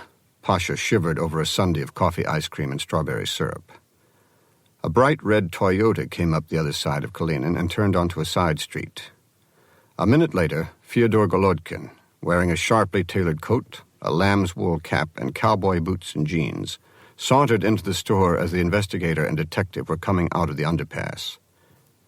Through the Melodya's glass front, they saw that Golodkin was not climbing the open stairs to the classical music floor. Pasha stayed by the door as Arkady passed the kids flipping through the rock and roll. In the rear, between the divider racks, Arkady spotted a gloved hand searching the political albums. Moving closer, he glimpsed nicotine-blonde hair, fashionably shaggy, and a puffy face scarred at the mouth. A sales clerk came out of the rear pocketing money. The speech of L.I. Brezhnev to the 24th Party Congress. Arkady read the album cover aloud as he stepped by Golodkin. Piss off, Golodkin elbowed Arkady, who took the elbow and bent it back so that Golodkin was forced to the toes of his boots. 3 records slid out of the cover and rolled around Arkady's feet. Kiss, the Rolling Stones, the Pointer Sisters. One of the more interesting congresses, Arkady said. Golodkin's eyes were set within red and heavy lids. For all his long hair and tailored suit, he put Arkady in mind of an eel twisting a hook first one way and then another. Taking him to the office at Novokuznetskaya was a combination of hooks. First, it officially placed Golodkin entirely in Arkady's hand. No lawyer could be summoned until investigation was finished, and not even the prosecutor need be informed of an arrest for 48 hours. Also, by bringing Golodkin within earshot of Kukin, the implication was made that the chief investigator for special cases had washed his hands of the prime informer, or that Kukin himself was in some kind of danger. I was as surprised as you to see those records, Golodkin protested as Arkady led him into the first-floor interrogation room. This is all a mistake. Relax, Fyodor. Arkady made himself comfortable on the other side of the table and put a stamped tin ashtray in front of the prisoner. Have a smoke? Golodkin opened a pack of Winstons and offered them around. Myself, I prefer Russian cigarettes, Arkady said amiably. You'll have a laugh when you find out what a mistake this all is, Golodkin suggested. Pasha came into the room bearing a stack of papers. My file? Golodkin demanded. Now you'll see that I'm on your side. I have a long history of service. The phonograph records? Arkady asked. Very well. Now, I will be totally honest. That was part of my infiltration into a network of scheming intelligentsia. Arkady tapped his fingertips. Pasha pulled out a charge sheet. Ask anyone about me, they'll tell you, Golodkin said. Citizen Fyodor Golodkin of Serafimov 2, city and region of Moscow, Pasha read. You stand accused of hindering women from taking part in state and social activity and of incitement of minors to crime. A nice way to describe procuring whores. The sentence was 4 years. Golodkin brushed his hair back, the better to glare at the detective. Ridiculous. Wait, Arkady lifted his hand. You stand accused, Pasha went on, of receiving illegal commissions for the resale of private automobiles, of exploitation in the resale of living spaces, of selling for profit religious icons. All of this is perfectly explainable, Golodkin told Arkady. You stand accused of leading a parasitical life, Pasha read, and this time the eel twitched. The decree against parasitism was originally formulated for gypsies, then broad-mindedly expanded to include dissidents and all sorts of profiteers. And the sentence was nothing less than banishment to a woodshed rather closer to Mongolia than Moscow. Golodkin's grin was small and sharp. I deny everything.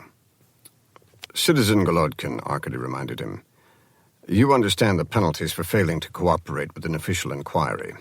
As you say, you are familiar with this office. I said he stopped to light one of his Winstons, and through the smoke measured the stack of papers. Only Kukin could have given them so much documentation. Kukin? I was working for... He halted again despite Arkady's inviting expression. Accusing another chief investigator was suicidal. Whatever... Yes?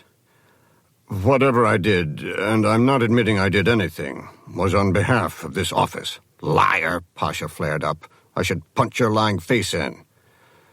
Only to ingratiate myself with real profiteers and anti-Soviet elements, Golodkin stood his ground. By murder, Pasha cocked his arm. Murder? Golodkin's eyes shot open. Pasha lunged across the table, just missing Golodkin's throat. Arkady shouldered the detective back. Pasha's face was dark with fury. There were times when Arkady really enjoyed working with him. I don't know anything about any murder, Golodkin blurted. Why bother with an interrogation, Pasha asked Arkady. All he does is lie. I have a right to talk, Golodkin said to Arkady. He's right, Arkady told Pasha. As long as he can talk and tell the truth, you can't say he isn't cooperating. Now, Citizen Golodkin, he switched on the tape recorder. Let's begin with an honest and detailed account of your violation of women's rights. Purely as an unofficial service, Golodkin began, he had provided females he'd believed of legal age to approved persons. Names, Pasha demanded. Who fucked who, where, when, and for how much? Arkady listened with half an ear while he read the reports from Ustkut that Golodkin had thought was his file. Compared with the petty crimes Golodkin was boasting about, the information supplied by Detective Yakutsky was an adventure by Dumas. As an orphan in Irkutsk, Konstantin Borodin, called Kostya the Bandit, took apprentice courses in carpentry and engaged in restoration work at the Znamensky Monastery. Shortly afterward, he ran away from his state school and traveled with Yakut nomads to the Arctic Circle to hunt polar foxes. The militia first took notice of Kostya when a gang of his was caught trespassing on the Alden gold fields along the Lena River. Before he was 20, he was wanted for the theft of Aeroflot tickets, vandalism, sale of radio parts to young people whose pirate stations interfered with government transmissions, and old-fashioned highway robbery. Always he escaped into the Siberian taiga, where not even Detective Yakutsky's helicopter patrols were able to find him.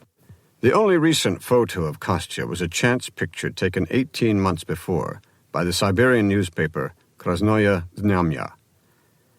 If you want to know the truth, Golodkin was telling Pasha, The girls like screwing foreigners. Nice hotels, good food, clean sheets. It's a little like traveling themselves. The newspaper photo was grainy and showed about 30 unidentified men walking out of an undistinguished building. In the background, circled, surprised by the camera, a face recovered with a stare. It was heavy-boned and rakishly good-looking. There were still bandits in the world. Most of Russia was Siberia. The Russian language admitted only 2 Mongol words, taiga and tundra, and those 2 words expressed a world of endless forests or treeless horizons. Not even copters could find Kostya? Could such a man die in Gorky Park? "Have you heard of anyone selling gold in town?" Arkady asked Golodkin. "Maybe Siberian gold?" "Oh, I don't trade in gold. It's too dangerous. There's a bonus, you and I know. 2% of all the gold you can catch on a trader you boys can keep for yourselves." "No, I'd be insane to. Gold wouldn't come from Siberia anyway. It comes in with sailors from India, Hong Kong. Moscow's not a big market for gold. When you say gold or diamonds, you mean dealing with the Jews in Odessa or Georgians or Armenians, people with no class. I hope you don't think I'd ever be involved with them." Golodkin's skin, hair, and coat reeked of American tobacco, Western cologne, and Russian sweat. "Basically, I just do people a service. My particular expertise is in icons. I go 100, 200 kilometers out of Moscow, out into the sticks, into a little village, find out where the old men hang around and take a bottle. Look, these men are trying to stay alive on their pensions. Excuse me, but the pensions are a joke. I'm doing them a favor to give them 20 rubles for some icon that's been gathering dust for 50 years. Or maybe the old women would rather starve and keep their icons, but the men you can deal with. Then I come back to Moscow and sell." "How?" Arkady asked. "Well, some taxi drivers and in-tourist guides recommend me. But I can go right out on the street. I can spot the real buyers, especially Swedes or Americans from California. I speak English. That's my strong point. Americans will pay anything. 50 for an icon you wouldn't pick up from the gutter. An icon you wouldn't know whether you were looking at the front or back. 1,000 for something big and fine. That's dollars, not rubles. Dollars or tourist coupons, which can be just as good. Now, how much does a bottle of really good vodka cost you? 13 rubles? With tourist coupons, I can get that bottle for 3 rubles. I get 4 bottles to your 1. I want a guy to fix my television, my car, do me a favor. I'm seriously going to offer him rubles? Rubles are for suckers. If I offer a repairman a few bottles, I have a friend for life. Rubles are paper, you see, and vodka is cash." "Are you trying to bribe us?" Pasha demanded indignantly. No. My only point was that the foreigners I sell icons to are smugglers, and I was assisting an official investigation." "You sell to Russian citizens, too," Arkady commented. "Only dissidents," Golodkin protested. Detective Yakutsky's report went on to say that during the 1949 campaign against Jewish cosmopolites, a Minsk rabbi named Solomon Davidov, a widower, was resettled in Irkutsk. Davidov's only child, Valeria Davidova, quit her art studies after her father's death a year ago to work as a sorter at the fur center in Irkutsk. 2 photos were included. One was of the girl on an outing, eyes sparkling, dressed in a fur hat, heavy woolen jacket, and the kind of felt boots called valenki. Very young, very gay. The other photo was from Krasnoye Znamya, captioned, "Pretty sorter V. Davidova holds up the pelt of a Bargazhinsky sable worth 1,000 rubles on the international market for the admiration of visiting businessmen." She was extraordinarily pretty, even in a dowdy uniform, and in the forefront of the admiring businessmen, his fingers brushing the sable, was Mr. John Osborne. Arkady turned back to the Kostya-Borodin photo. With fresh eyes, he saw that the group walking away from the circled bandit consisted of some 20-odd Russians and Yakuts, surrounding a small group of Westerners and Japanese. And this time he saw Osborne.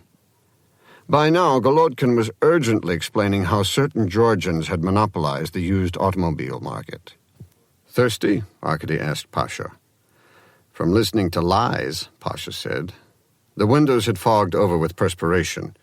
Golodkin watched one man and then the other.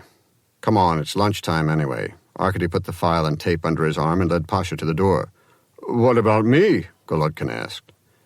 You know better than to go, don't you? Arkady said. Besides, where would you go? They left him. A moment later, Arkady opened the door to toss in a bottle of vodka. Golodkin caught it against his chest. Concentrate on the murder, Fyodor, Arkady urged, and shut the door on Golodkin's bewildered expression. Rain had washed away all the snow.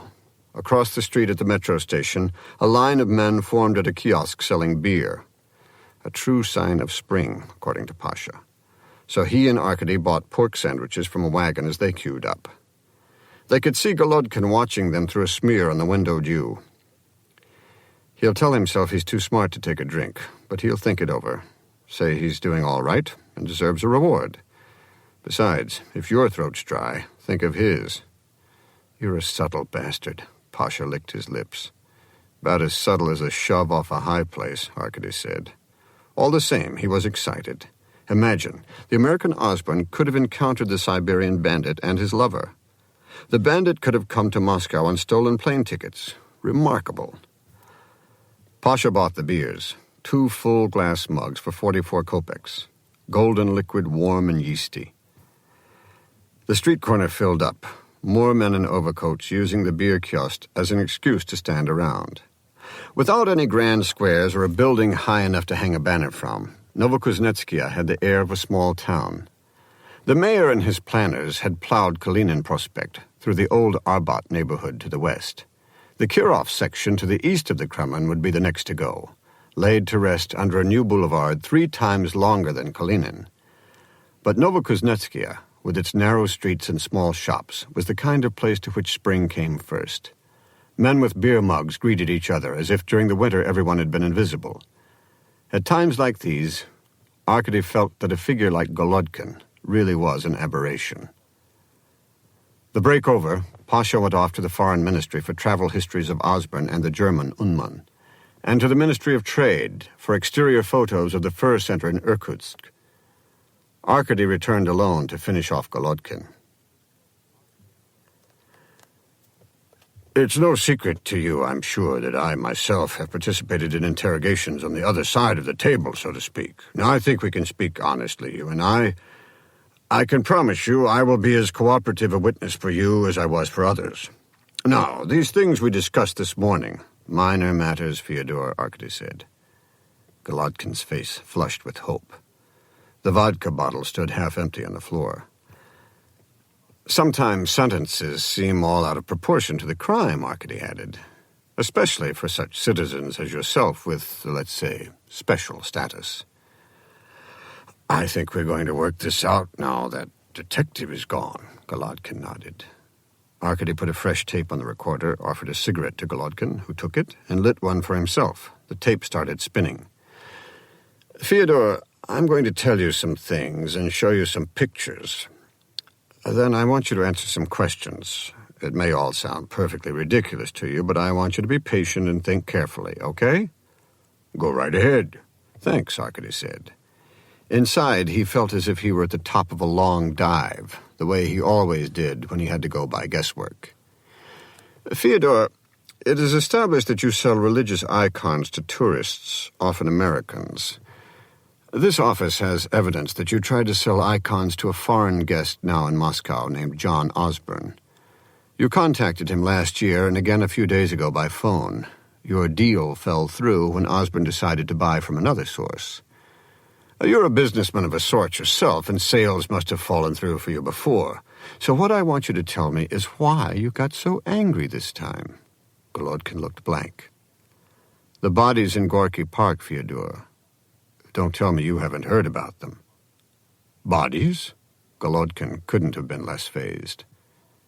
To be more precise, a man called Kostya Borodin and a young woman called Valeria Davidova, both Siberian. Never heard of them, Golodkin answered helpfully. Well, not by those names, of course. The point is that you were done out of a sale by them, that you were seen arguing with them, and that a few days later they were killed. What can I say? Golodkin shrugged. It's just as ridiculous as you said it would be. You said you had pictures. Oh, thanks for reminding me. Yes, of the murder victims. Using both hands, Arkady laid out the pictures of Borodin and of Valeria Davidova sorting fur. Golodkin's eyes were a marvel, darting from the girl to Osborne, to the circled bandit, to Osborne in the crowd, to Arkady, and back to the pictures. You begin to see how it looks, Fyodor. Two people come from thousands of kilometers away and live here secretly for a month or two. Hardly enough time to make enemies, except for a business competitor. Then they are killed by someone sadistic, a social parasite. You see, I'm describing a very rare bird, a capitalist, you might say. You, in fact, and you are the bird in my hand. The pressures brought on an investigator to close out this sort of case are enormous. Another investigator would need nothing more. You were seen arguing with the victims. You were seen killing them? That's a very fine line. Golodkin stared up at Arkady, eel and eeler. Arkady sensed this would be his only chance before the hook was coughed up. If you killed them, Fyodor, you will receive the death sentence for homicide aggravated by profit. If you perjure yourself, you'll get 10 years. If I as much as think you're lying to me, I'll send you away for all those minor matters we talked about before. The truth is, Fyodor, you're not going to have any special status in camp. The other convicts have very strong views about informers, especially unprotected informers. The truth is, Fyodor, you can't afford to go to camp. You'll have your throat slit before the first month is out, and you know it. Golodkin clamped his mouth shut, the hook deep in his guts now and not to be disgorged. He was landed and exhausted and losing color, all the vodka courage gone. I'm your only hope, Fyodor, your only chance. You must tell me everything about Osborne and the Siberians. I wish I was drunk. Golodkin slumped forward until his forehead rested on the table, as if his face were in the dirt. Tell me, Fyodor. Golodkin wasted some time protesting his innocence, then began his tale, his head between his hands. There's a German, a guy named Unman that I know. I used to get him girls. He said he had a friend who'd pay a lot for icons, and he introduced me at this party to Osborne. Osborne didn't really want icons. What he wanted was a church chair or a chest with religious panels. For a big chest, good quality, he promised me $2,000. I spent the whole fucking summer looking for a chest and finally got one. Osborne shows up in December, just like he said. I called to give him the good news, and suddenly the prick gives me the brush off and hangs up. I go right over to the Rossiya, just in time to see Osborne and Unman coming out, and I follow them to Sverdlov Square, where they meet with a pair of country bumpkins, the ones in your pictures. Unman and Osborne split, and I follow the other two and talk to them. There they are in the middle of Moscow, reeking of turpentine. I know what's up, and I tell them so. They're fixing up their own chest to sell Osborne, while I'm left in the cold with mine. I had the deal first, and I had expenses. Fair is fair. I want half of what they get. A commission, like. The guy, this Siberian ape, puts his arm around me real friendly, and suddenly there's a knife at my neck. He puts this knife right through the collar of my coat to my throat in Sverdlov Square, and says he doesn't know what I'm talking about, but he better not see me again, and Osborne better not either. Can you believe it? Sverdlov Square. But it was the middle of January. I remember because it was the old New Year. Everyone's drunk, and I could bleed to death and nobody would notice. Then the Siberian laughs and they just walk off. You didn't know they were dead? Arkady asked. No, Golodkin picked his head up. I never saw them again. You think I'm crazy? You got up the nerve to call Osborne as soon as you heard he was back in town. I was just testing the water. I still have the chest. I can't sell it to anybody. You can't smuggle out a chest.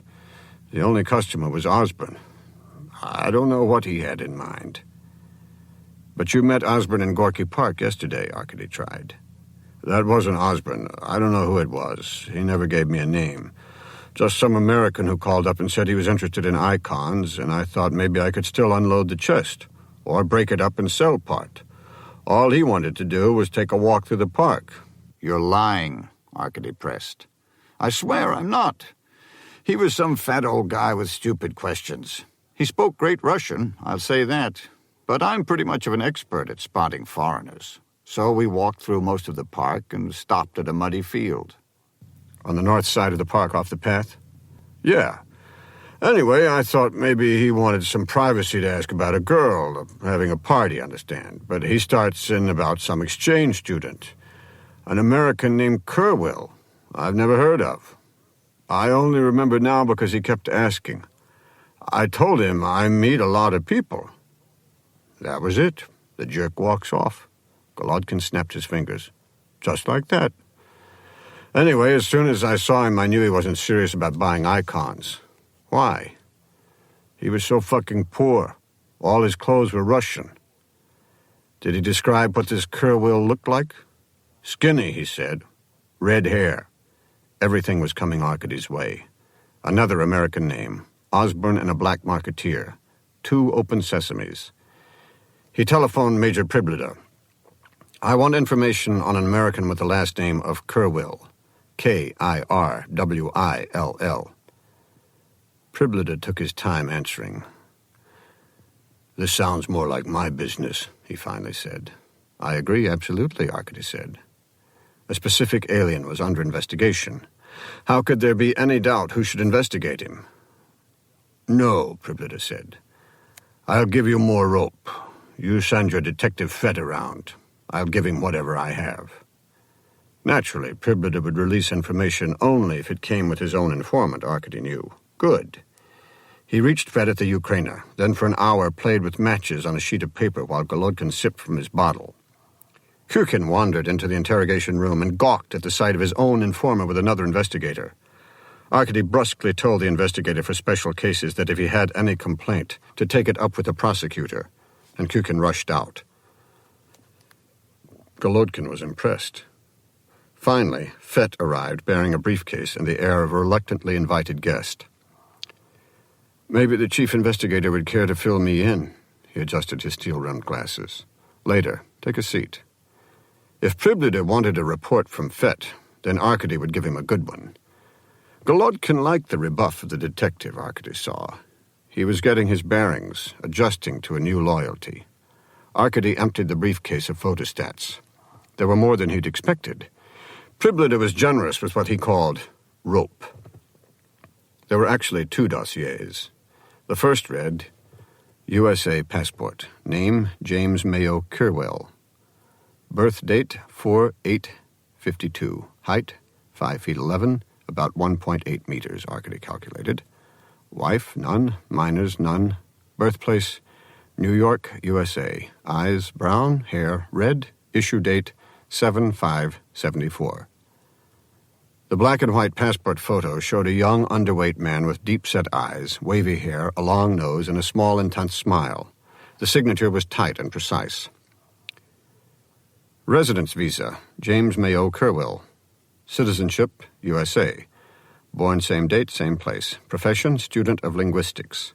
Object of stay, studies at Moscow State University. Dependents, none. Previous visit to USSR, none. Relatives in USSR, none. Home residence, 109 West 78th Street, New York, USA.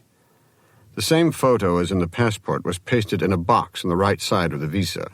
An almost identical signature. Its fastidiousness was striking. Bureau of Records, State University of Moscow. Enrolled September 1974 for graduate studies in Slavic languages. Grades uniformly high. A tutorial report full of praise, but... Komsomol report. J.M. Kerwill mixes overmuch with Russian students. Displays too great interest in Soviet domestic policies. Mouths anti-Soviet attitudes. Rebuked by the Komsomol cell in his dormitory, Kerwill pretended to hold anti-American attitudes as well. Clandestine searches of his room uncovered material by the religious writer called Aquinas and a Cyrillic edition of the Bible. Committee for State Security. The subject was sounded out in his first year by fellow students for suitability for attention and was reported not worthy. In his second year, a female faculty member attempted, at our directive, intimacy with the subject and was rejected. A male student was directed likewise without success. It was decided that the subject was not suitable for any positive endeavor and that only a negative list compiled by the organs of security and Komsomol would be established. Reported for unwarranted fraternization with the subject were the linguistic students T. Bondarev, S. Kogan, and the law student I. Azanova. Ministry of Health, Polyclinic of State University of Moscow. The student J. Kerwill received the following treatments: general antibiotics for gastroenteritis for his first 4 months, injections of vitamins C and E and sun lamp therapy for influenza. Late in the subject's first year, a tooth was pulled and replaced by a steel prosthetic tooth. On a dental chart, the second upper left molar was inked in. There was no note of any root canal work. Ministry of Interior, J. M. Kerwill, exited from USSR 12/3/76. Having displayed a temperament unsuitable for a guest of the USSR, this subject should not be permitted re-entry. So this suspiciously ascetic student, Arkady thought, had had no problems with the weak left leg Levin found on the corpse called Red. Apparently had no American dental work, and never came back to Russia. On the other hand, he was the same age, same general physique, had the same steel molar and red hair, and knew Arina Azanova. Arkady showed the passport photo to Golodkin. Recognize this man? No. He may have had brown hair or red. You don't see a lot of skinny Americans with red hair in Moscow, Fyodor. I don't know him. What about these university students? Bondarev, Kogan. He didn't ask about Arina Azanova. Fett was showing enough interest. Arkady looked at the second dossier. USA passport. Name William Patrick Kerwill. Birth date 5/23/30. Height 5 feet 11 inches. Wife none. Minors none. Birthplace New York, USA. Hair gray. Eyes blue. Issue date 2/23/77.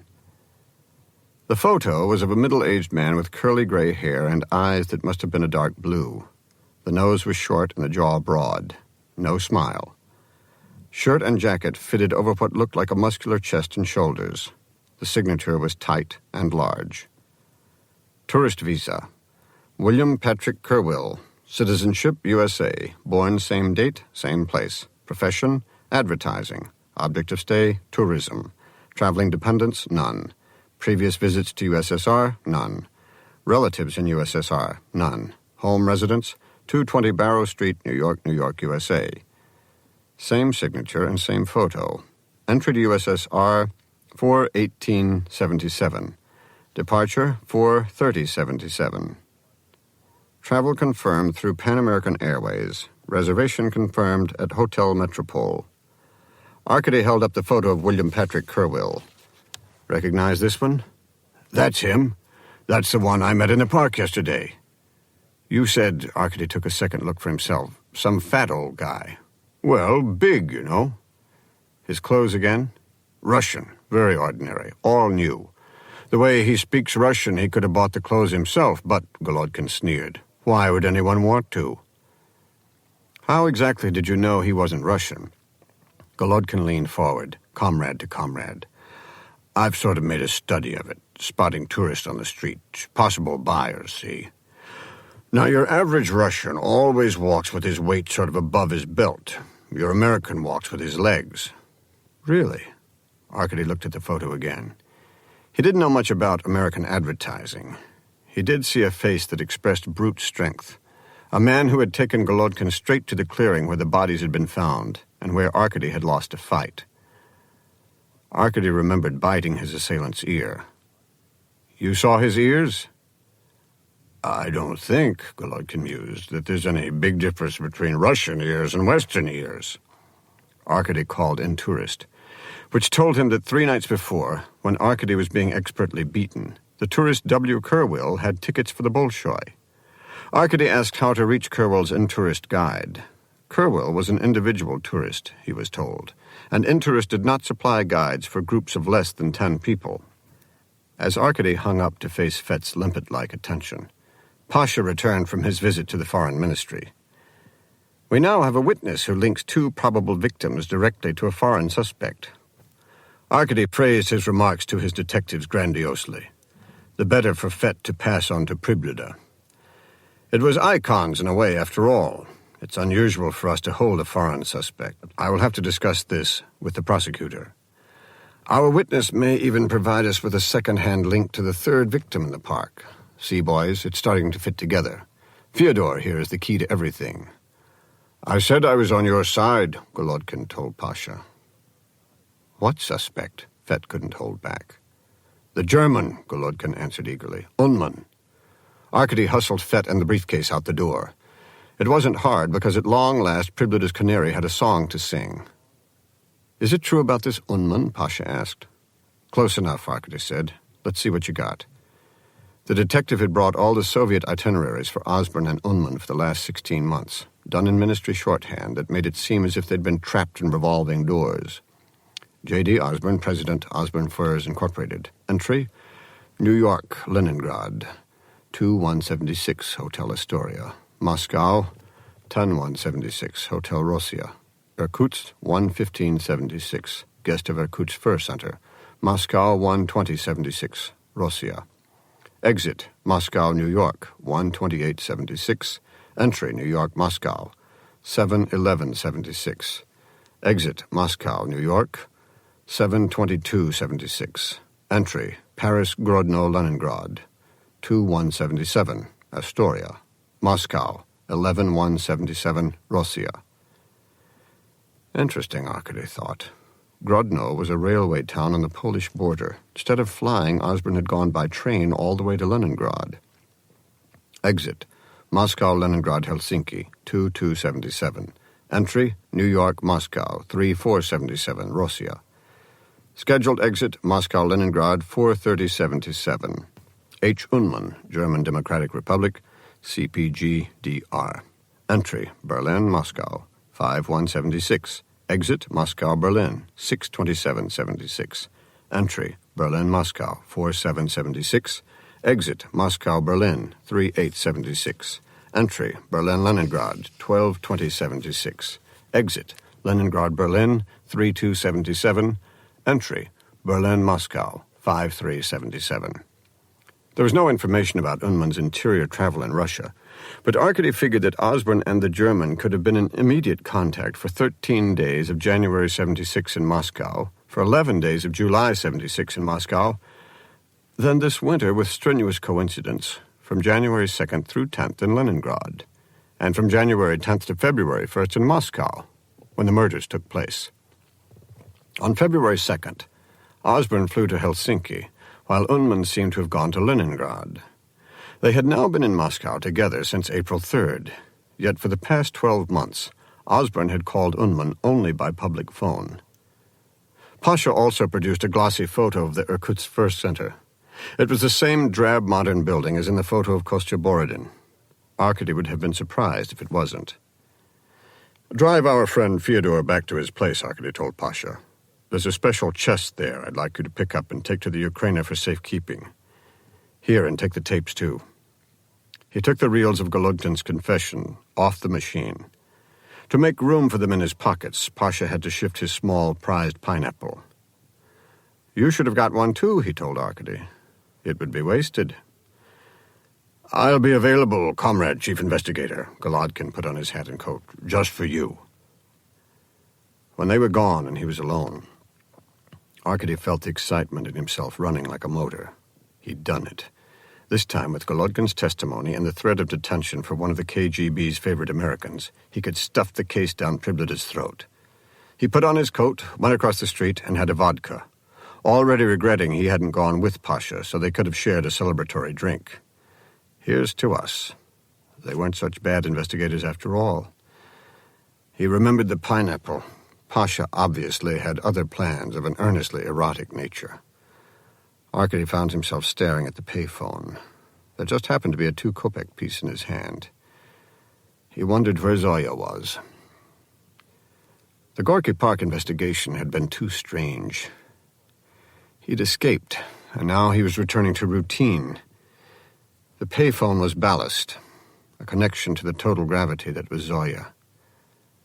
What if she'd left Schmidt and gone back to the apartment? He hadn't been there in days, and had been moving around so much it would have been impossible for her to reach him. He shouldn't hide from her. At least they should talk. He cursed himself for being weak and dialed. The apartment phone was busy. She was there. On the metro, everyone was going home from work. Arkady was one of them, and he felt almost normal, with hardly any pain in his chest.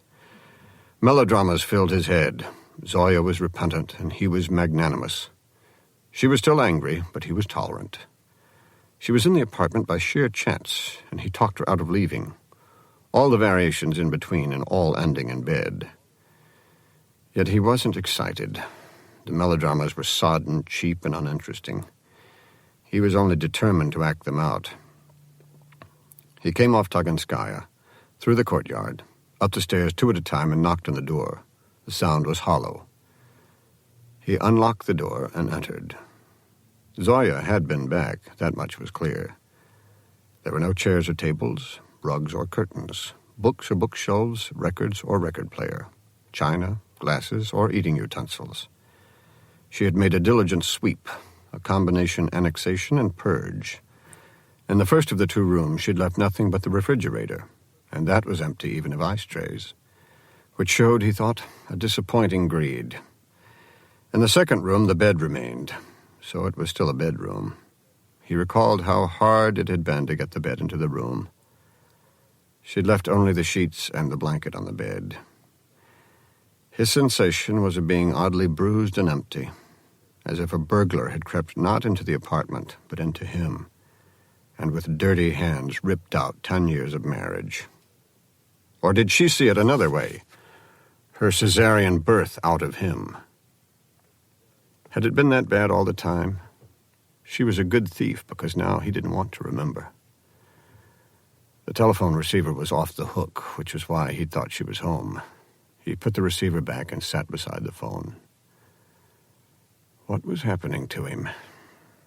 He was hated by someone who had once loved him. If she'd changed, he must have changed her. Him and his perfect record. Why didn't he become an inspector for the Central Committee? What was so wrong about that? Become a shit and save his marriage. Why was he to be so pure? Look at what he'd just done. His fantasy about the black market in Siberians and Americans. One phony connection after another, not to solve any crime. Not for the sake of justice. Just to get those bodies from Gorky Park off his hands. Bluffing, squirming, and dodging to keep his white hands clean. The phone rang. Zoya, he thought. Yes? Is this Chief Investigator Renko? Yes. There's been a shooting at an apartment at Serafimov 2.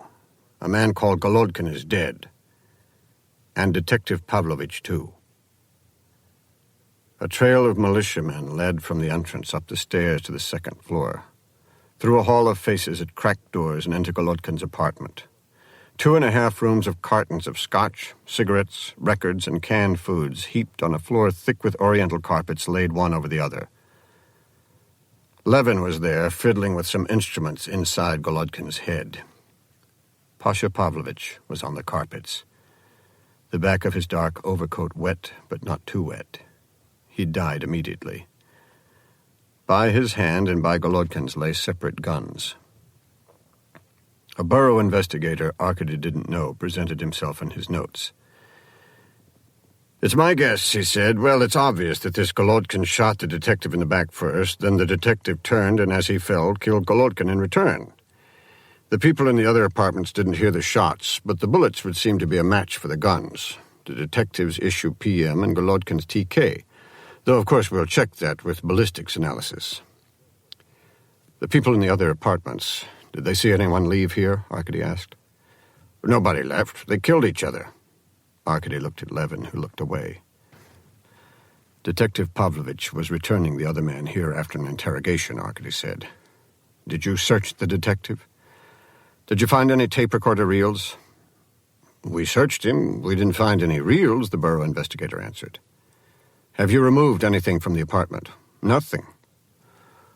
Arkady went through Golodkin's apartment looking for the church chest with the icon panels, throwing armloads of parkas and skis out of the closets, cutting open cartons of French soaps while the borough investigator watched, rooted to one spot, not just by anxiety that he'd have to account for the damage, but out of horror for an assault on such valuables.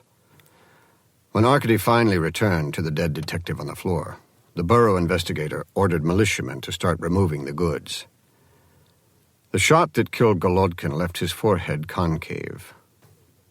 Pasha seemed peaceful, eyes closed, his handsome Tartar face pressed into colored threads, a sleeping rider on a flying carpet. Golodkin's chest was gone, the tapes were gone, Golodkin was dead. As Arkady went down to the street, the militiamen on the stairs were passing from hand to hand cartons of liquor, watches, clothes, a pineapple, skis, reminding him in spite of himself of ants laboring under crumbs. Chapter 9. Almost all Russia is old, graded by glaciers that left a landscape of low hills, lakes and rivers that wander like the trails of worms in soft wood. North of the city, Silver Lake was still frozen, and all the summer dockas on the lake were deserted, except Yamskoy's. Arkady parked behind a Chaika limousine, went to the back door of the house and knocked. The prosecutor appeared at a window, motioned Arkady to wait, and 5 minutes later emerged as the very picture of a boyar in a coat and boots trimmed with wolf fur. His bald head glowed pink with good health, and he set out immediately along the beach. "It's the weekend," he said irritably. "What are you doing here?" "You don't have a phone here," Arkady followed. "You don't have the number. Stay here." The ice was thick and dull at the center of the lake, fine and glassy at its edge. During the summer, every cottage would have its family badminton game, bright parasols and pitcher of lemonade. Yamskoy had gone to a small shed about 50 meters from the house. He returned carrying a tin horn and a pail of fish meal pellets. "I forgot. You must have had a house up here when you were a boy," Yamskoy said. "One summer, yes. I'm sure a family like yours. Blow this." He handed the horn to Arkady. "Why?"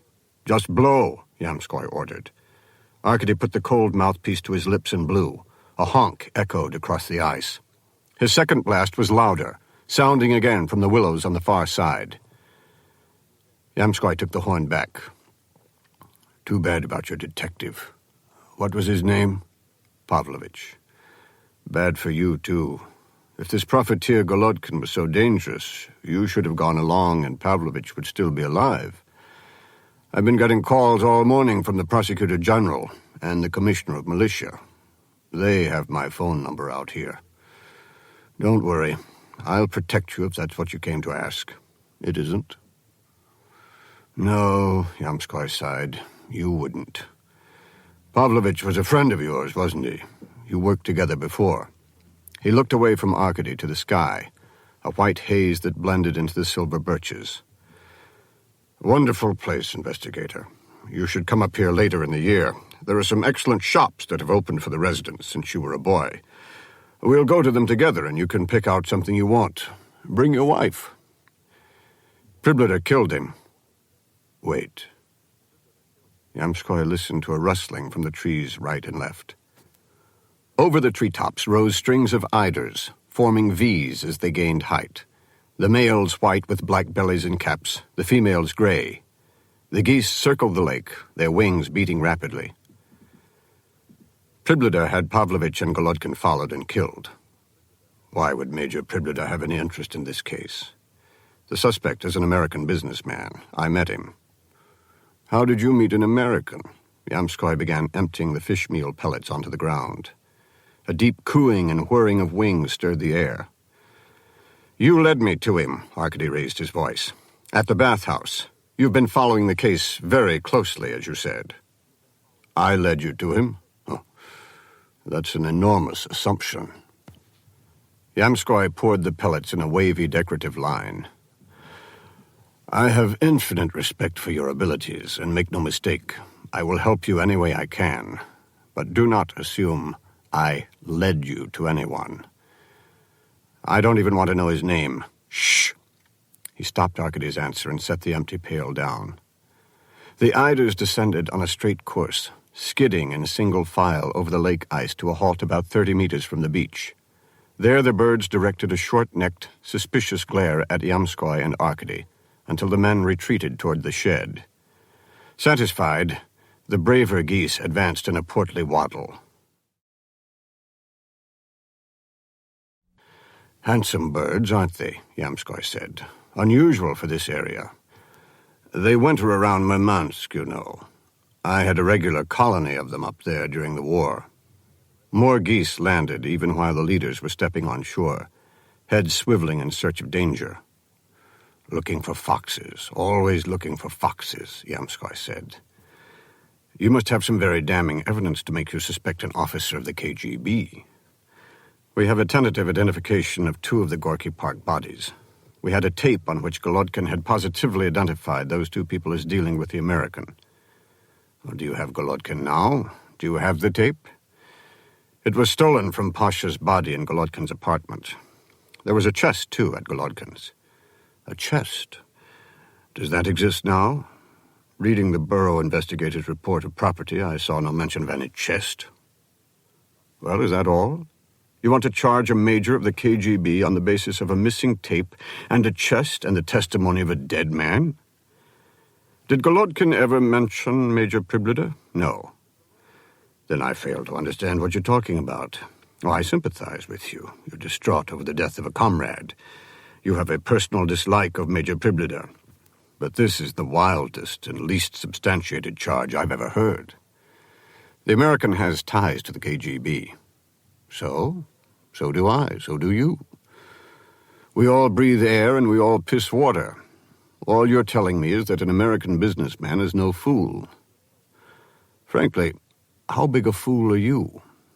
For your own sake, I hope you haven't shared these irrational suspicions with anyone else.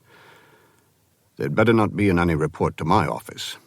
I want the investigation of Pasha's murder under my personal direction, as part of the Gorky Park investigation. Let me finish.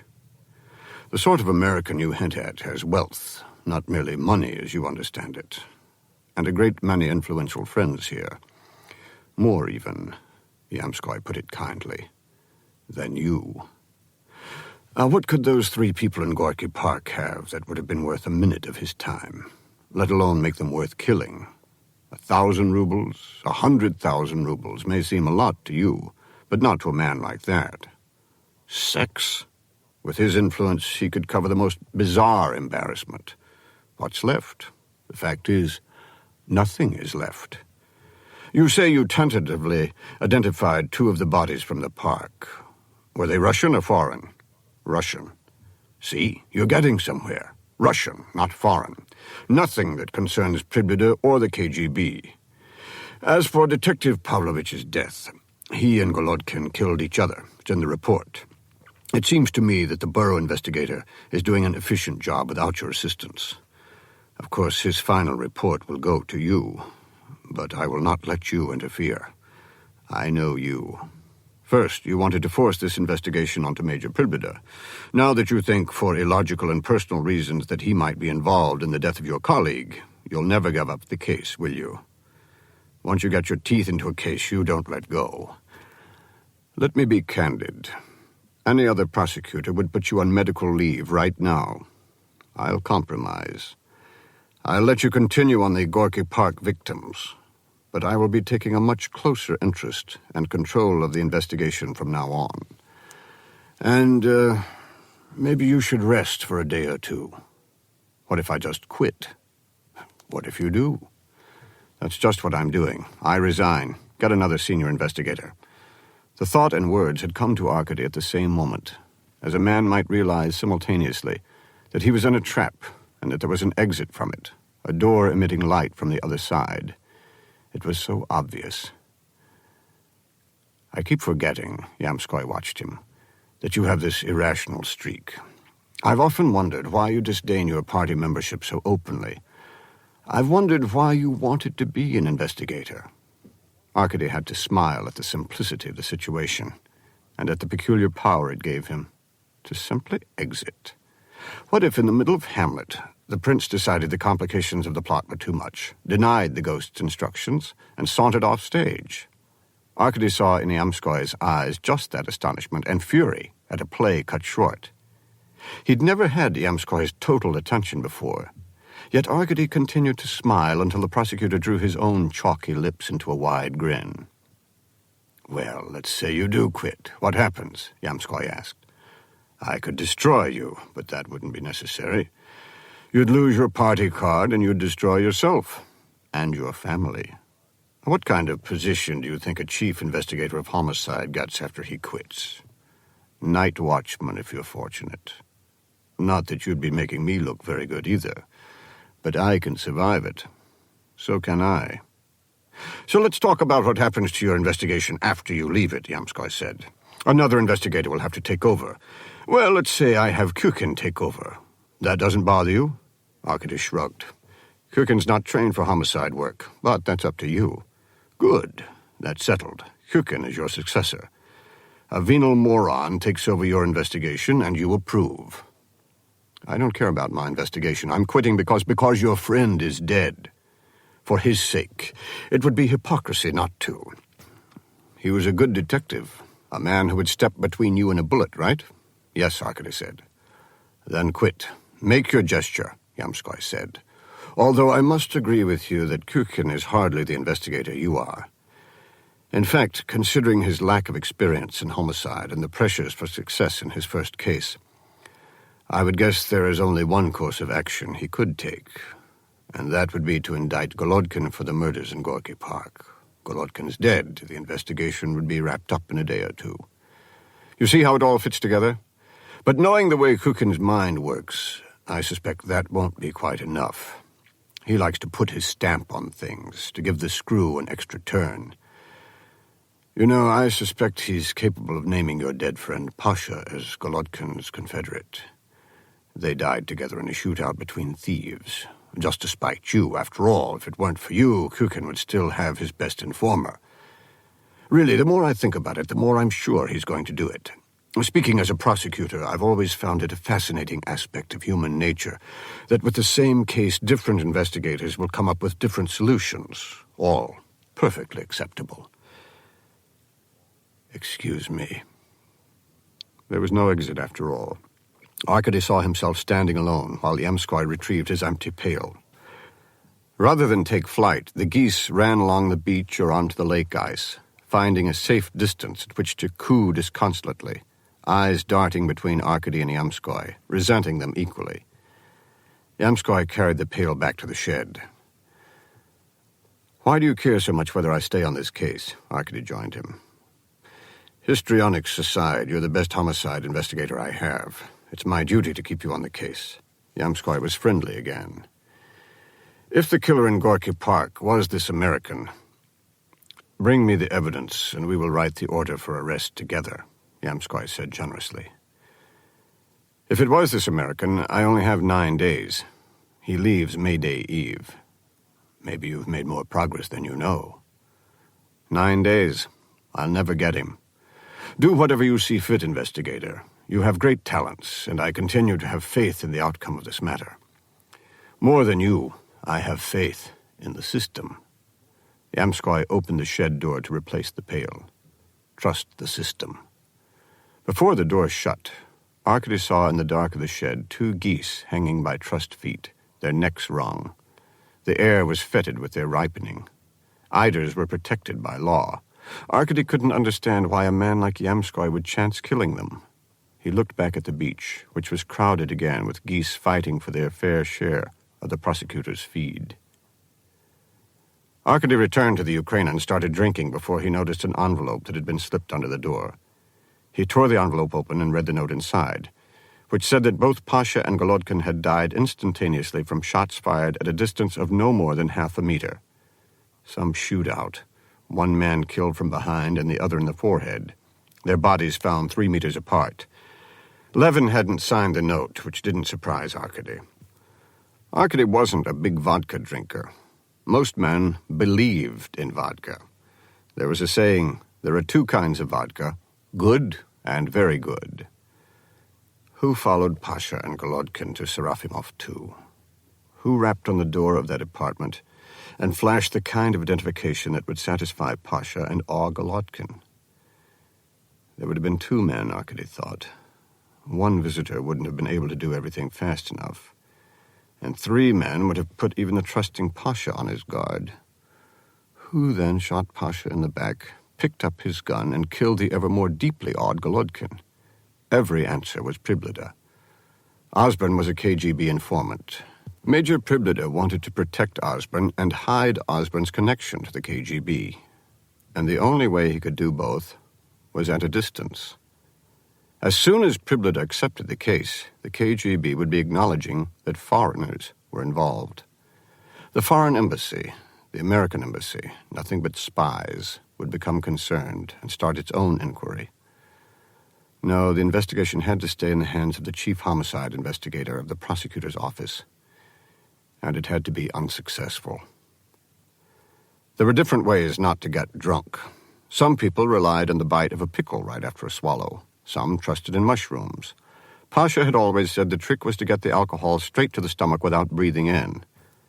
Arkady supposed that was what he was doing, doubled up and coughing.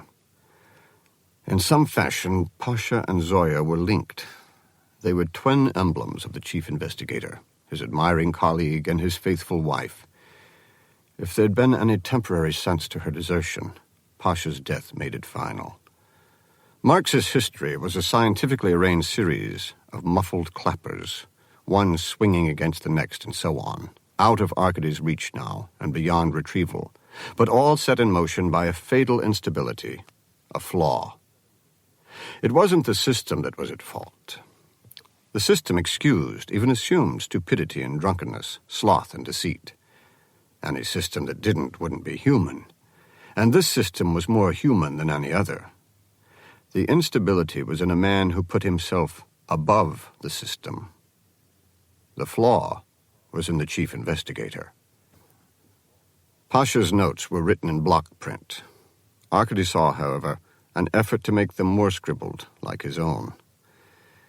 He knew he should get another detective to go through the rest of the German and Polish tapes and transcripts. Of course, there was Detective Fett to continue with the Scandinavian tapes, in between reports to Priblida. There was a great deal of work left to be done, even if the investigator did nothing at all. Who had demanded the tapes and transcripts in the first place? Who bravely threatened to arrest a foreign informant of the Committee for State Security? Who really killed Pasha? Arkady threw a carton of tapes against a wall. He threw a second, splitting it open, a third, and then he scooped reels by the handful, releasing their long black tails in the air. "Down with Vronskyism," he shouted. The only undamaged carton was the one that had been delivered that day. There were all new tapes inside. Arkady found one for Osborne's suite at the Rossiya that was only 2 days old. He would do his work. He would carry on. The first conversation on the reel was very short. Arkady listened to a knock, the sound of a door opening, and Osborne's greeting. "Hello? Where is Valeria? Wait, I was about to take a walk." The door closed. Arkady listened to it over and over because again he recognized the voice of the girl from Mosfilm. Chapter 10. The sign was a city block long, of red letters standing as tall as a man. "The Soviet Union is the hope of all mankind. Glory to the Communist Party of the Soviet Union." Beyond the sign were the Likhachev works, where workers were storming to fill the special May Day quota of cars, tractors, and refrigerators by slamming in screws with hammers, setting coolant coils with hammers, hand-making whole vehicles with hammers, as the welder followed one step behind with his blessing torch. Though all that could be seen from the sign outside was the impressively leaden smoke of the chimneys, each puff big as a boxcar and regularly dispatched to the morning sky. Arkady led Swan to a cafeteria and gave him pictures of James Kerwill, Kostya the Bandit, and Valeria Davidova. The morning drunks raised their heads from their tables. Swan's black sweater made his neck and wrists seem all the more emaciated, and Arkady wondered how he would survive as an informant. Where workers drank, militiamen traveled in pairs. "It must be difficult for you," Swan said. "Me?" Arkady was surprised. "Being a man of feelings like you, I mean." Arkady wondered if this was some sort of homosexual pass. "Just ask about those faces." He threw some ruble notes on the table and left. Irina Azanova lived in the basement of an unfinished apartment house near the Hippodrome. As she came up the steps, Arkady had the benefit of her full gaze and a look at the faint blue discoloration on her right cheek. The mark was small enough to cover with powder if she wished. Uncovered, it added a lazuli edge to her dark eyes. Her patched coat flapped in the wind. "Where is Valeria?" Arkady asked. "Valeria who?" she faltered. "You're not the kind of citizen who reports her skates stolen to the militia," he said. "You're the kind who avoids the militia. You wouldn't report your skates stolen unless you were afraid they might be traced to you." "What am I accused of?" "Lying." "Who did you give your skates to?" "I'll miss my bus." She tried to pass him. Arkady grabbed her hand, which was warm and soft. "Who is Valeria, then?" "Where? Who? I know nothing, and neither do you." She pulled free. On the way back, Arkady passed a rank of girls waiting for a bus. Compared with Irina Azanova, they were as drab as cabbages. Arkady told a story to Yevgeny Mendel at the Ministry of Foreign Trade. A few years ago, an American tourist was visiting the village he was born in about 200 kilometers from Moscow when he dropped dead. It was summer, and the local people didn't want to be disrespectful, so they stuck him in the refrigerator. You know these villages. They have only one refrigerator. They called here, and the people in the foreign ministry told them to do nothing more until they received special forms for the death of tourists. A couple of days go by, no forms. A week, no forms. These forms take time to organize. 2 weeks went by, and the villagers got fed up with the tourist in the refrigerator. It was summer, after all. Milk was spoiling, and there was only so much they could fit on the American's lap. Well, you know villages. One night they got drunk, threw the body in a truck, drove all the way to Moscow, dumped the body in your lobby, jumped back in their truck, and drove off. This is a true story. The commotion here was unbelievable. There was a ring of KGB officers around the body. At 3 a.m, they called an American attaché from the embassy. The poor bastard thought he was going to have a private word with Gromyko. And instead, here's this body. And he wouldn't touch it, not without the right forms. Still, no one could find the right forms. Someone suggested there were no such forms, and that set off a panic. Nobody wanted this American. Maybe they should just lose him, someone else suggested. Take him back to the village, bury him in Gorky Park, give him a job in the ministry. Finally, they called in me and the head pathologist. It turned out we had the right form, and we threw the American tourist in the trunk of the attaché's car. And that was the last time I was in this building. Yevgeny Mendel, who had been with Osborne at the bathhouse and who appeared so often on the Osborne tapes, knew nothing about James Kerwill or the bodies in Gorky Park, Arkady was sure. No special anxiety or intelligence had stirred Mendel's soft face during the story. "What was the correct form for an American tourist?" Mendel asked. In the end, they settled for a death certificate. Yet Yevgeny Mendel was troubled. He knew now that Arkady was an investigator, and while he wouldn't have been bothered by an investigator who had worked his way up from the general population, he knew that Arkady was from that magic circle of Moscow children of the high ranks, a creation of the same special schools and mutual acquaintances. And someone from that circle should be more than a chief investigator. Mendel, the fool of that circle, had an English suit, a silver pen beside the party pin in his lapel, a large office high over Smolenskaya Square with 3 phones, and a brass sable emblem of Soyopushnina, the agency for fur exports, on the wall. Somehow this chief investigator had fallen, and the social implications brought a sweat to Mendel's chin, like water beads on good butter. Arkady used this reaction. He mentioned the great friendship between their fathers, praised the valuable labor of Yevgeny Mendel's father behind the lines during the war, and insinuated that the old brute was a coward. He was decorated for bravery, though, Yevgeny protested. I can show you the papers. I'll send them to you. He was attacked in Leningrad. He was with the American you met the other day. Isn't that a coincidence? The two of them were attacked by a whole squad of Germans. My father and Osborne killed 3 fascists and drove the rest away. Osborne? An American furrier at the siege of Leningrad? He's a furrier now. He buys Russian furs and imports them to America. He buys one here for $400 and sells it there for $600. That's capitalism. You have to admire it. He's a friend of the Soviet Union. That's been proven. May I speak out of school? Absolutely, Arkady said encouragingly.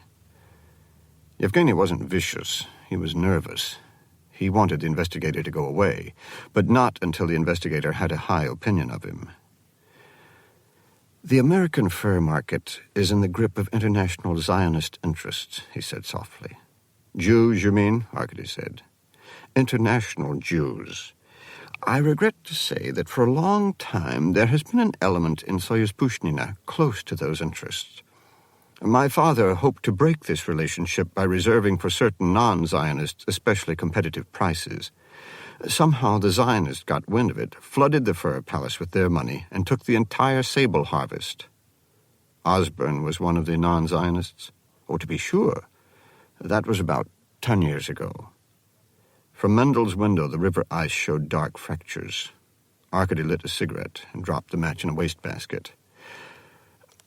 How did Osborne prove himself a friend of the Soviet Union, besides fighting heroically with your father at Leningrad? I shouldn't tell you this, and you might as well. Well, Mendel followed Arkady with an ashtray. A couple of years ago, there was a trade between Soyuz-Pushnina and the American fur ranchers. That's what they call it, ranching, like cowboys. It was a trade of the very best fur-bearing animals. 2 American minks for 2 Russian sables. Beautiful minks. They're still producing at one of our collectives. The sables were more beautiful. Nothing can compare with a Russian sable. However, they had one minor defect. Tell me. They were neutered. Well, it's illegal to export fertile sables from the Soviet Union. They shouldn't have expected us to break our own law. The American ranchers were upset. In fact, they even organized a plan to infiltrate a man into Russia, steal some sables from a collective, and smuggle them out. It took a true friend to inform us about his own countryman, Osborne. Osborne. We showed our gratitude by telling the Zionists that from then on an equitable share of the Russian sable market was going to Osborne for services rendered. The plane's delayed.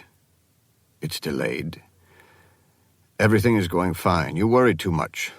You never do. Relax, Hans. I don't like it. It's a little late to like or not to like anything. Everyone knows about those new Tupolevs. A crash? You think only Germans can build anything? Even a delay. When you get to Leningrad, I've been to Leningrad before. I've been there with Germans before. Everything will be fine. Arkady looked at the date on the reel again. February 2nd. Osborne was speaking to Unman on the day of Osborne's departure from Moscow to Helsinki. Arkady remembered Unman's itinerary. The German had gone to Leningrad on the same day, apparently not on the same plane. I've been to Leningrad before. I've been there with Germans before. Everything will be fine. How, Arkady wondered, had Osborne killed the 3 Germans in Leningrad? Listening to the new Osborne tapes, Arkady recognized the voice of Yevgeny Mendel. John, you will be the ministry's guest for Swan Lake on May Day Eve, yes? You know it's very traditional, very special. It's important to be there. We will have you driven immediately to the airport. I would be honored. Tell me all about what it will be like. There was a change from winter to spring. The winter Osborne had been maliciously entertaining. The spring husband was an agreeable boor, a business dullard. Arkady heard monotonous toasts endlessly repeated, and endless conversation becoming longer and duller. Yet after hours of listening, he felt a watchfulness on the tapes. Osborne was hiding among the endless words, like a man standing sideways among trees. Arkady thought of Pasha. A peasant goes to Paris, Pasha had told a joke while they were riding around looking for Golodkin. And when he comes back, all his friends get together to welcome him home. Boris, they say, tell us about your trip. Boris shakes his head and says, "Oh, the Louvre, the paintings, fuck your mother." "The Eiffel Tower," somebody asks. Boris stretches his hand as high as it can go and says, "Fuck your mother." "And Notre Dame," somebody else asks. Boris bursts into tears, remembering such beauty, and says, "Fuck your mother." "Ah, Boris," everybody sighs, "what wonderful memories you have."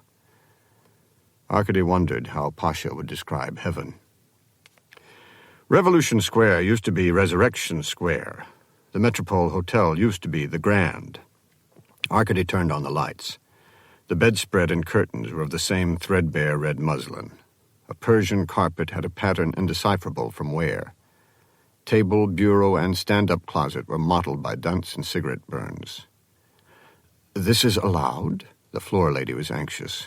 "It is allowed," Arkady said, and shut the door on her to be alone in the room of the tourist William Kerwill. He looked down at the square, at the in-tourist buses lined up from the Lenin Museum to the hotel entrance, and the tourist boarding in linguistically divided herds for evenings of ballet and opera. According to In-Tourist, Kerwill was booked for regional cuisine and theater. Arkady went into the bathroom. New, neat. Hygiene was the one demand of the Western traveler. Arkady took the bath towels to the bedroom, where he wrapped them around the phone and covered them with pillows. William Kerwill's bureau revealed American underwear, stockings, sweaters, and shirts, but none of the Russian clothes Golodkin had described. There were no clothes hidden under the bed. In the closet was a locked aluminum and vinyl suitcase. Arkady carried it to the bed and tried to jimmy the lock open with his penknife. The latch didn't move. He put the suitcase on the floor and stamped on the lock while he worked the knife. Half the latch sprung. He hammered the knife into the other side of the lock, sprung it open, put the suitcase back on the bed, and went through the contents. There were 4 small books: a concise history of Russian art, a tourist's guide to Russia, a guide to the Tretyakov Gallery, and Nagel's Moscow and Environs, held together by a thick rubber band. By itself was an immense edition of Schultes' Soviet Union, 2 cartons of Camel cigarettes, a Minolta 35mm camera fitted on a hand grip, also a 10-inch long focus lens, filters, and 10 unopened boxes of film, traveler's checks to the amount of $1,800, 3 rolls of toilet paper, a metal tube with a threaded cap on one end and a grooved plunger on the other that pushed up into an artist's razor-bladed knife, used socks rolled into a ball, a small case shut tight with thick rubber bands. Inside the case, a gold pen and pencil set, a pad of graph paper, a plastic bag containing a can opener, a bottle opener, a corkscrew, and a thin, flat metal bar bent at one end and dog-legged at the other, with a screw through the bar above the dog leg.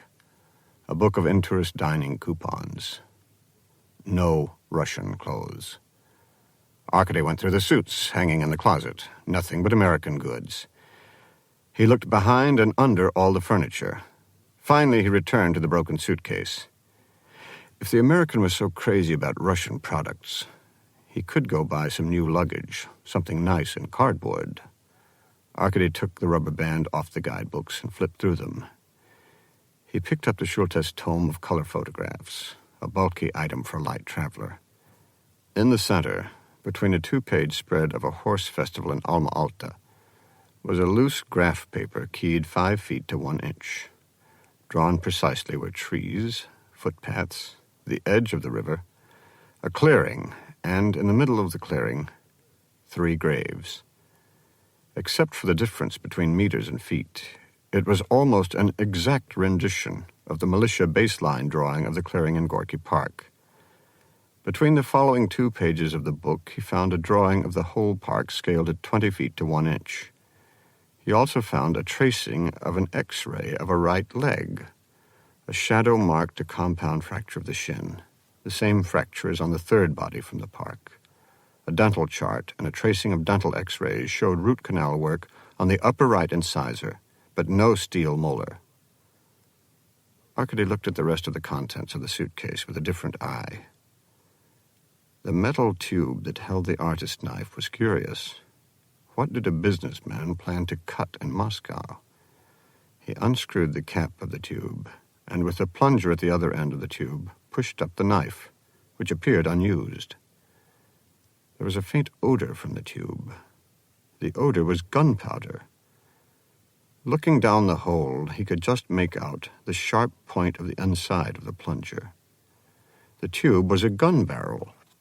In Moscow, guns were hard to come by, and the most improbable weapons were concocted. One gang made shotguns out of exhaust pipes. Now that he knew what he was looking for, the investigator was in his element. He was angry that he hadn't seen it all immediately. For apparently so devoted a photographer, this tourist took no pictures at all. Arkady removed the camera from the wooden hand grip. There was a groove along the top of the grip that the tube fit into snugly.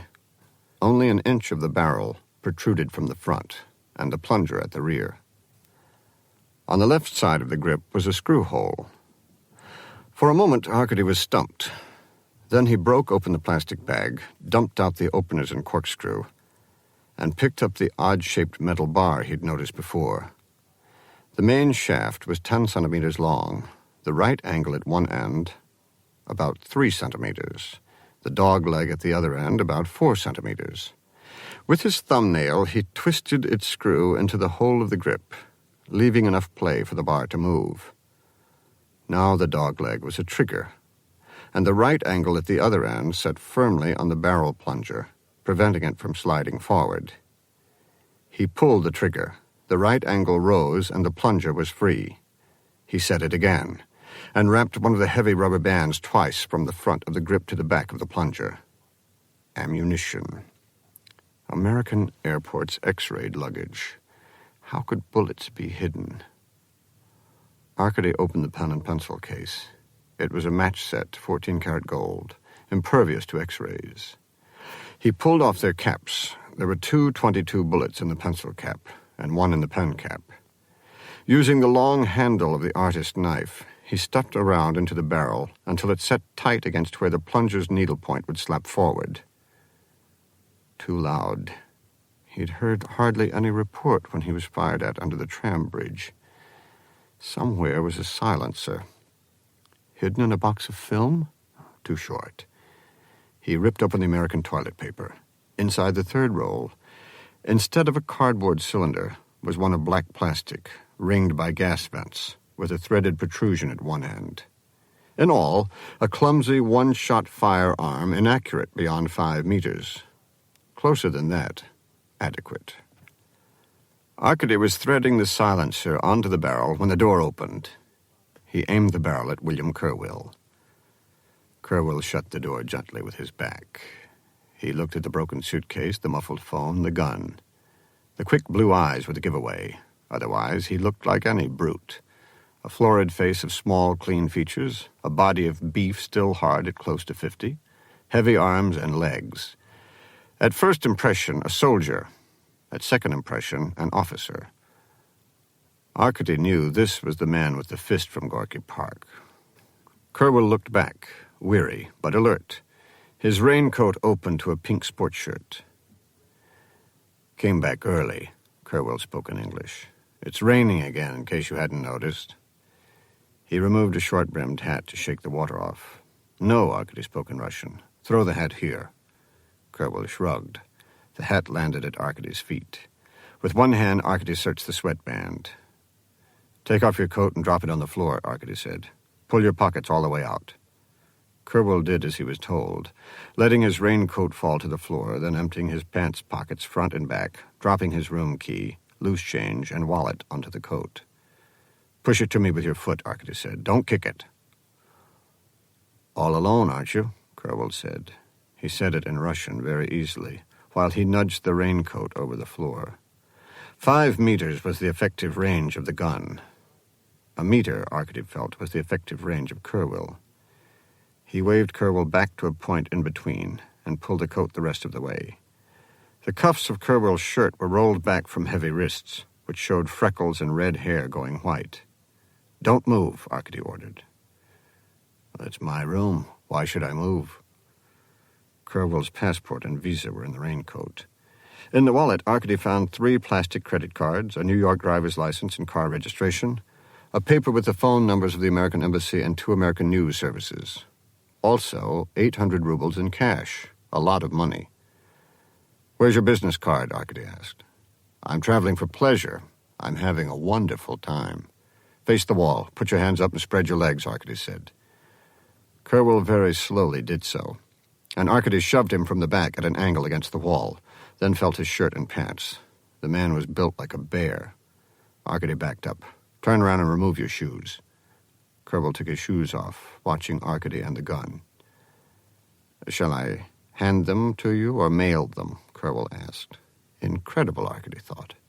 The man was actually ready to attack a Soviet investigator again in a room at the Metropole. Sit down. Arkady pointed to a chair beside the closet. He could see Kerwell gauging the chances of a rush. Investigators were issued guns and were expected to take target practice. Arkady never carried his and hadn't fired a gun since the army. Shoot for the head or the heart? A .22 anywhere else wouldn't even slow a man like Kerwell. Finally, Kerwell sat in the chair. Arkady knelt and examined the shoes, finding nothing. Kerwell shifted, his heavyweight shoulders leaning forward. Just curious, he said, when the gun barrel jerked toward him. I'm a tourist, and tourists are supposed to be curious. Arkady threw the shoes to Kerwell. Put them back on and tie the laces of the shoes together. When Kerwell was done, Arkady approached and kicked the chair, tilting it and the man against the wall. For the first time since Kerwell had entered the room, Arkady felt reasonably safe. Now what? Kerwell asked. You pile the furniture on me to hold me down? If need be. Well, you might need to. Kerwell assumed an air of mock ease, a recklessness Arkady had seen in other powerful men, a vanity as if their strength had no limits. The hate in the blue gaze, though, Arkady didn't understand. Mr. Kerwell, you are guilty of violating Article 15, smuggling a weapon into the Soviet Union, and Article 218, manufacturing a dangerous weapon. You manufactured it, not me. You've been moving around Moscow dressed as a Russian. You talked to a man called Golodkin. Why? You tell me. Because James Kerwell is dead, Arkady said to shock Kerwell. You ought to know, Renko, Kerwell answered. You killed him. Me? Aren't you the guy I punched around the park the other night? You're from the prosecutor's office, right? Didn't you send a man to follow me and Golodkin when I went back to the park? Little guy with glasses? I followed him from the park to a KGB office. What difference what office, huh? Kerwell's head lolled to one side. How do you know my name? Arkady asked. I talked to the embassy. I talked to the correspondents. I read every back issue of Pravda. I talked to the people on the street. I watched your morgue. I watched the prosecutor's office. When I found out your name, I watched your apartment. I didn't see you, but I saw your wife and her boyfriend clean the place out. I was outside your office when you let Golodkin go. Arkady didn't believe what he was hearing. This madman could not have watched him, followed Fett to Priblita's office, seen Zoya. When he and Pasha queued for a beer at the corner kiosk, was Kerwell in the line behind them? Why did you choose this time to come to Moscow? I had to come sometime. Spring's a good time for bodies to come up from the bottom of the river. Good time for bodies. And you think I killed James Kerwell? Well, maybe not you yourself, but you and your friends. Does it matter who pulled the trigger? How do you know he was shot? In the clearing in the park, the depth of the digging. For slugs, right? Anyway, you don't stab 3 people to death. I wish I'd known it was you in the park, Renko. I'd have killed you. Kerwell spoke with regret and some amusement for his missed opportunity. His Russian had no accent, yet retained a distinctly American voice. He folded his arms as if he were laying them aside. An outsized man of intelligence exerts a force of gravity, a threat of physical absorption, especially in a small room. Arkady sat down on a night table against the opposite wall. How could he have not noticed someone like Kerwell? You came to Moscow to ask questions among the foreign community about a murder, Arkady said. You have drawings of X-rays and dental charts. You must have meant to aid the investigation. If you were a real investigator. There's a record of James Kerwell leaving the Soviet Union last year. There is no record of him returning. Why did you think he was here? And why did you think he was dead? But you are not a real investigator. Your detectives spend as much time with the KGB as they do with you. There was no way of explaining Fett to an American, and Arkady didn't try. How are you and James Kerwell related? You tell me. Mr. Kerwell, I operate under the directive of the Moscow town prosecutor, no one else. I am investigating the murder of 3 persons in Gorky Park. You came all the way from New York with information that might be of help. Give it to me. No. You're not in a position to say no. You've been seen dressed as a Russian. You smuggled in a firearm. You've already fired at me. You're withholding information, and that, too, is a crime. Renko, you find any Russian clothes here? Anyway, it's a crime to dress like you. As for the gun or whatever you're aiming at me, I never saw it before. You broke into my suitcase. I don't know what you planted in it. And what information are you talking about? Arkady was stopped for a moment by such massive contempt for the law. Your statements about James Kerwell, he began again. What statements? The microphone is in the telephone, and you've taken care of that. You should have brought some friends along, Renko. As an investigator, you're not too competent. Well, there are your drawings of the murder scene in Gorky Park and the X-rays and dental charts you brought, which will connect you to James Kerwell if he was one of the victims. The drawings and chart are done by a Russian pencil and Russian graph paper, Kerwell answered. There are no X-rays, only tracings. What you should be thinking about right now, Renko, is what the American embassy is going to say about a Russian cop who assaults innocent American tourists when he's caught. Kerwell glanced at the open suitcase, apparently in the act of burglary. You didn't plan to take anything, did you? Mr. Kerwell, if you report anything to your embassy, they will put you on the next plane home. You didn't come here to go right home, did you?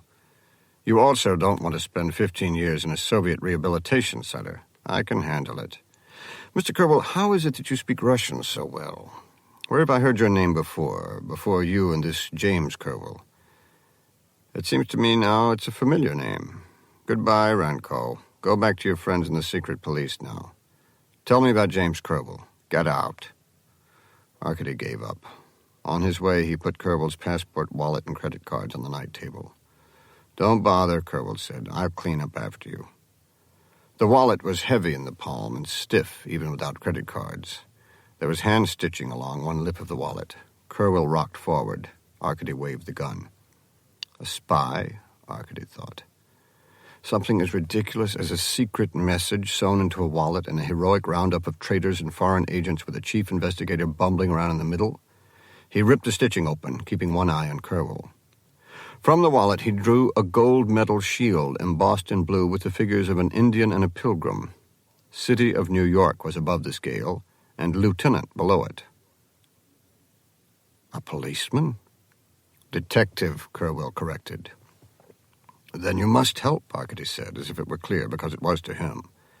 You saw Golodkin leave my office with a detective, a friend of mine, Pasha Pavlovich. A name like that would mean nothing to an American, Arkady decided. Anyway, a detective I worked with many times, a very good man. An hour later, in Golodkin's apartment, both Golodkin and the detective were killed by someone else. I don't care about Golodkin. All I want to do is find the man who killed the detective. Things can't be so different in America. Being a detective, you understand how it is when a friend, Renko, go fuck yourself. Arkady wasn't aware of raising the makeshift gun. He found himself aiming the barrel at a point between Kerwell's eyes and pulling the trigger so that the doubled rubber band and plunger started to move smoothly. At the last moment, he aimed away. The closet jumped, and a hole 2 centimeters across appeared in the closet door beside Kerwell's ear. Arkady was astonished. He'd never come close to murdering anyone in his life. And when the accuracy of the weapon was considered, he could as easily have killed as missed. A white mask of surprise showed where the blood had drained around Kerwell's eyes. "Get out while you can," Kerwell said. Arkady dropped the gun. Unhurriedly, he collected the X-ray tracing and dental chart from the open suitcase. He kept the badge and threw the wallet aside. "I need my shield," Kerwell came out of his chair. "Not in this city," Arkady walked out the door. "This is my city," he murmured to himself. No one was on night duty at the lab. Arkady matched the tracings and dental chart with Levin's records himself, aware that at the same time William Kerwell was probably disposing of his gun, a hand grip here, a barrel there around the city. By the time he got to his office at Novokuznetskaya and wrote a report for Yamskoy, he knew that Kerwell was probably seeking asylum at the American embassy. Fine. All the more proof for the prosecutor because now it was certain that James Kerwell was the third body from Gorky Park. Arkady left the report on the desk of Yamskoy's deputy, to be found in the morning. A bright searchlight stood in the middle of the Moskva. No, it moved. There was a sound as of stones shifting. Arkady stopped his car and watched from the embankment as an icebreaker plowed by, pushing a crest of broken ice ahead, trailing flows that rose and fell in the thrust of the wake. Water, freed, twisted in braids of black. Arkady drove along the river until he had finished a pack of cigarettes. He was shaken by the encounter at the Metropole. He hadn't shot William Kerwell, but he'd wanted to, and had come within a finger's breadth of doing so. He was shaken because he hadn't cared particularly one way or the other. Neither, he suspected, had Kerwell. Going to Gorky Park, he noticed the lights in Andreev's studio on top of the Ethnological Institute. Although it was midnight, Arkady was welcomed by the anthropologist. "I do this work for you after hours, so it's only fair you should keep me company. Come on, there's supper enough for 2. Andreev brought Arkady to a table where Cro-Magnon heads made way for plates. "Beets, onions, sausage, bread. No vodka, I'm sorry. It's been my experience that dwarfs become drunk very quickly, and personally I can think of nothing more grotesque than a drunken dwarf." Andreev was in such good humor that Arkady hesitated to say that so far as he was concerned, the investigation was as good as over. "Ah, but you want to see her," Andreev misinterpreted Arkady's indecision. "That's why you came by." "You're finished?" "Hardly. You can look, though." He lifted a cloth from the potter's wheel to display his progress. Reconstruction of the face of the girl from Gorky Park was at that midpoint which might have been a building of her features by a sculptor or a dissection of them by an anatomist. All the muscles of her neck were in place, forming a graceful pink column only wanting skin. A cat's cradle of pink muscles spread from the nasal hollow around the gum lines of naked teeth. Flat temporal muscles fanned across her cheekbones and temples. Muscles smoothed the angles of her jaw. Overall, the interlace of pink plastiline strips and daubs both softened the starkness of her skull and made it as gruesome as a death mask. She stared with 2 brown glass eyes. "As you can see, I've already finished the large masseter muscles of the jaw and the muscles of the neck. The position of her neck vertebrae tells me how she held her head, a psychological clue as well. She held her head high. Now, I saw at once, by the larger muscle attachments on the right side of the vertebrae, that she was right-handed. Some things are very simple. A female's muscles are smaller than a man's. Her skull is lighter. She has larger eye sockets and less bone relief. But every muscle must be individually sculpted. Now look at her mouth. See how uniform the teeth are with a medium projection. Typical Homo sapiens, except for some primitives, Aborigines or Red Indians. The main thing is, in this kind of bite, the upper lip is usually dominant. In fact, the mouth is one of the easier areas of reconstruction. Wait and see. She has a lovely mouth. The nose is more difficult. A triangulation from the horizontal profile of the face and the contours of the nasal opening and eye sockets. The glass eyes, anchored in plastiline, bulged hysterically. How do you know what size eyes to insert? Arkady asked. Everyone's eyes are about the same size. You're disappointed. The windows of the soul and all that. Where would romance be without eyes? The fact is, when we talk about the shape of a woman's eyes, we're really describing the shape of her eyelids. She deliberately shrouded the light in her eyes, but in spite of herself it gleamed in the faintly perceptible smile.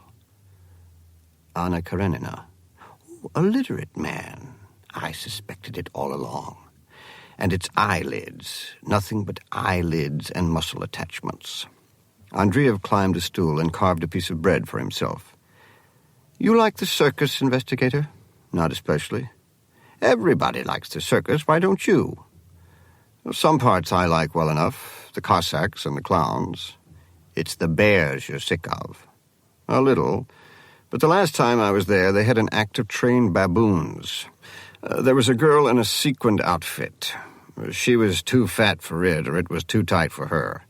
And she'd call the baboons out one by one, and they would roll around or do flips. All the time, the baboons were looking over their shoulders at this big brute, a guy in a sailor outfit, who was snapping a whip at them from behind. It was crazy.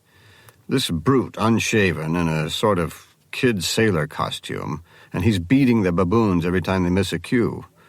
Then the fat girl comes out, does a curtsy, and everyone claps. Well, you're exaggerating. I'm not, Arkady said. It was a performance of baboon abuse. Then you weren't supposed to notice the man with the whip. That's why he was in a sailor suit, Andreev grinned. Anyway, dear Renko, what's your discomfort at a circus compared to mine? I barely get to my seat before children start crawling over their parents to get at me. To them, a dwarf must be part of the show. I should tell you that I do not appreciate children under the best of circumstances. Then you must hate the circus. Oh, I love it. Dwarfs, giants, fat men, people with blue hair and red noses, or green hair and purple noses. You don't know what a relief it can be to escape normality. I do wish I had a little vodka here now. Anyway, that's where you will benefit from me, investigator. The previous director of this institute was a good man, round and jolly and very normal. Like all normal artists, his reconstructions tended to resemble himself. Oh, not at the start, but it crept in. Each face he did was a little rounder, even a little jollier. There was a cabinet of cavemen and murder victims here, and a happier, better-fed lot you never saw. A normal person always sees himself in others, you know. Always. I see more clearly. Andreev winked. Trust the freak's eyes. As he slept, the phone rang. The caller was Detective Yakutsky, who asked first what the time was in Moscow. Late, Arkady muttered. Calls between Moscow and Siberia, it seemed to him, always began with the ritual establishment of the time difference. I'm on the morning shift here, Yakutsky said. I have a little more information on Valeria Davidova. You might want to hold on to it. I think someone else will be handling this case in a couple of days. I have a lead for you. After silence, Yakutsky added, We're very interested in this case in Ustkut. Okay, Arkady answered, so as not to let down the boys in Ustkut. What is it? The Davidova girl had a very good friend who moved from Irkutsk to Moscow. She's there at the university. Her name's Irina Azanova. If Valeria Davidova showed up in Moscow, she would have gone to the Azanova girl. Thanks. I'll call as soon as anything else turns up, Detective Yakutsky promised. Any time, Arkady said, and hung up. He had to pity Irina Azanova. He remembered Priblida breaking the frozen dress on the corpse in Gorky Park. And the Azanova girl was beautiful. Anyway, it wasn't his concern. He closed his eyes. When the phone rang again, he fumbled for it in the dark, expecting Yakutski with more useless information. He found the receiver, lay back, and grunted. "I've picked up the Russian habit of calling late," John Osborne said. Arkady was awake. His eyes were open. And with the clarity only an involuntary waker has, he saw all the dark details around him. The cartons of tapes, the ominous crossing of chair legs, a shadow folded in a corner of the room, the airline poster on the wall totally legible. "I haven't disturbed you, have I?" Osborne asked. "No.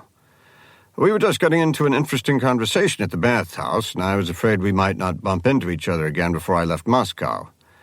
Is 10 tomorrow convenient for you, investigator? On the quay outside the Trade Council?" "Yes." "Wonderful. See you there." Osborne hung up. Arkady could think of no reason for Osborne to show up at the quay tomorrow. He could think of no reason to be there himself.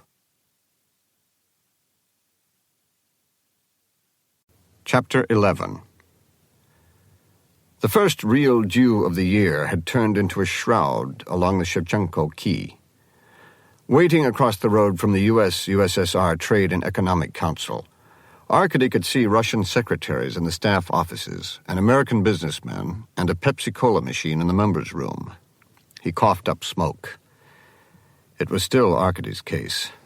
Yamskoy had called first thing in the morning to say it was interesting that an American who once studied in Moscow should have some similar physical characteristics of a body found in Gorky Park, and that the investigator should not hesitate to pursue any evidence that could establish such a link, although the investigator must not approach foreign nationals, and from this point on would receive no more tapes or transcripts from the KGB. Well, Arkady thought, Osborne had approached him, not the other way around.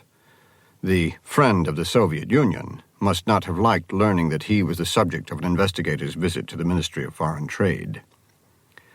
How to get his conversation with Osborne around to his particular trade and travels, Arkady wasn't sure. In fact, he doubted that Osborne would appear at all. Half an hour after the agreed time, a Chaika limousine coasted to a stop in front of the Trade Council. John Osborne emerged from the building, said a few words to the limousine driver, and then strode across the road toward the investigator. He wore a suede overcoat. Set on his silver hair was a black sable cap that must have cost more than Arkady earned in a year. Gold links rather than buttons held his shirt cuffs together. On Osborne, such extraordinary clothes were matter of fact, as subservient as skin to an enormous and totally foreign self-confidence. He had the power of not being out of place himself, but of making everything around him seem inappropriate and shabby. He and Arkady stood together for a moment. Then the businessman gathered the investigator by the arm and began walking at a hurried pace along the quay in the direction of the Kremlin. The limousine followed. Osborne began talking before Arkady could say anything. "I hope you don't mind the rush, but I have to make a reception at the Trade Ministry, and I know you wouldn't want me to keep anyone waiting. Do you know the Minister of Foreign Trade? You seem to know everyone, and you pop up in the most unexpected places. Do you know anything about money?" "Nothing." "Let me tell you about money. Fur and gold are the oldest Russian items of value. They're the oldest Russian items of foreign exchange, tribute to Khans and Caesars. Of course, Russia pays tribute to no one anymore. Now, there are 2 fur auctions a year, in January and July, at the Fur Palace in Leningrad. About 100 buyers attend, about 10 of them from the United States. Some buyers are principals, some are brokers. The principals buy furs for themselves, and the brokers buy for others. I'm a broker and a principal, because I buy for others, but also have my own salons in the United States and Europe. The major furs at the auctions are mink, marten, fox, fitch, Persian lamb, and sable. In general, American brokers don't bid on minks because Russian minks are prohibited in the United States, an unfortunate holdover from the Cold War. Because of my European outlets, I bid on all furs, but the only fur most American buyers are really interested in is sable. We arrive 10 days before the auction to inspect the pelts. When I buy minks, for example, I look carefully at 50 mink pelts from a particular collective. Those 50 pelts will give me the worth of a string of 1,000 pelts from that collective. Since there are 8 million mink pelts harvested in the Soviet Union in a year, the string system is a necessity. Sables are a different matter. Less than 100,000 export-quality sables are harvested in a year. There are no strings. Each sable has to be examined individually for color and richness. If the pelt is harvested 1 week early, thickness is missing. 1 week late, and the gloss is gone. The bidding is in dollars, simply as a standard of exchange. I buy about $500,000 worth of sable at each auction. Arkady didn't know what to say. This was not a conversation. It was a rambling monologue. He discovered himself being lectured to and ignored at the same time. As a business associate and friend of long standing, I have been honored by invitations to different Soviet facilities besides the Fur Palace. Last year, I flew to Irkutsk to tour the Fur Center there. My visit to Moscow now is of a business nature. Each spring, the Trade Ministry here contacts a few buyers and negotiates a discount sale of its leftover furs. I always enjoy my visits to Moscow because of the wide variety of Russian people I've come to know. Not only my close friends in the ministries, but also artists of the dance and film people. Now, a chief investigator of homicide. I regret not being able to stay over until May Day, but I will be leaving the night before for New York. Osborne opened a gold case, removed and lit a cigarette without breaking stride. Arkady realized that the monologue had not rambled. It had come directly to the point. Every item about Osborne's activities was being volunteered and dispensed with in a fashion that put Arkady in the role of the lowest government flunky. The effect was no mere appearance. Within minutes, offhand, Osborne had fully demonstrated his superiority. There wasn't a question left in the investigator's head, except those so accusatory that they couldn't be asked. "How were they killed?" Arkady asked. "Who?" Osborne stopped with no more interest on his face than if Arkady had remarked on the weather. "Sables." "Injections. It's painless." Osborne began walking again, a little less quickly. Mist clung on his sable hat. "You take a professional interest in everything, investigator?" "But sables are so fascinating. How do you trap them?" "They can be smoked out of their dens, or treed by huskies that are trained for sable hunting. Then all the surrounding trees are cut down and nets are spread." "Sables hunt like minks?" "Sables hunt minks. There's nothing faster on snow. Siberia is paradise for them." Arkady stopped and bent 3 matches before getting one of his primas lit. A smile announced to Osborne that all the investigator aspired to was amusing chatter. "Leningrad," Arkady sighed. "Oh, such a beautiful city. The Venice of the North, I hear it's called." "Some people call it that. What I want to know is why Leningrad has all the great poets. I don't mean Yevtushenko or Voznesensky. I mean great poets like Akhmatova and Mandelstam. You know the poetry of Mandelstam?" "I know he's out of favor with the party." "Ah, but he's dead, and that improves his political position wonderfully," Arkady said. "Anyway, look at our Moskva River, broken up like a concrete street. Then take Mandelstam's Neva River, heavy as a jelly fish." That says so much in a phrase. "You may not be aware," Osborne glanced at his watch, "that almost no one in the West reads Mandelstam. He's too Russian. He doesn't translate. My very point. Too Russian. It can be a fault." "That's your point?" "Like those bodies we found in Gorky Park you asked me about. 3 people shot down with brilliant efficiency and with a Western automatic. It doesn't translate into Russian at all, does it?" Sometimes a wind catches a parade banner, and the face painted on the banner, with no change in expression, shivers. In Osborne's eyes, Arkady saw such a tremor, an excitement. "You must have noticed some difference between a man like yourself, Mr. Osborne, and a man like me. My ways of thinking are so dull, so proletarian, that it's a privilege to meet anyone so sophisticated. You can imagine my difficulty in trying to fathom why a Westerner would bother killing 3 Russians. This isn't war or espionage. Let me confess that I'm unequipped. Usually I find a body. The scene of the crime is a mess. Blood everywhere, fingerprints, probably the murder weapon as well. A child with a strong stomach could do such work as well as I. The motives? Adultery, a drunken rage, the loan of a few rubles. Maybe one woman killing another over a missing chicken. The communal kitchen is, I have to say, a hotbed of passion. Frankly, if I had the mind to be an ideologist or run a ministry or know the difference between one piece of fur and another, that's what I'd be doing, wouldn't I? So all sympathy should go to a plodding investigator who comes across a crime of executive planning, daring operation, and, unless I'm very mistaken, wit. Wit? Osborne was interested. Yes, remember what Lenin said? The working class is not separated from the old bourgeois society by a Chinese wall. And when the revolution occurs, it will not happen that when a given individual dies, the dead man will bury himself. When the old society dies, it will be impossible to sew its corpse in a shroud and put it in a tomb. It will putrefy among us. This corpse will oppress and contaminate us. Consider, then, a bourgeois businessman who can execute 2 Soviet workers and leave them in the heart of Moscow, and tell me he is not a character of great wit. 2, you say? I thought you found 3 in the park. 3. You know Moscow well, Mr. Osborne? You enjoy your visits? They were walking again, leaving dark footprints on the stones. Despite the hour, drivers had turned on headlights. Ahead, a sour yellow haze clung to a bridge. Are you enjoying yourself in Moscow? Arkady repeated. Investigator, during my tour of Siberia, I was welcomed by a village mayor who showed me the most modern structure in town. It had 16 toilets, 2 urinals, and a single sink. It was the communal excretory.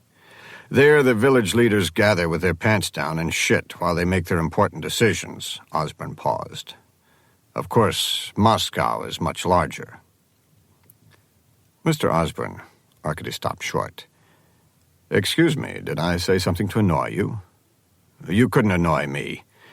It occurs to me that I might be taking you away from your investigation. Not at all, please. Arkady touched the suede of Osborne's arm and resumed their stroll. If anything, you're a help. If I could, for 1 minute, think not as a Russian, but as a business genius, my troubles would be over. What do you mean? Wouldn't it take a genius to find something worth killing Russians for? Well, that's not flattery, that's admiration. Furs? No, he could buy them from you. Gold? How would he carry it out? He had enough trouble disposing of the bag. What bag? Arkady slapped his hands together explosively. The deed is done. Both men and the girl dead. The killer shovels food, bottles, gun into a leather bag torn by the shots. He skates through the park. It's snowing, growing dark. Out of the park, he must put his ice skates in the bag, and hopefully without being noticed, get rid of it. Not in the park, and not in a wastebasket, because in either case the bag would be found, and at least in Moscow, reported. The river? The river's been frozen all winter. Absolutely true. Yet even with the bag magically gone, he must return to this side of the river. The Kremsky Bridge, Osborne gestured in the direction they were going. Without attracting the notice of any suspicious babushka or militiaman? People are so nosy. Taxi? No, very chancy for foreigners. A friend waiting on the Key Road in a car. That's obvious enough even to me. Then why wasn't the accomplice in on the murder? Him? Arkady laughed. Never. We're talking about seduction and charm. The accomplice couldn't lure flies to pudding. Arkady turned grave. Seriously, the first man, the killer, thought this all out very carefully. Someone saw him with the bag? The river edged sideways into drizzle. Osborne was concerned about a witness. That could be returned to. Insignificant. What I want to know, Arkady said, is the reason. Why? I don't mean an object, say an icon. I mean, why would an intelligent man, successful and wealthier probably than anyone in the Soviet Union, why would he murder for more? If I could understand the man, I could understand the crime. Tell me, could I understand him? Osborne was seamless. Arkady felt himself scratching at an unmarred and slippery surface. Suede, sable, skin, eyes, they were all the same. All. Money. That was a word the investigator had never used in this context before. In the abstract, in thieves' fantasy, yes. But never had he come into physical contact with money. For that was what Osborne was, A man magically dripping money from his every pore. Understand a man like this? I would suppose not, Osborne answered. Sex? Arkady asked. A lonely stranger meets a beautiful girl and takes her to his hotel room. The floor ladies will look the other way for the right foreigner. The man and girl start meeting regularly. Suddenly, at the end, she demands money and produces a rough-looking husband. She's a regular extortionist. No. There's a flaw? In perspective, to Westerners, Russians are an ugly race. Is that a fact? In general, women here have no more appeal than cows. That's why your Russian writers make such a fuss about their heroines' eyes, their veiled looks and alluring glances, because no other physical aspect invites description. Osborne expanded. It's your long winters. What could be warmer than a heavy woman with hairy legs? The men are slimmer, but even uglier. Since good looks have been bred out, the only sexual triggers left are thick necks and heavy brows, like bulls. Arkady thought he could have been hearing a description of troglodytes. From your name, you have a Ukrainian background yourself, don't you? Osborne added. Yes. Well, we'll put sex aside. That seems wise. Which leaves us a crime without a motive. Arkady frowned. Turning as slowly as a door, Osborne regarded him. Astonishing. You are full of surprises. Are you serious? Oh, yes. A triple killing purely for a whim? Yes. Incredible. I mean, Osborne became full of life.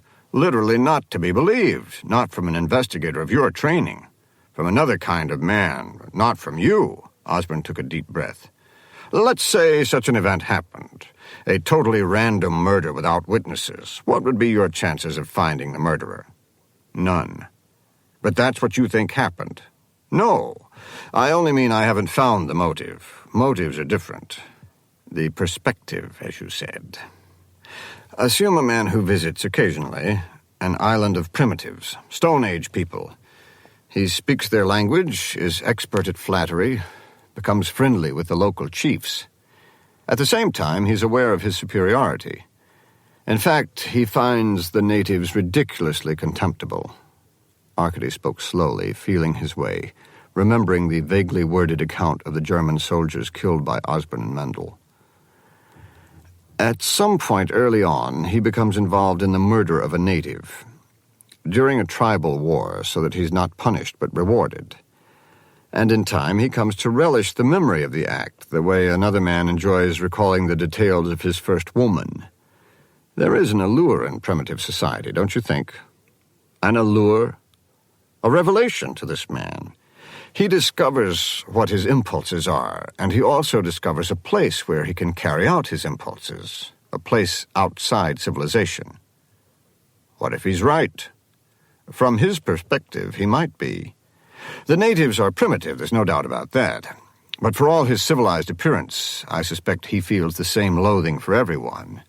It's only on this primitive island that he's open about it. Still, if he kills randomly, you wouldn't catch him. But he doesn't. First, he waits many years before indulging his violent impulse again. And he's an amateur, even if an inspired amateur. And it is a curious fact that an amateur, once he's carried out one crime successfully, almost always tries to copy himself, as if he alone has the secret of a perfect crime. So there's a pattern. Also, it's carefully planned. A superior man, by definition, has to feel in control, even to the record of Tchaikovsky's cannon booming through the park, yes? He raises his gun in the bag, shoots down the brute, then the second man and the girl skins their faces and fingerprints and escapes. Planning, however, can only go so far. It's unfair, but there's always the element of chance. Some vendor who's taken her pushcart into the woods for a rest, boys hiding in the trees, lovers who will go anywhere for a bit of privacy. After all, where can lovers go in the wintertime? Ask yourself. Then there was a witness? What good is a witness? Their memories are indistinct after a day. After 3 months, frankly, I could get them to recognize anyone I wanted to. Only the killer can help me now.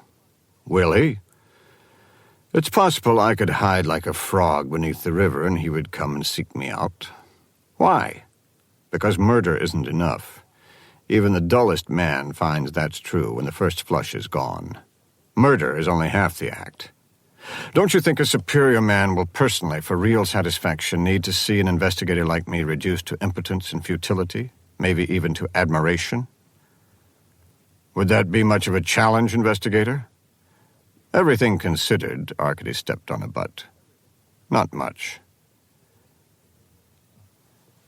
They had reached the Novo-Arbatsky Bridge. From either side of it, the pink stars of the Ukraine and the Foreign Ministry glowed to each other like beacons. Osborne limousine pulled alongside.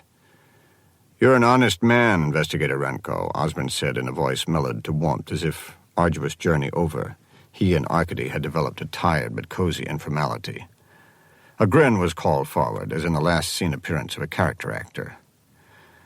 "I wish you good luck now, because I have only a week left in Moscow, and I don't think we will be seeing each other again. However, I don't want you to leave empty-handed."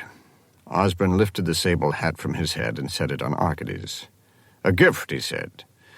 "When you told me in the bathhouse that you always wanted a hat, I knew I had to give it to you.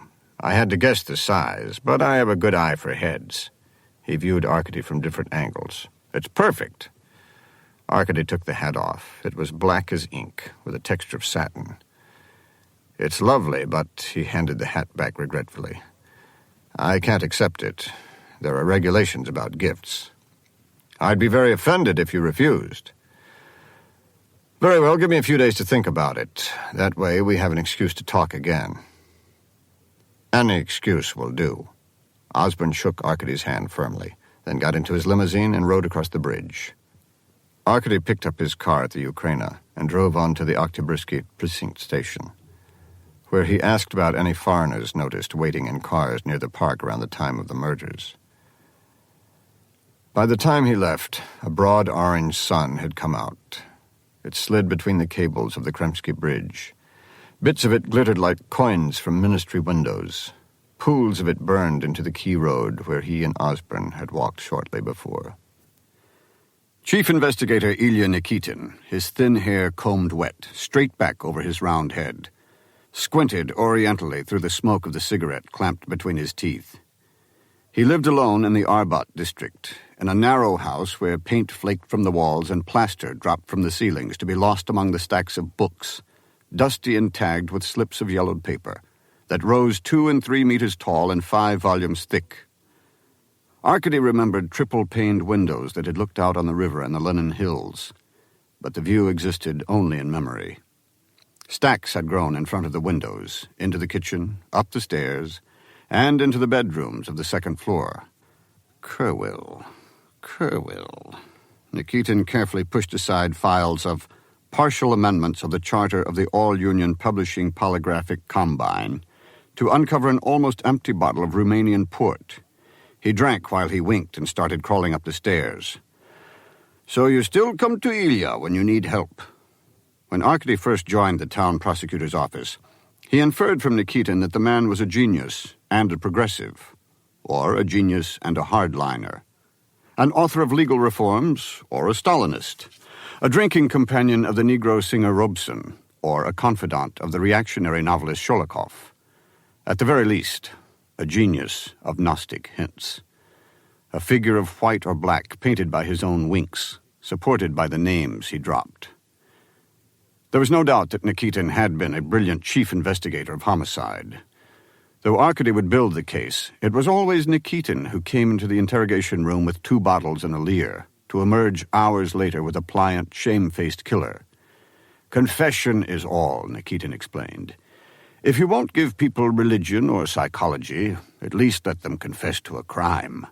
Proust said that you could seduce any woman if you were willing to sit and listen to her complain until 4 in the morning. At heart, any murderer is a complainer." "For the bribes, Boychik," Nikitin explained when Arkady asked why he transferred from homicide to government liaison. "Kerwill, Reds, Diego Rivera, the Battle of Union Square." Twisting to look back, Nikitin asked, "You do know where New York City is?" He slumped a step, dislodging a book, which carried 2 more down the stairs than another. After a precarious moment, the slide subsided. "Tell me about Kerwill," Arkady said. Nikitin wagged his head like a finger. "Correction. Kerwill's. Red Star." He gathered his strength to crawl through a second-floor hall narrowed by walls of books. "Who were the Kerwills?" Arkady asked. Nikitin dropped his empty bottle, stumbled over it with his knee, and rolled onto his back, belly wedged between the stacks, helpless. "You stole a bottle from my office, Akasha. You're a thief. You can go to the devil." At Arkady's eye level was a hard crust of cheese and half a bottle of plum wine on top of a book entitled Political Oppression in the United States, 1940-1941. Holding the bottle under one arm, he flipped through the book's index. "Can I borrow this?" "Do me a favor," Nikitin said. Arkady dropped the wine into Nikitin's hands. "No," Nikitin let the bottle slip away. "Keep the book. Don't come back." Belov's office was a monument to the war. Small, grainy soldiers marched across newspaper photographs. Framed headlines on newsprint as fine as tissue declared, "Valiant defense on the Volga. Bitter resistance snuffed out. Heroes praise homeland." Belov's mouth gaped in sleep, breadcrumbs on his lower lip and the front of his shirt. A beer stood in his hand. Arkady took the other chair and opened the book he'd taken from Nikitin. The 1930 Union Square rally was the largest public gathering ever organized by the CPUSA. Unemployed workers, eager to hear and be heard by the vanguard of social justice, thronged to the square in numbers even greater than leaders anticipated. Despite the fact that New York Police Commissioner Grover A. Whalen ordered no subways to stop in the vicinity of the square, estimates of the throng exceeded 50,000 people. The police and their agents took other measures to break, splinter, or muffle the will of those in attendance. During the singing of the Internationale, undercover agents of the so-called Radical Squad infiltrated the square. Provocateurs attempted without success to instigate attacks against uniformed police. No film cameras were allowed to record the glorious rally on the instructions of Commissioner Whalen, who sputtered later, "I saw no reason for perpetuating treasonable utterances, and I don't mean to engage in censorship." His statement typified the contradictory roles of police in a capitalist society. One role as keeper of the peace, conflicting with its paramount role as head-breaking watchdog of the exploiter class. Arkady skipped over a message of solidarity from Stalin that was read to the excited throng.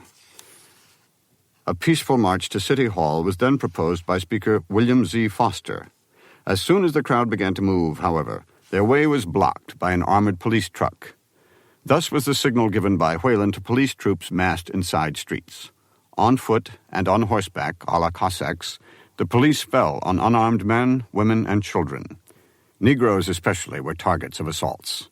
A Negro girl was held upright by one officer while his cohorts beat her around the breasts and stomach. James and Edna Kerwill, editors of Red Star, a journal of the Catholic left, were clubbed to the ground in their own blood. Mounted police rode down equally, both party members bearing placards and citizens who were only passers-by. Party leaders were assaulted and arrested. Kept in cells, they were allowed no lawyers or bail, in accordance with Commissioner Whalen's declaration that these enemies of society were to be driven out of New York regardless of their constitutional rights. The chief investigator for industry opened 2 rheumy eyes, licked his lips, and sat upright. "I was just," he began, grabbing at his beer as it started to tip, "looking at some factory directives." He wadded the remains of a sandwich, cast it into the wastebasket with an effort that brought a burp, and glared at Arkady. "How long have you been here?" "I was just looking in a book, Uncle Siva," Arkady said. "The book tells me enemies of society are to be driven out regardless of their constitutional rights." "Well, that's easy," the old man answered after a moment's thought. "By definition, enemies of society don't have constitutional rights." Arkady snapped his fingers. "There you are," he said. "That's first-grade stuff," Belov waved away flattery. "So what do you want? You only listen to me these days when you want something." "I'm trying to find a weapon that was thrown into the river in January." "Onto the river, you mean?" It was frozen over. True, but maybe not everywhere. Some factories still discharge warm water into the river, where the ice might never form. You know the factories better than anyone else. Pollution is an area of major concern, Akasha. There are firm directives concerning the environment. You were the one who always used to complain to me about the factories when you were a kid. You were a regular pain in the ass. Clean, warm water may be discharged under a special industrial continuance. Everyone thinks they're a special case. Discharging wastewater into the Moskva within city limits is strictly forbidden, thanks to people like you. But industry must progress. A country is like a body, first the muscle, later the hair lotion. True, and you think you're making fun of me, Arkasha, when you say something that's true. You'd rather be in a fancy city like Paris. You know why they have such big boulevards there? The better to shoot down communists. So don't come griping to me about pollution. Ugh. When Belov rubbed his face, it shifted like pudding. What you want is the Gorky tannery. Under a very special continuance, they do discharge treated water. All the dye is out, understand. I have a map. Belov rooted through his desk drawers and found an industrial map, an orange and black affair that unfolded to tablecloth dimensions. Gloves, notebooks, holsters, that sort of thing. Here. His finger descended to the quay beside Gorky Park. An effluent pipe. The river is iced there, but it's just a crust. Something heavy could drop through it, and the crust would form again in an hour or so. So, Arkasha, what do you think the chances are that a man throws a gun in the river in the only place the ice is not a meter thick? How did you know I was looking for a gun, Uncle? Akasha, I'm just old. I'm not totally senile, and I'm not deaf. I hear things. What things? Things. Belov looked at Arkady, then to the framed heroics on the wall. I don't understand things anymore. It used to be a person could believe in the future. There were cliques, errors in judgment, purges that perhaps went too far. But at heart, we were all pulling together. Today, Belov blinked. The old man had never unburdened himself to Arkady like this before. The Minister of Culture is dismissed for corruption. She made herself a millionaire. She built palaces. A minister. Didn't we try to change all that? Mosfilm's day of outside shooting was over. Arkady followed Irina Azanova around the set of a log cabin in birches propped into place by wire struts. He felt electrical cables under squares of sod. Despite a sign that warned no smoking, the girls smoked the cheapest cardboard and tobacco papirosi cigarette in an old lacquered holder. Her raffish Afghan jacket was open to a flimsy cotton dress and a pencil that hung from a string around her neck. And this somehow accented the grace of her neck. Her long brown hair was loose, and her eyes looked boldly at Arkady, almost at his level. The mark on her cheek was faded in a red glow that had nothing to do with the setting sun. It was the glow Tolstoy described on the faces of the artillerymen at Borodino, an exultant flush as the battle came closer. Valeria Davidova and her lover Kostya Borodin were from the Irkutsk area, Arkady said. You came from Irkutsk. You were Valeria's best friend there. You wrote her from here, and when she died here, she was wearing your lost skates. You're going to arrest me? Irina challenged Arkady. I went to the law faculty, and I know the law as well as you. You need a militiaman present if you're going to arrest me. So you told me before. The man we found with Valeria and Kostya was an American named James Kerwill. You knew James Kerwill at the university. Why do you keep lying to me? She moved away from his questions, leading him in a circle around the make-believe cabin. For all her bravado, he felt as if he were stalking a deer. Don't take it personally, she looked back. I generally lie to your kind. Why? I deal with you the way I deal with a leper. You're diseased. You're a member of a leper organization. I don't want to be infected. You were studying law to become a leper? A lawyer. A doctor, in a sense, for the defense of the healthy against the sick. But we're talking about murder, not disease. Arkady lit a cigarette of his own. "You're very brave. You expect some barrier to come out here and eat a baby before your eyes. I must disappoint you. I'm only here to find the person who killed your friends. Now you're lying to me. Your only interest is dead bodies, not someone's friends. Your friends you'd care about, not mine." It was a throwaway accusation, but she'd hit home. The only reason he'd come to the studio was for Pasha. He changed the subject. "I've looked at your militia record. What was this anti-Soviet slander of yours that got you expelled from the university?" "As if you don't know." "Pretend I don't," Arkady said. Irina Azanova was still for a moment, the way he'd seen her when he first came to the studio, lost in a self-confidence or self-absorption that was a world unto itself. "I think," she said, "I prefer your counterparts from security. At least there's honesty in slapping a woman. Your approach, your phony concern, shows a weakness in character." "That's not what you said at the university." "I'll tell you what I said at the university. I was in the cafeteria talking to friends, and I said I would do anything to get out of the Soviet Union. Some Komsomol creeps were listening at the next table. They turned my name in, and I was dropped from the student roster."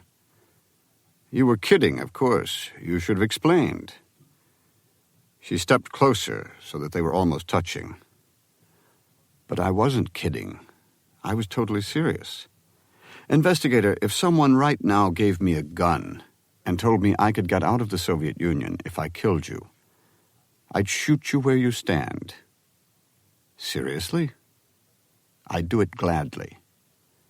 She pressed her cigarette into the birch beside Arkady.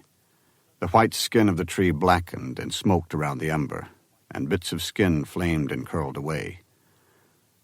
Arkady suffered the remarkable sensation of pain, as if the warm stab were being pressed against his heart. He believed her. The truth had gone from her into the tree and into him. "Comrade Azanova, I don't know why I still have this case," he tried again. "I don't want it. I shouldn't have it.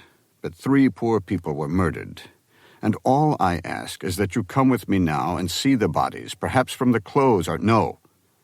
Just prove to yourself that they aren't your friends. Don't you at least want to be sure? I know it's not them." "Then where are they?" Irina Azanova said nothing. A black burn marked the tree. She said nothing, but the causeway of truth was still open.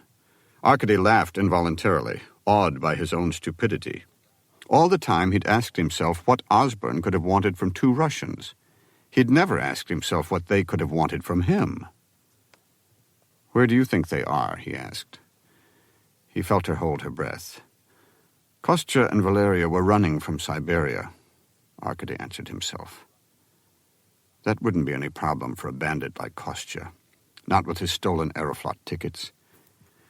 It's possible to buy black market working papers and a residency permit here if you can afford it, and Kostya could afford it. But Moscow wasn't far enough. Kostya wanted to get all the way out, and that's impossible. Except that he died with an American for whom there is no record of re-entry into the Soviet Union. Irina Azanova stepped backward into the last rays of the sun. "In fact," Arkady said, "that's the only reason you admit you knew them at all. I know they died in Gorky Park, but you think they're alive on the other side of the border. You think they got out." She had the radiant look of triumph. Chapter 12. Divers kicked up a spinning murk, the winter's silt. Sealed floodlights were lowered into the water. A hand could be seen, then a fin, as the men probed where the underwater effluent pipes of the Maxim Gorky tannery joined the Moskva. Above, on the embankment road, militiamen with lanterns waved on the occasional early morning truck. Arkady crossed to an unlit area where William Kerwill sat deep in the shadows in the back of Arkady's car. "I promise nothing," Arkady said. "You can go back to your hotel if you want, or you can go to your embassy." "I'll stick around." Kerwill's eyes glinted in the dark. There was a splash over the embankment as another diver went in. Another floodlight rattled down on a chain, and militiamen pushed loose ice floes away from the wall with poles. Arkady showed a thick envelope. "These are the forensic reports on the 3 bodies found in Gorky Park," he said. Arkady relied on a peculiar familiarity, the heavy-footed profanity of militiamen, the suspicious glare of militia lanterns, the professional environment of investigators anywhere. After an undisturbed day of reasoning, Kerwell should have reached the conclusion that Arkady was not from the KGB. No one from the KGB could be so genuinely ignorant. "Let me see," Kerwell reached. "Who is James Kerwell?" Arkady asked. "My brother."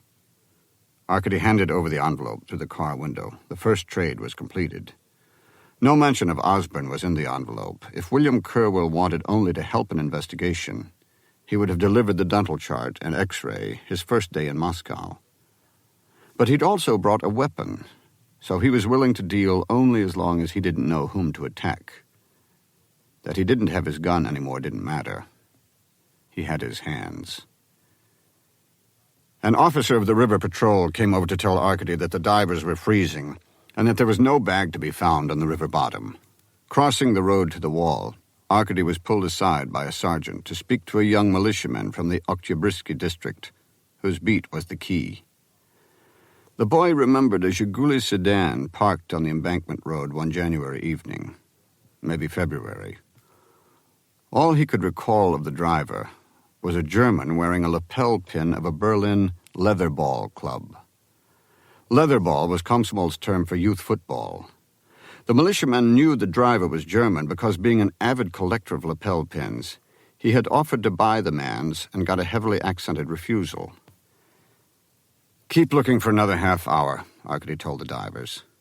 And just 10 minutes later, they shouted and climbed up the rope ladder over the embankment wall, hauling a muck-covered bag leaking water and eels. The bag was leather with a rope loop. Wearing rubber gloves, Arkady opened it under a floodlight and picked through a mix of ooze, bottles, and glasses until he found, pointing up, a gun barrel. He pulled free a large, slim, semi-automatic pistol. "Comrade investigator?" Fett had arrived. Arkady hadn't seen him since Golodkin's questioning. The detective stood on the periphery of the flood lamps, adjusting his glasses, his eyes fixed myopically on the gun. "Is there anything I can do?" he asked. Arkady didn't know what role Fett had in Pasha's death. All he knew was that he wanted the detective out of the way. "Yes," Arkady said. "Get a list of icons stolen within the last 16 months. "Icons stolen in Moscow?" "And around Moscow," Arkady said. "And anywhere in the country this side of the Urals. And then, Detective—" "Yes?" Fett edged forward. "Then, Detective, any icon stolen in Siberia," Arkady said. "You know where Siberia is." Arkady watched the detective mope off into the dark. He would be busy for a week, and it was remotely possible the list might be useful. The investigator carefully placed the gun in a handkerchief. None of the militiamen, not even the veterans, recognized its make. Arkady gave the river patrol officer money for brandy for the divers and carried bag and gun to his car. He drove Kerwell to a taxi garage under the Krimsky Bridge. Dawn was breaking. Outside the garage, drivers in shirt sleeves were gutting and reconstructing taxis that were on the point of collapse. Wandering among the cars, entrepreneurs sold stolen parts from oversized coats. Kerwell examined the pistol. Good gun. Argentine version of the 7.65mm Mannlicher. Big muzzle velocity, accurate, carries 8 rounds. Mud spurted onto his shirt as he slid a magazine from the grip. Arkady hadn't noticed when he'd roused him in his hotel room that Kerwell had dressed again as a Russian. 3 rounds left. He slid the clip back and handed the gun back. Used to be the Argentine service weapon before they went to a different pistol, a Browning. The Mannlichers were sold to gun dealers in the States, so that's how I know. The pillows. Arkady studied Kerwell's clothes. I didn't look in your pillows.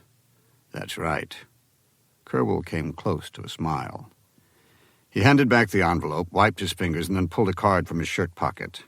The card had 10 ink smudges, a fingerprint card. You missed this, too. He shook his head and put the card away even as Arkady started to reach. See, I wouldn't show you that. Crowell spread his arms, covering the sill of the back window. But I've been thinking. Maybe you're just what you pretend to be, Renko. Maybe we can work something out.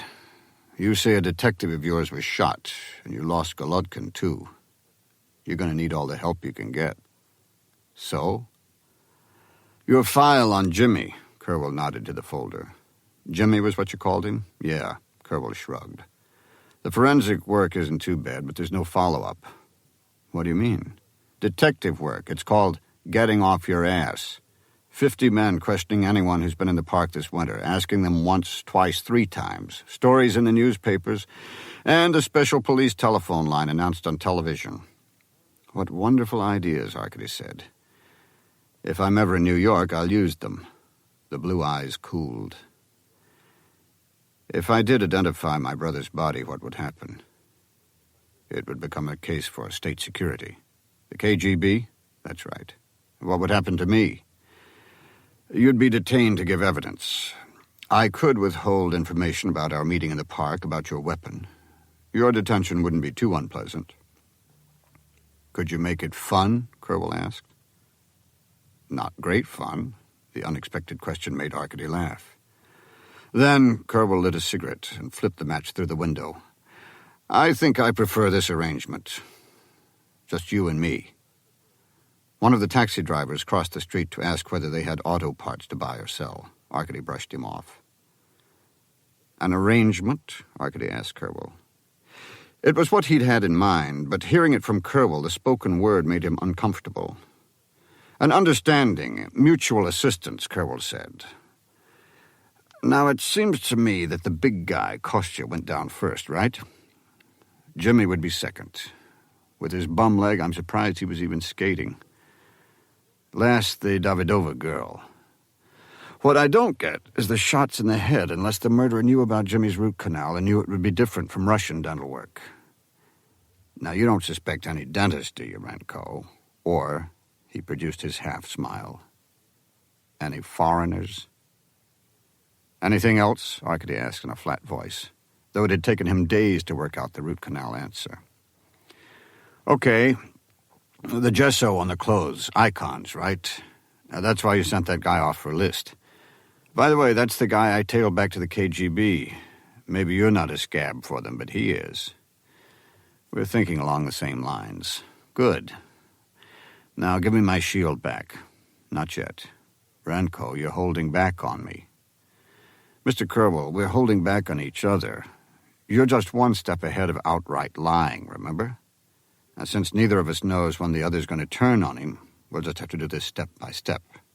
Now, don't worry, you'll get your police shield back before you go home. Detective shield, Crowell corrected him again. And don't kid yourself. I don't need it. If it makes you feel better, keep it for a day or 2. In the meantime, you understand the expression, sucks? Because that's what your legwork on this case does, not to mention that you've done 0 so far on the icon angle. I think it would be better if we worked apart and only met to exchange information. Look, you'll only come out ahead that way. Give me some numbers where I can reach you. Arkady wrote out the phone numbers of his office and the room at the Ukraina. Crowell stuffed them in his shirt pocket. The girl was pretty, huh? The one killed with Jimmy? I think so, but why do you? Your brother was big with the ladies? No. Jimmy was a professional ascetic. He didn't touch women, but he liked to be near them, and he was very choosy. Explain. Madonnas, Renko. You know what they are? I don't believe I understand. Well, don't push. Crowell opened his door. I'm just starting to believe that you're for real at all. Arkady watched Crowell across the street and move among the taxi drivers, plowing in with a confident haphazardness. At an open hood, he leaned over and offered a judgment. In a second, he'll be handing out cigarettes, Arkady thought. Crowell did, and the drivers gathered around. Arkady's intent was to use Crowell. The American, clearly, had something else in mind. After dropping the bag and gun off with Lyudin, Arkady went on to the Central Telephone and Telegraph Office to order the payphones around the address of Irina Azanova monitored. It was not unusual for someone like her not to have a phone of their own. People waited years for the privilege. What interested Arkady were other examples of penury. Her second-hand clothes and boots, cardboard cigarettes. Mosfilm was full of women paid the same wages but stylishly dressed for attendance at the parties the Filmmakers' Union gave for foreign guests, where the civilized appreciation of a bottle of French perfume or a wash-and-wear skirt was routine. Irina Azanova must have been invited. Instead, she scrimped for kopecks. He admired her.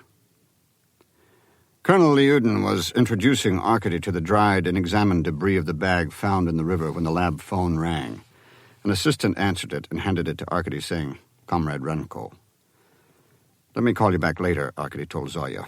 "We have to talk now." Her voice was strident. Arkady gestured for Lyudin to continue. "The leather bag is a Polish manufacture," the forensic expert began. "Arkady?" Zoya asked. "A leather rope through the metal eyes around the top of the bag," Lyudin demonstrated, "so that it can be carried by hand or from the shoulder. Very sporty, and only for purchase to the general public in Moscow and Leningrad. Here," he pointed with a sharpened pencil, "a single hole at a bottom corner of the bag, the hole enlarged by more than one shot. There are traces of gunpowder around the hole, and the leather of the bag matches the leather fragments found on slug GP1, the bullet that killed Kostya Borodin."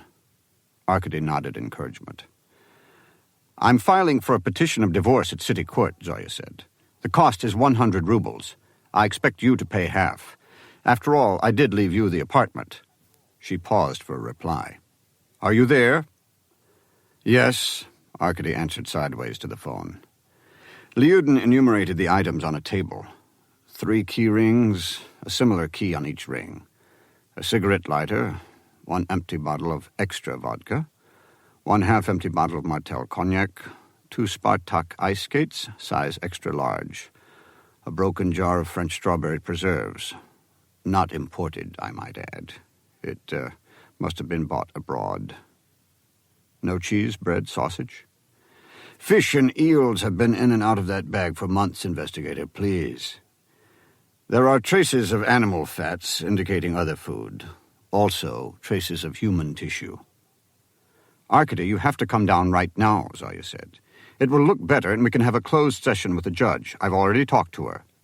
"I'm busy," Arkady said into the phone, and asked Lyudin, "Fingerprints?" "You didn't honestly expect any, investigator." "Now," Zoya insisted, "or you'll be sorry." Arkady put his hand over the phone. "Excuse me, Colonel, give me a minute." His watch held up for elaborate scrutiny. Lyudin moved away from the table with a coterie of lab assistants. Arkady turned his back to them and whispered, "Just what grounds are you petitioning on? I beat you? I drink?" "To begin with," he heard her throat tighten. "Incompatibility. I have witnesses. Natasha and Dr. Schmidt." "What about—" he couldn't get his thoughts together. "What about your party standing?" Ivan? Dr. Schmidt says I will not be adversely affected." "Well, thank heaven for that.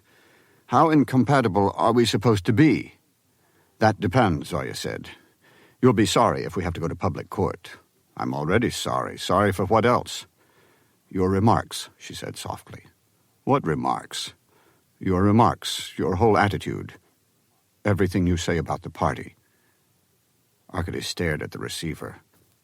Trying for a mental image of Zoya, he came up with the poster of the pioneer, with the hair as gold as corn. Then a blank wall, the ransacked apartment, dead scenes, as if their marriage had been picked clean over the years by invisible voracious animals. But that was thinking like Lyudin, and there was really nothing at all to grasp. The images were already becoming mixed, and he was talking to a void. Analyses of political, emotional, and ironic natures all died in that void, where one talked to one's soon-to-be former wife.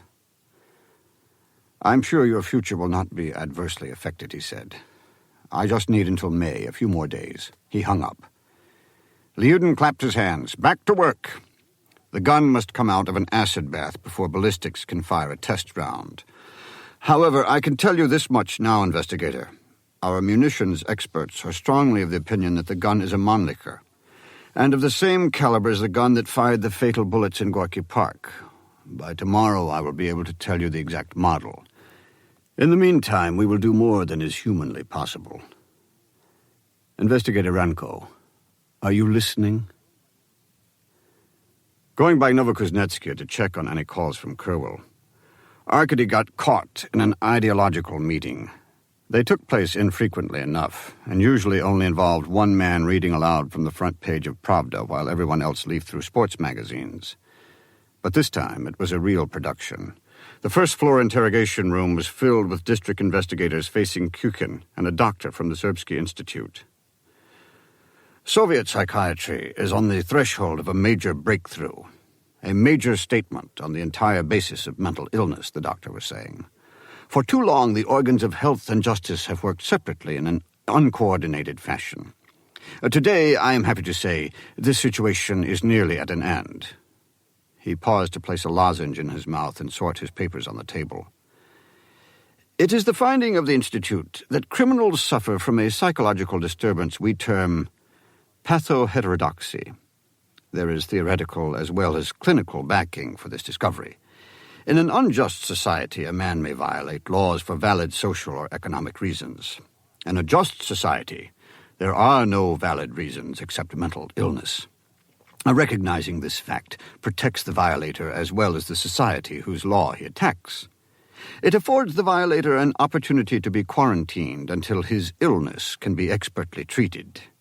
Therefore, you see how vital it is that investigators have their own psychological consciousness raised so that they may detect these subtle signs of the patho-heterodox before he, the deviant, has a chance to violate the law. It is our duty to spare society from injury and to save a sick man from the consequences of his acts. The doctor used both hands to turn to a new page. You would be amazed at the experiments being conducted now at the Serbsky Institute. We now have proof that the nervous system of a criminal is different from that of a normal person. When they were first brought to the clinic, different subjects may have displayed wildly various behavior, sometimes mouthing irrational statements, sometimes appearing as normal as you or I. Yet all, after a few days in an isolated cell, lapsed into catatonia. I myself have placed a needle 2 centimeters deep into the skin of such a patho-heterodox personality and observed a total absence of pain. Where did you place the needle? Arkady asked. A phone rang in his office, and Arkady slipped out to the stairs. Kukin spoke into the ear of the doctor, who made a note. I had a cat once when I was a girl. Natasha Mikoyan smoothed the mohair blanket that covered her legs. So soft, light as a fluff. You could hardly feel her little ribs. I should have been a cat. She curled against the end of the sofa, the blanket tucked up to the ruffled collar of her nightgown, her small toes bare on the sofa cushions. The curtains of the apartment were drawn, no lights lit. Her hair was loose, wisps making dark commas along her neck. She sipped brandy from an enameled cup. You said you wanted to talk about a murder, Arkady said. What murder? My own, she replied possessively. Who do you suspect of trying to kill you? Misha, of course. She suppressed a little giggle, as if he'd asked a stupid question. Despite the faint light of the room, he saw changes from the week before when he'd come to dinner. Nothing much. A picture askew, ashtrays filled with the chalk ends of cigarettes, dust in the air and a smell like rotting flowers. A purse lay on the table between the sofa and his chair. Lipstick and a mirror were beside it. And when she shifted and her knee touched the table, the lipstick rolled back and forth. When did you first suspect Misha wanted to kill you? Oh, for years, she added as an afterthought. You can smoke. I know how you like to smoke when you're nervous. We've known each other for a long time, he agreed, and felt for a smoke. How do you think he's going to kill you? I'll kill myself. That's not murder, Natasha. That's suicide. I knew you'd say that. But it's not the case here. I'm only the instrument. He's the murderer. He's a lawyer. He doesn't take any chances. You mean he's trying to drive you crazy, is that it? If I were crazy, I wouldn't be able to tell you what he's doing. Besides, he's already taken my life. We're just talking about me now. Ah. She didn't appear crazy. In fact, her tone had the undertone of a daydream, and a surface of acquiescence. Now that he thought about it, he and Natasha had always been great friends, but never close. Well, he asked, what do you want me to do for you? I'll certainly talk to Misha. Talk to him? I want you to arrest him. For murder? Don't kill yourself, and there won't be one. He tried to smile. Natasha shook her head. No, I can't take any chances. I have to have him arrested now while I can. Be reasonable, Arkady lost patience. I can't arrest anyone for a crime he hasn't committed, especially on the word of a victim who's going to take her own life. Then you're not a very good investigator, are you? Why did you call me? Why talk to me? Talk to your husband. I like the sound of that. She tilted her head. Your husband. It has a nice judicial ring. She curled up warmly. I think of you and Misha as one and the same. So does he. He always called you his good side. You do all the things he wishes he did. That's why he admires you so. If I can't tell his good side he's trying to kill me, I can't tell anyone. You know, I've often wondered why you weren't interested in me when we were at the university. I used to be very attractive. You still are. Are you interested now? We could do it here. We wouldn't have to go to the bedroom, and I promise you it would be absolutely safe, no danger at all. No? Be honest, Akasha. You're always honest. It's your charm. No? Oh, don't apologize, please. I must tell you that I'm not interested either. What's happened to us, she laughed, when we're not even interested anymore? On impulse, Arkady reached and upended her purse, spilling its contents, mainly paper packets of pentalginum, a painkiller containing codeine and phenobarbital, sold over the counter, the housewife's addiction. How many of these a day do you take? The modus operandi. That's what catches your eye. You're so professional. Men are so professional. So quick with the stomach pump. But I'm boring you, she said brightly. And you've got some debt of your own to attend to. I was only thinking of expanding your horizons. You were the only man I knew who might possibly care to. You can get back to work now. What will you do? Oh, I'll just sit here, like a cat. Arkady stood and took a couple of steps to the door. I hear you're going to testify against me in divorce court, he said. Not against you, for Zoya. Frankly, Natasha said with gentleness, I never saw the two of you as a couple, never. You'll be okay? I have to go. I'll be perfect. She raised the cup demurely to her lips. At the hall elevator, Arkady met Misha, who was just arriving, flushed with embarrassment. Thanks for calling. I couldn't get away sooner. Misha tried to brush past. Wait. You better get her to a doctor, Arkady said, and get those pills away from her. She'll be fine. Misha backed toward his apartment. She did this before. She'll be fine. Why don't you worry about your own affairs? Arkady spent the afternoon with paperwork, checking Hans Unnmann's registry of a Zhiguli sedan and rechecking Osborne's visas. The American had traveled from Paris to Leningrad by rail, arriving January 2nd. Such a trip, even going soft class through France, Germany, and Poland, must have been tedious, especially for such a high-powered businessman as Osborne. Leningrad was iced into shipping during the winter months, though, and an airport search might have discovered the Mannlicher. Late in the afternoon, Arkady attended the cremation of Pasha Pavlovich, whose body had finally been released, so that it could be placed in a pine box and rolled onto gas jets. Hooligans had kicked down all the words of the red sign except for one. Hope. The chimneys of the Lekachev works vanished at night. On the street, the stores were shut. The one that sold vodka protected by an iron gate. Drunks yelled after a militiaman, "You fucking garbage prick twister!" And the militiaman left the sidewalk for the street, looking for a patrol car.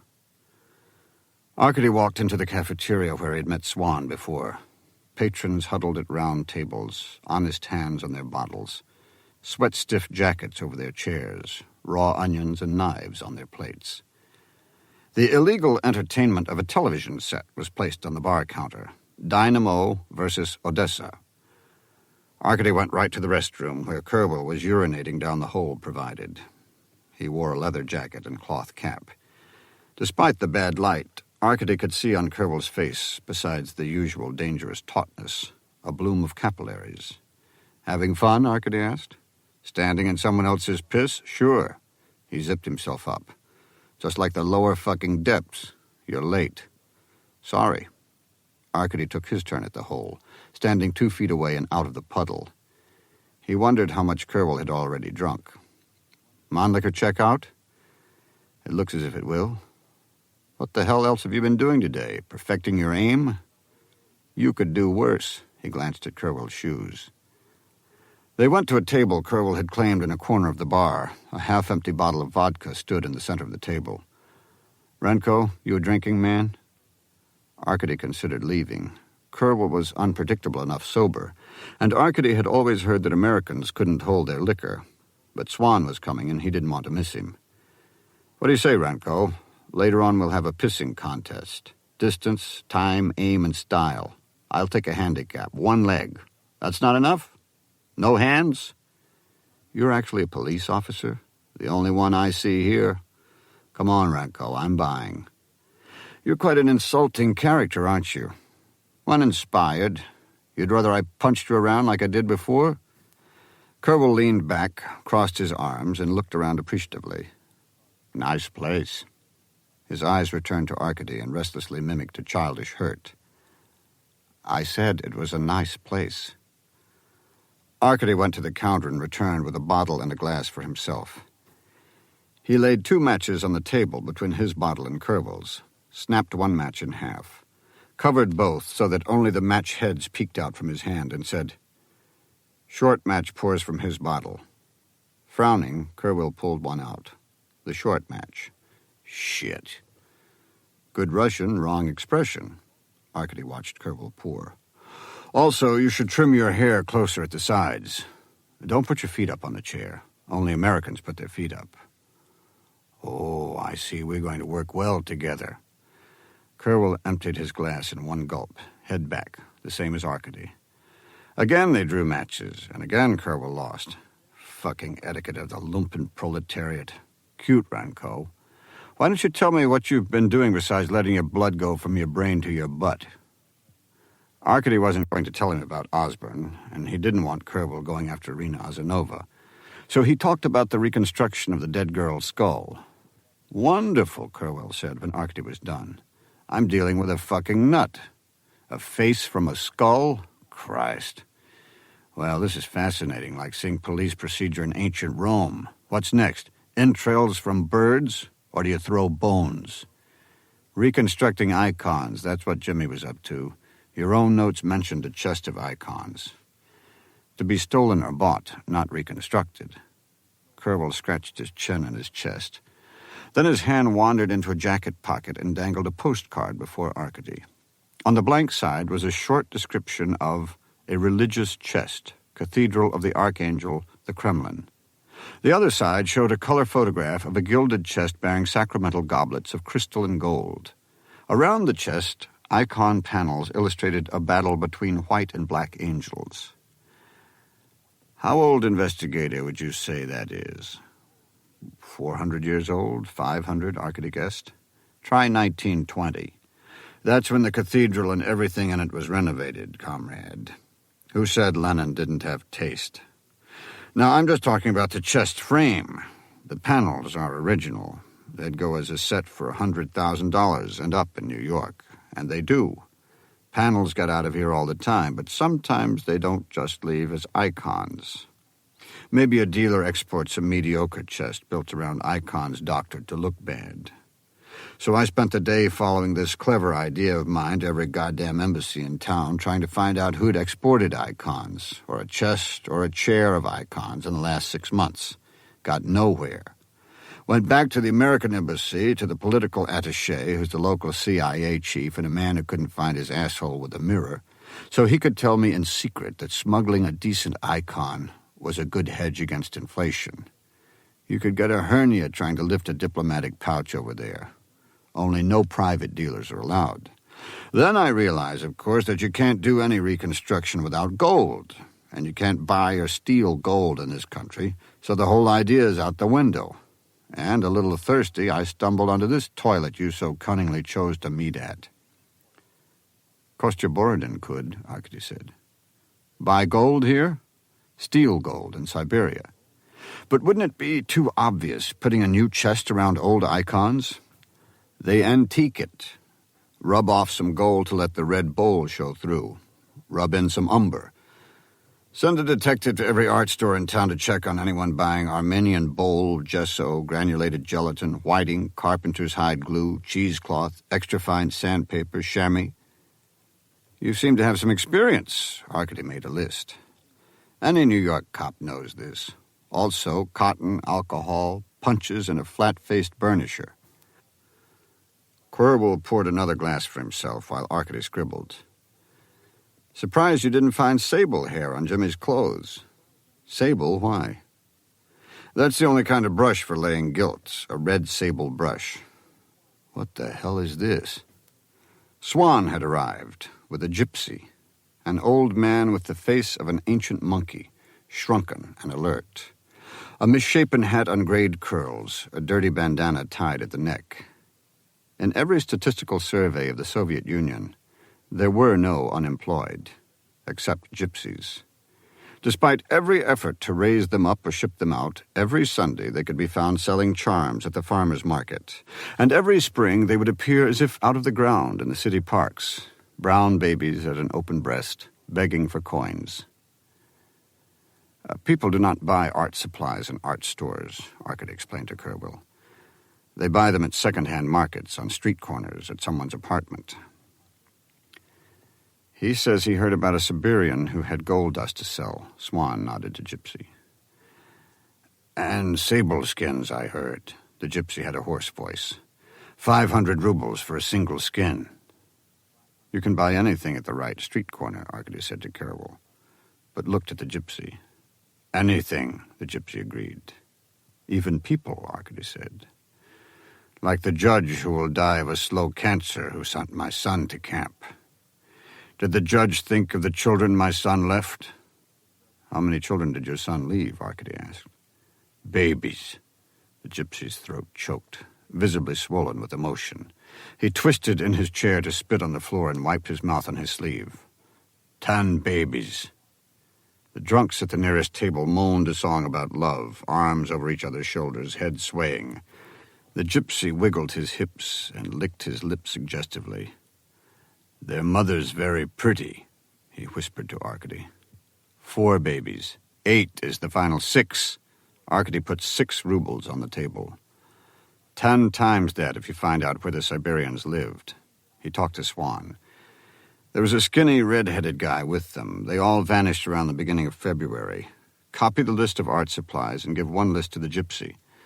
They had to buy their stuff from someone. They probably lived on the outskirts of town, not the center. They didn't want a lot of neighbors where they holed up. You're going to be a very lucky man. The Gypsy stuffed his money into a pocket, like your father. The general was very generous. Did you know he followed his troops all the way through Germany? He always left good pickings, not like some. Swan and the Gypsy left just as Odessa scored on the television on the bar. The Dynamo goalie, Pilgui, stood arms akimbo as if surveying an empty field. Gypsies can find out things, Arkady said.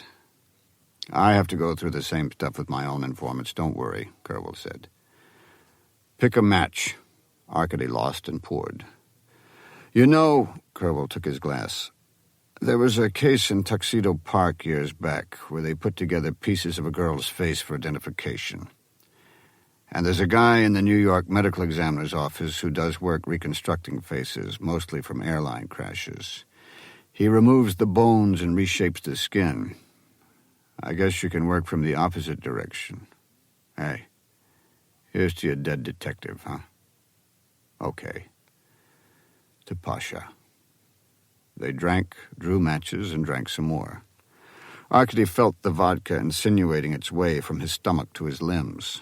Kerwell, he was pleased to see, showed none of the feared signs of alcoholic paralysis. In fact, comfortably filling his chair, a glass cradled in one hand, he showed the signs of a practiced drinker.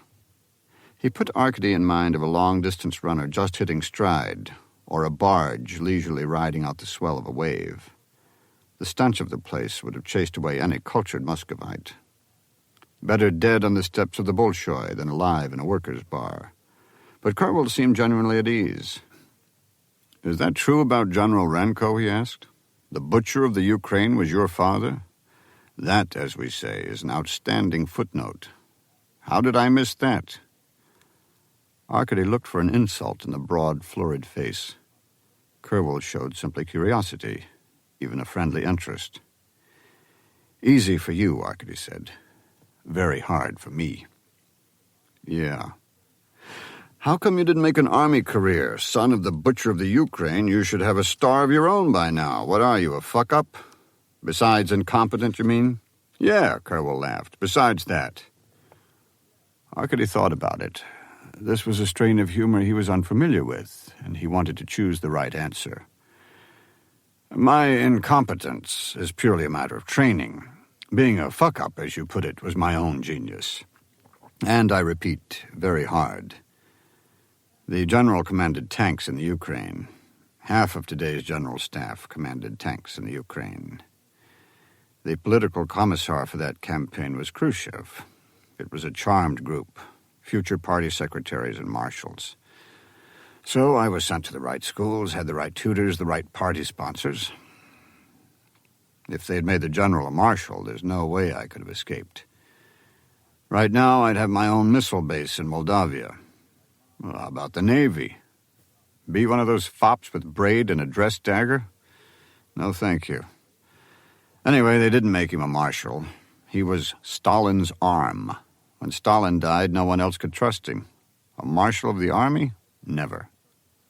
They killed him, retired him. And I was allowed to degenerate into the investigator you see today. Pick a match. It's a funny thing. Kerwell picked the short match and poured. How people always ask how you become a cop, right? 3 jobs always get that question. Priests, whores, and cops. The most necessary jobs in the world. But people always ask. Unless you're Irish. Why? If you're Irish, you're born into the Holy Name Society, and you only go into one of the 2 branches, the police or the church. The Holy Name, what's that? That's the simple life. How simple? Women are saints or cunts. Commies are Jews. Irish priests drink, the rest are fags. Blacks are sex-crazed and great fucks. The best book ever written was The 13th, Greatest of All Centuries, by John J. Walsh, the nuns tell you. Hoover was queer. Hitler had a point. A district attorney will piss in your pocket and tell you it's raining. Those are the facts of life and the golden rules. The rest is horse shit. You think I'm a pretty ignorant son of a bitch, don't you? There was no mistaking the contempt on Kerwell's face.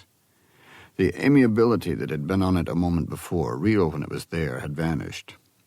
Arkady had done nothing to cause the appearance of one expression or the disappearance of another. He had no more influence on Kerwell than he would have had on the sudden aspect of motion of a ship or over the changing aspect of a planet. Kerwell leaned over the table, enveloping it with his arms, his eyes bright and close. I'm not so goddamn ignorant. I know about Russians. I was brought up by Russians. Every goddamn Russian Stalin scared out of this pisshole of a country lived in my house. I heard your parents were radicals, Arkady said carefully. Radicals? Fucking Reds. Irish Catholic Reds. Big Jim and Edna Kerwell. You're goddamn right you heard about them. Arkady glanced around the bar. Every other occupant was drunkenly intent on the television. Odessa scored again, and those who could whistled. A painful grip on Arkady's wrist tugged his head around. Big Jim and Edna, bleeding hearts of the Russian world. Anarchists, Mensheviks, you name it. If it was Russian and crazy, it had a home in New York City, our home. when nobody else would take the man. One permanent benefit for displaced Reds. I'll tell you this, anarchists made the best car mechanics. Very mechanically minded anarchists. Comes from rigging bombs. The American left seems to have an interesting history, Arkady started. Don't tell me about the American left. I'll tell you about the fucking American left. The limp-wrist Catholic Marxist movement, with all their cute magazine names like Work, Worship, Thought. As if any of them worked harder than lifting a sherry glass or passing a fart, or sniveling after Jesus names like Orate Fratres or the Gregorian Review. The Gregorian Review, oh, I love that. A little monastic bum punching with brothers Marx. Only they were never around when the heads got busted, and the cops who did the busting trooped into church to get their clubs blessed. The priests were worse than the cops, held the Pope as fascist. In America, to be a prince of the church, you had to be vicious, ignorant, and Irish. That's it. Beat on Edna Kerwell's head, and she was 4 feet 10, and your kids confirmed at St. Patrick's. Why? Because for 20 years, Red Star was the only Catholic journal with the balls to call itself communist. Right on the banner. That was the way Big Jim did things. He came from an old IRA family, built like a beer wagon, 2 hands that could cover this table. Kerwell spread his own immense hands, and too fucking educated for his own good. Edna was lace Irish. Her folks had a brewery, and she was going to be the family nun, that kind of family.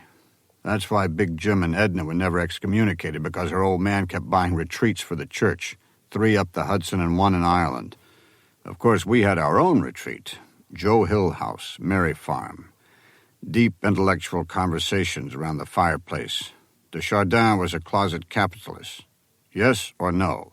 Should we boycott Going My Way? Oh, we were weekend monks. Did the Gloria with tom-toms, stained glass, gilded icons. We fucking stank of brotherhood until the war was over and the Rosenberg trial started. Then all the monks pulled their hoods over their heads and asses and ran for cover, except for Big Jim and Edna, and the same miserable Russians we started out with. Which didn't do us a hell of a lot of good with McCarthy and the FBI parked at the door. I was killing Chinese in Korea when Jimmy was born. It was a family joke.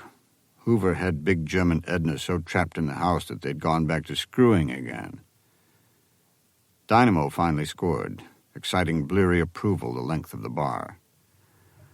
Then I got this personal bereavement leave to go home because they were dead.